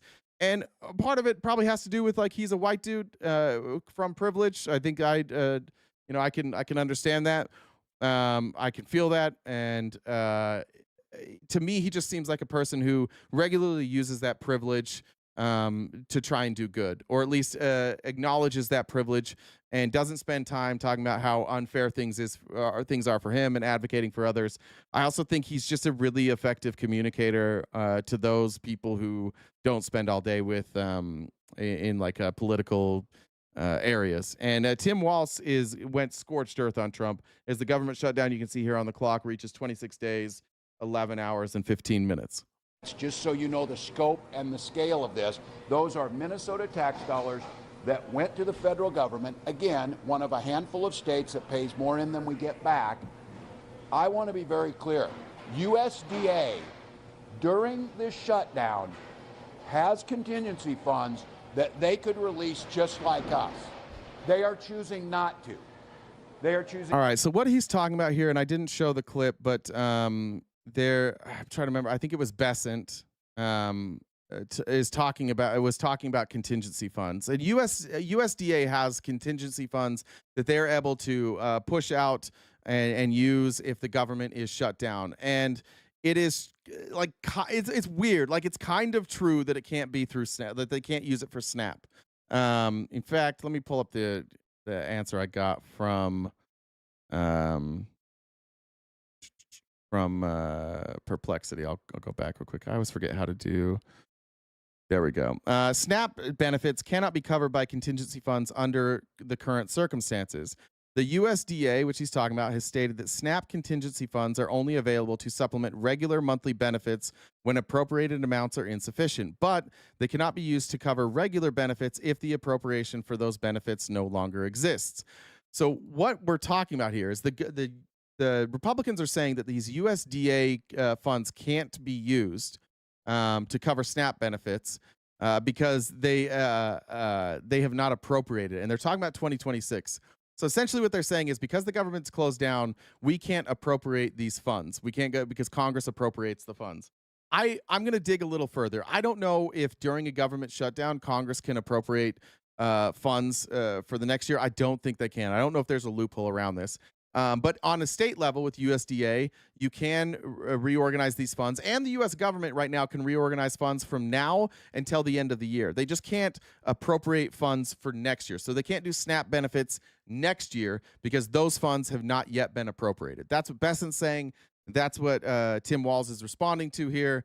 Again, I don't know the function. I don't know if they're able to appropriate funds for next year without the government being shut down. My gut instinct is no, but I don't want to give a definitive answer there. Not to. And I can paint any damn picture you want for you. They're paying contractors to tear down the East Wing, but they're not putting money into the food bank that they're setting on. So if there's a sense of frustration in America, it's very real. And usually we start to do these things as we get nearer to Thanksgiving and we start to bring it to attention. We don't need a holiday to tell you that food insecurity is real, that the system that we've developed keeps people out of poverty, keeps them out of hunger, improves their quality of life, improves their health, and lets them participate in our society. And when this risk comes, it puts a lot of children, a lot of seniors, and a lot of folks with disabilities at risk by a choice. They are choosing not to fund these programs. They are choosing to prioritize. And when the White House press secretary said the top priority is the ballroom, we could not disagree more. Our top priority is the well-being. He's referencing is that Caroline Levitt said that Trump's number one priority right now was the ballroom, which is a crazy thing to say. Like, I believe her, and I guess maybe we can credit her for telling the truth for once, but like that's pretty crazy to say with all the things going on in this country right now that the president is mostly focused on the East Wing makeover Of the Minnesotans, especially around food security, home heating assistance, and the things that we know Minnesota does really well. So I'm all right. Going on here, I think this is the part where maybe is the frustration. For me, I've said it many times, but I'm very afraid of like the future of this country. I'm very afraid for that after Donald Trump is gone, because the reality is Republicans will never this version of Republicans, they're never going to trust anybody but Donald Trump again. They don't trust the military. They don't trust Democrats, and they will never work with Democrats. They've seen how freeing it is that they can blame every time there's a problem. They can blame Democrats for it. And I more than that, I'm afraid of the people. I'm very afraid of, frankly, anybody who thinks Tim Walz is a bad guy. I'm baffled by my Republican friends who fucking hate Tim Walz. There's plenty to criticize about everybody, but to see a guy like this and say this is a bad guy. And like Joe Rogan calls him all sorts of names all the time. And Joe Rogan's excuse for calling him names is that Joe Rogan says he lied about being in Tiananmen Square, which he didn't do. And he lied about his military service, which he also didn't do. But even if he did those things, like Joe Rogan has had multiple people on his show that have done that exact same thing, including Tim Kennedy, who's been on there like 10 times. He didn't have a problem with Donald Trump being a draft dodger. Didn't have a problem with Donald Trump lying about every fucking thing he's ever said. Had no problem with RFK lying. Doesn't have a problem with any of these politicians that he's had on lying. Only Tim Walz. But I am legitimately concerned for humans who see Tim Walz and listen to him speak and find a way to hate him. You could disagree with some of the stuff he says, but like, how do you look at Tim Walz and say like, this is a bad guy? Somebody like even here, he's just calling for Republicans and Democrats to work together. And the Republican response has been, shut the fuck up, Tim Walz. You lied about China. We don't ever have to talk to you. And that reaction, I don't know how we ever overcome that. Like that's going to take death. And I mean like people dying, just dying off of old age. The damage that Trump has done to this country isn't over when he's gone. Like we've got so many problems. You look at the right is in complete disarray right now. The only thing they seem to agree on is Donald Trump, but they don't trust each other, and they sure as shit don't trust us. And we have millions of people in this country who have no fucking clue how to find out if something is true or false. They have no ability to do that because they've decided that everybody who says differently than what they believe is just lying. But I think the biggest thing is we have a federal system that we're all in it together, that we help other states when they need it, but we have a situation where they are trying to divide us amongst ourselves. They're trying to provide specific aid to states that they like at the moment, which is... Job, he's absolutely a failed businessman. Stop pretending that an LLC for every property Donald Trump has, most of which he got from his father, stop pretending that those are businesses. They're not. They're just like tax entities. Donald Trump has never started a business that was successful until he became president and he gets to use like foreign aid to do it. But yeah, stop that. Donald Trump is a miraculous business failure. And this is what I'm talking about. Like you guys don't know, you have no ability to tell like what's true and what's not. You're counting, like when you say Donald Trump has 750 businesses, what you're saying is that each property that he has an LLC. That's all you're saying. But it's all under it's all under one umbrella. And the reason that they all have LLCs is so he doesn't have to pay taxes, because he and his rich friends wrote the tax policy. So they each property looks like its own business. It all passes through the Trump Corporation, but they do that just so that they don't have to pay taxes on things. So yeah, he's a tax cheat. He also illegally takes advantage of the tax code, and he's a terrible businessman. Every business he's ever started has been a catastrophic failure. And by the way, I think the ones that he started now will also be failures. I think World Liberty Financial will end with people going to jail, and it will be a catastrophic failure that crashes when crypto crashes, which is coming. The moment, which is absolutely unconscionable. We would, and the state of Minnesota would do whatever we could to help folks, whether they're in Texas or whether they're in Iowa or whether they're in Massachusetts. States being left on their own is an untenable situation. We either that or give us our. But that's what this is now. Like the Republicans are just saying, like Democrat states, you're on your own. We'll gladly take all the money that you pay, and we know that Democrat states pay all of our fucking bills. But we're going to take that money that you guys that we use to pay for red states, and not only are we going to only give it to red states, but we're not going to give any of it to you. We're not going to give any of your money back. Thank you for doing all the work for us, but Donald Trump's feelings were hurt, so now you guys, he's going to pick and choose like which states get funding when things go bad. Pretty sweet. Then he nails this about Kristi Noem. I love that he goes after Kristi Noem, but like DHS is pathetic. It's the worst run department in our government. They're bleeding money. The Kristi Noem is like just an idiot, just a full-time idiot.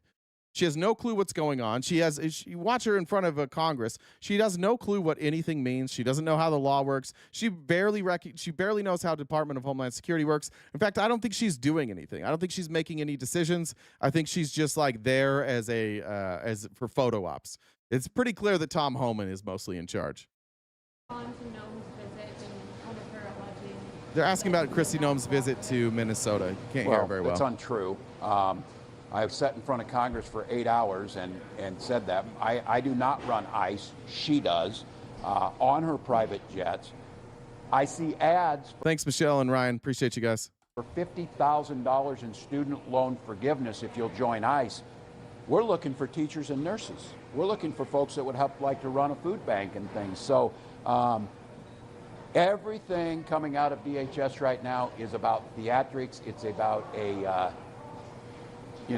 media hit or whatever. My guess is she's probably here on personal business and used it as a way to pay for it by having a press conference that had absolutely nothing factual and nothing new. So we'll continue to follow the federal laws, we always have.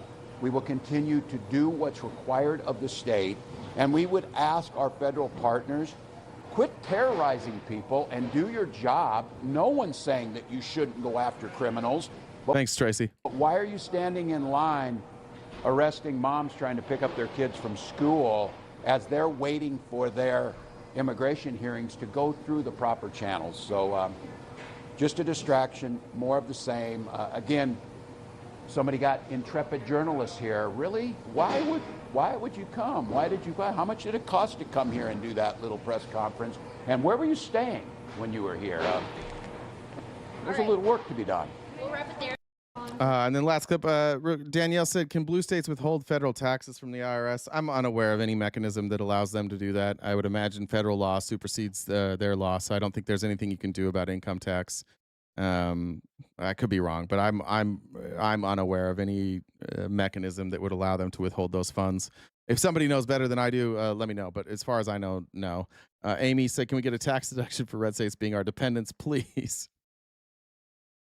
That would be nice. All right, last clip from Tim Walz, because I love how he summed this up. Then I'll pull up.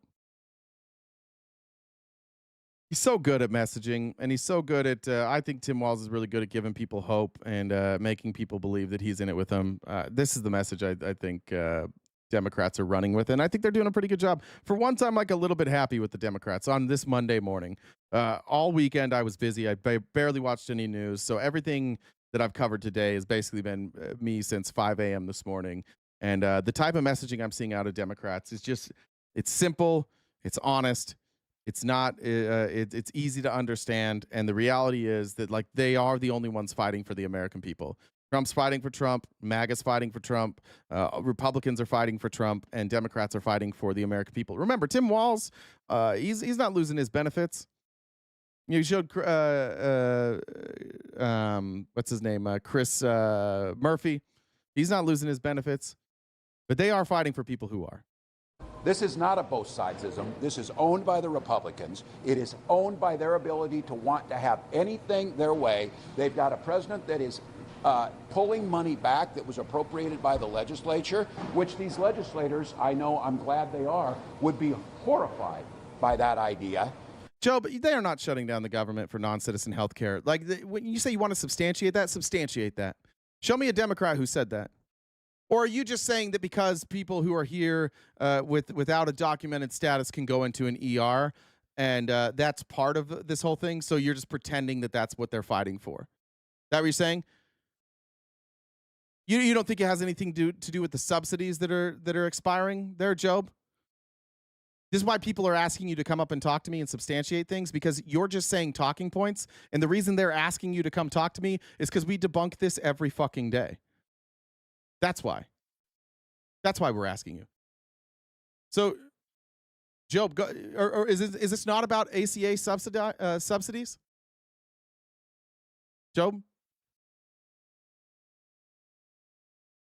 No, I'm right here, Job. Stop asking for phone numbers. I'm talking to you now. I understand you're gonna. Everybody does the same thing that you do. Oh, I don't know how to work Discord. Is there a phone number? No. I'm asking you now. The question is, do you believe that Democrats shut down the government because they want people who are here who are undocumented to have health insurance? Is that what you're saying? We shut it down because we want them to have health insurance, or just access to emergency room care, which, by the way, they'll still get, right? Of course, you know that if you're here and you're undocumented and you go to an emergency room, you're still going to get care. The hospital just might not be refunded for that, right, Job? That's what you're talking about. It's Job or Gob. I don't know which one it is. I think Job, probably. I assume that's a reference to. What is that show called? Arrested Development. What do you say about your party, Joe? While you're answering that question, what do you say about your party? You guys are cutting healthcare, right? Are you aware? You know that, right? You're cutting healthcare for millions of Americans. Or are you still under the impression that that all of that money was being spent on people who are undocumented here? Job, just left? Not going to answer that. Democrats shut down the government because of page 57. Yeah, because of page 57. Bro, you're on page 57. What about all those other pages? But let's pull it up. Page 57. I think this is on like Mike Johnson's page, right? Speaker.gov. I think he has it right there.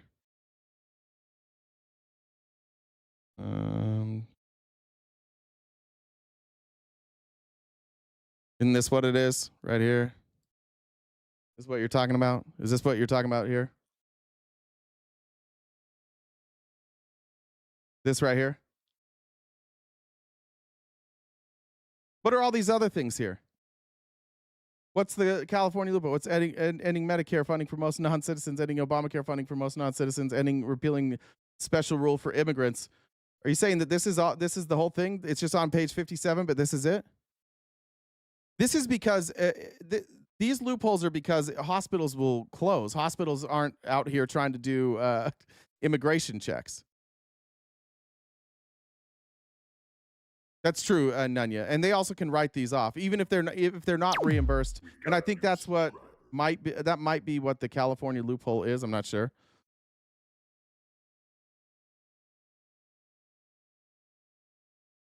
You reckon but what about the ACA subsidies? Let's see. Let's go back to Chris. In fact, can you just show me one Democrat, Job? I just told you what you were wrong about. We're not shutting it down for those things. That's not why the government shutdown is happening. That's what I just explained that to you. It's about ACA subsidies. It's about healthcare. Yes, this is included, but this is about rural hospitals closing. You have to keep these reimbursements for them because they will close. And it's not just Medicaid reimbursements for undocumented people. It's Medicaid that keeps their hospital afloat. What about the ACA subsidies? Chin blocked. Shut up, Patrick. He's right there. Patrick's so desperate to be a victim at some point. All right, mute Patrick for 5 minutes. Patrick, you can't talk for 5 minutes just for false accusations. You're the only one I block every day. Just for 5 minutes at a time, though. All right, so you're not going to answer. All right, Joe, last chance. ACA subsidies? You don't think it's about ACA subsidies?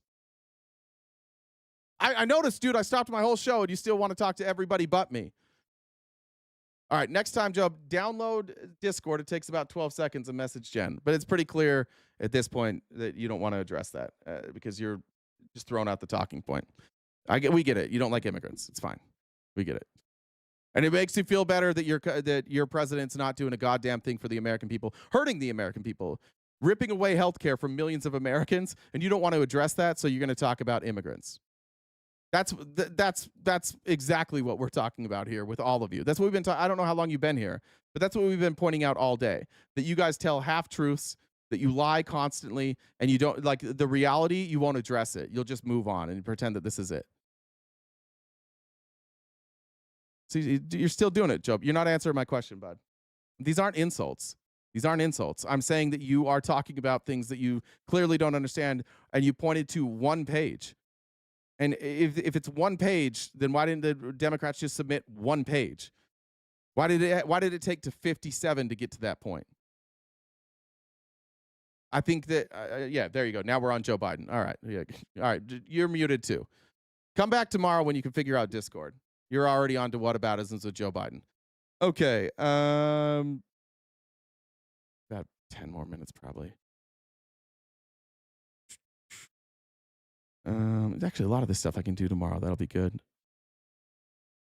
All right, I wanted to play this. Is it this one?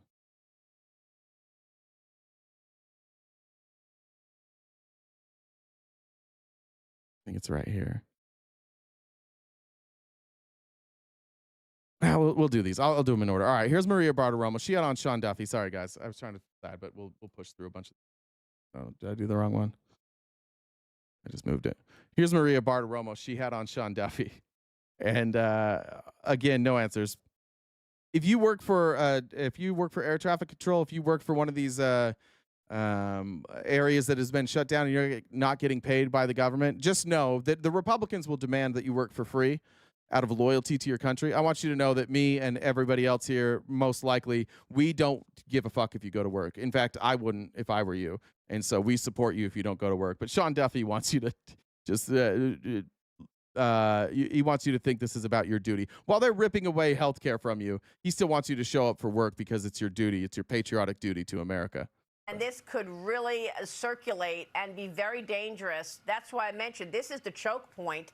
So the bottom line here is you've got fewer people working on the job. Is it even safe to fly right now, Secretary? So that's job number one, Maria. And again, I need my controllers focused on the airspace, not about the finances. They're not your. I also hate that he talks like this. This is such arrogance. They are not your controllers. They're not. I hate when bosses even talk like this in general. They're not yours. They're controllers. You're not their employer. You're somebody that we allowed to be put in this position. You work for us. You're ours. They're not yours.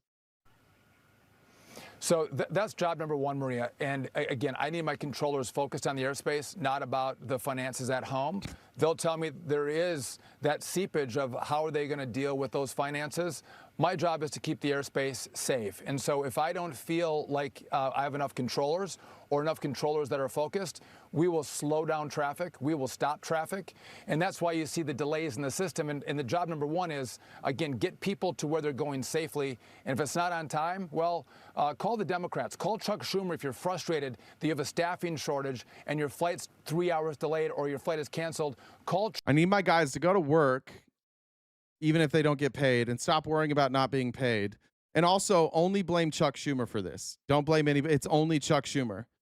It's crazy to think a government shutdown doesn't have two parties involved. Like, obviously it does, right? Like, it's them. You can blame Congress. If you want to call you can go blame them. That's fine.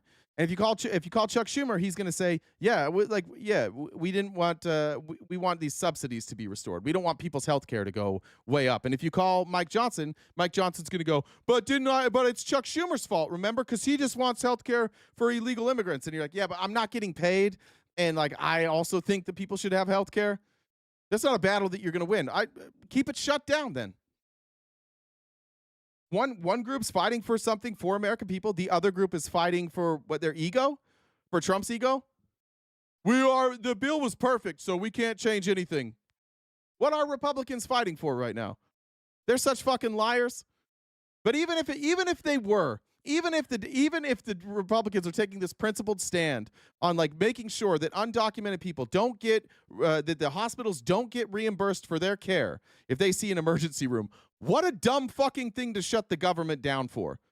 What an insane thing to shut the government down for. Are you out of your mind? Fix it. Legislate it. Fix it. That's your job. Your whole job is to fix problems like this. There's a on the horizon, there is a massive problem about to happen. And the only reason Republicans aren't caving is because now, like, they're in this position where everybody knows it's on them. And before, they could be like, oh, it was Congress. Congress didn't protect these ACA subsidies. Call everybody. But Republicans have the opportunity here. Republicans could go out and say, hey, tell you what, we'll end the shutdown today. You don't think it would work if Republicans went to the Democrats and said, hey, look, we are not going to restore the funding, we're not going to restore any reimbursement for people who are here who are undocumented, but we will restore the ACA subsidies. You don't think Democrats would take that deal? Yeah, it's not what they want, but you don't think they'd take that deal? It's a home run for them politically. It's a home run for both sides. This is the irony here is like, this is a pride thing, and I got to help out my billionaire friends keep all their money thing. That's why it's shut down. We can afford the subsidies. We can take back that money. We can raise taxes if we need to pay for it. We can do all those things. That's why they're telling you that it's about undocumented people. They're telling you that because they already know that you guys don't like them, and that's been where their bread has been buttered forever. That's why Trump's in office, is because for the last 3 years, they've blamed every single problem on Joe Biden and undocumented people, just like Job just did. Just exactly like Job did. The government shut down because of undocumented people. Then we clear that up, and he's like, actually, Joe Biden. You guys are just programmed to do the same shit over and over and over again. But it just doesn't work if you're not programmed. Everybody else is going to see right through that. All right, so there's Duffy. On top of that, on top of everything shutting down, this isn't good. This is the search term help with mortgage. The last time the search term help with mortgage had this much interest was in 2008. I don't know how much you guys know about 2008. We'll talk about it tonight. As a reminder, if you're a paid subscriber here on this channel tonight, we're going to watch The Big Short together in Discord. And if you're a paid subscriber, you can be there and you can watch with us. If you're not a paid subscriber, now's a good time for that. YouTube, Twitch, TikTok, wherever you are. If you just pay for a monthly subscription on the lowest level, you can join us tonight for that. But the last time it was this high was 2008. And that's crazy, because what happened in 2008, the reason this search term was so high, is because people had adjustable rate mortgages, meaning that one day they woke up and their $800 mortgage was $3,500. That's not even what's happening today. Today, what's happening is people are going, last year I had a $2,000 mortgage, and today I have a $2,000 mortgage, but everything's so fucking expensive that I can't afford my mortgage where the price has stayed the same. So it's worse. We don't even have like that. We don't even have the blame of predatory lending here, of adjustable rate mortgages. These are most mortgages, not adjustable rate. So this is just people who used to be able to afford their mortgage and now they can't. And their mortgage price stayed the same. This is Trump's America. The crash is here. It's coming. It's just a matter of time. How much longer, how much more money the richest among us can burn to keep these stock prices propped up. How much more these venture capitalists can move money around to make it look like they're buying things and creating value. They're just like, it's just money out of nothing. Again, Elon Musk's company is doing worse now, and he's making more money than, or he's worth more money than ever. It's because people are propping him up. Eventually they run out of that. The crash will come. And I want to just show this real quick. This is the 3-year unemployment rate. Couple of things to notice here with the unemployment rate. Obviously, it's climbing. That's a problem. It's steadily climbing, which is an even bigger problem. It's not like there was some big moment here that should have caused that to climb. Wells Fargo is reporting that requests to pause mortgage payments went up ×2 last month. They doubled in the last 3 months. Unemployment goes up. Inflation goes up. Cost of groceries goes up. Everything's going up. And then the amount of people requesting their mortgage to be frozen doubled. Complaints to the Consumer Financial Protection Bureau about mortgage payment problems are up 42% this year. Year over year, they're up 42%. Moody's, who they rate, like it's their job to rate like mortgage bonds. It's their job to rate investments. Analysts at Moody's have said that if unemployment goes over 6%, and it's currently at 4.2, just a little over 4.2%, that home prices could fall 10 to 15%, forcing a bunch of people to sell, which then floods the market with a bunch of cheap homes that nobody can get access to. And this is what I think the plan is. They just have to make it till then. A lot of these really wealthy people only have to make it till then. They get to buy the dip.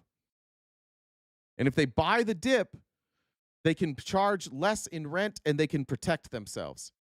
That's why you see no action from the Republicans, because their donors are going to buy this dip. I do think, actually, I also think that they're wrong. I think Republicans are being way too rosy about all of this. I don't think Republicans understand the interlocking failure that will happen when these venture capitalist funds go under, because those do have adjustable rates. Those do have interest-only loan payments. And for anybody who just, I guess the easiest way to put this is there's all these tech companies that don't really do a whole lot, and they don't make any money, and they have loans, and those loans have all been issued by basically the same people. And when the default rate goes up on those loans, the rate goes up. So even if you are current on your loan, if the default rates overall are going up, then your loan payments will also go up. It's how they protect themselves with these loans. And when those go up, then some of these companies will crash, which causes the stocks of places like Oracle and PayPal and Facebook. It'll cause their stocks to crash, and it'll cause these billionaires' wealth to drop. And so they're going to need assets, tangible assets, which is why they're heavily invested in a very manipulable market in cryptocurrency, and why they are diversifying with things like land and homes, things that everybody needs. That's why I don't think Republicans are doing anything about it, because their donors are saying, hey, the crash is coming, but we can mitigate our risk if we ride this out and time it perfectly. So they're trying to time this whole thing perfectly to protect themselves, and they're not thinking about the American people. The reality is all of these people should be worth $0, and they should all lose all their money, and we don't need to subsidize their losses. Every billionaire that exists in this country, their wealth has been subsidized by the United States government, either directly or indirectly. Like, we build them up, we get them all this wealth, and then when it crashes and they lose their wealth, then we have to pay the losses too. They never have to do it. They just get all the benefits. None of the risk. And that's what I think they're timing out right here. And they're gauging how much the American people can take. And right now, the American people are like we're getting shaky. And if it goes on too far, by the way, if we start seeing these mortgage rates, these mortgage defaults and credit card defaults and car defaults and unemployment, when we see those rates go up, you know what's going to happen? We're going to have more crime. because people are going to be poor and they're going to be angry at their government and they're going to commit crimes and they're going to commit crimes against police officers and they're going to commit crimes against ICE. And then Donald Trump gets that opportunity to go, our country is in disarray. I've got to issue martial law and take over. See how this plan works? Everybody knows it's happening. Republicans are lying to you. There's nobody that doesn't see what's happening. It's crystal clear. Republicans are just lying, and they're keeping the dumb enough, long enough, so they can pull this shit off. Let me check messages one more time, and we'll get out of here. Just a reminder, like I said, if you want to join us tonight, you need to be a paid member. I don't know where we are on the gift goal, but if there's some left and you want to help us knock it out, that would be greatly appreciated. Gina says, appreciate your content. Oh, that's Lady Giselle. Thank you very much. I appreciate you. I'll check with Jen here real quick. Sarah said, it's hard to hear what you have to say, but so glad you're saying it. Yeah, it doesn't do any good to sugarcoat it. Mary said, thanks, guys. All of my comments are rejected. That's not good. Oh, Jen took off. If there's any Venmos that came through to Jen, let me know, and I will update those tomorrow, or just message Jen. We'll read them tomorrow. Let me add this up, and then we'll get out of here so I know where we're at. Make sure I got that math right.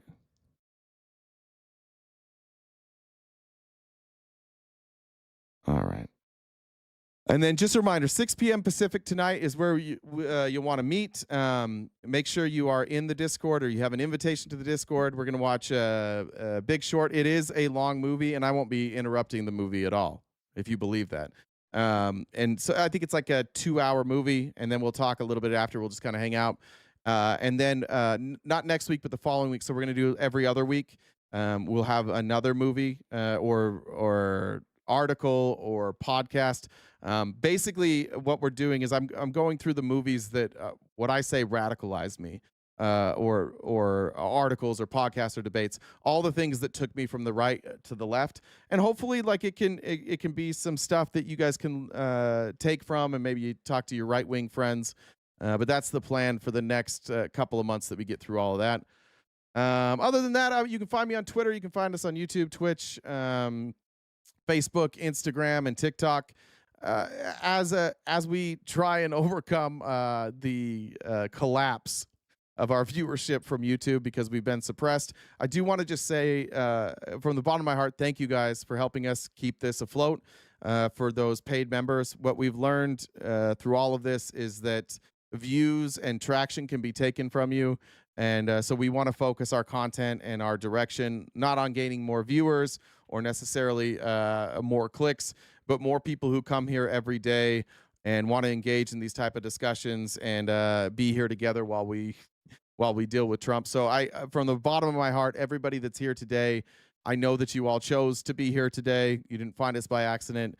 It means the world to me. And frankly, I'm a little surprised at how many people are here when it's not pushed out. So thank you guys so much for your support, both emotionally, but also physically and financially. It means a great deal to me and Jen. We'll be back tonight at 6 if you're a member. And if not, we'll see you tomorrow morning and every weekday morning, 9:30 a.m. to 1 Pacific Standard Time, right here, wherever you happen to be watching. Take care of yourselves. Take care of your mental health. Stay cute and cool. And have a great summer.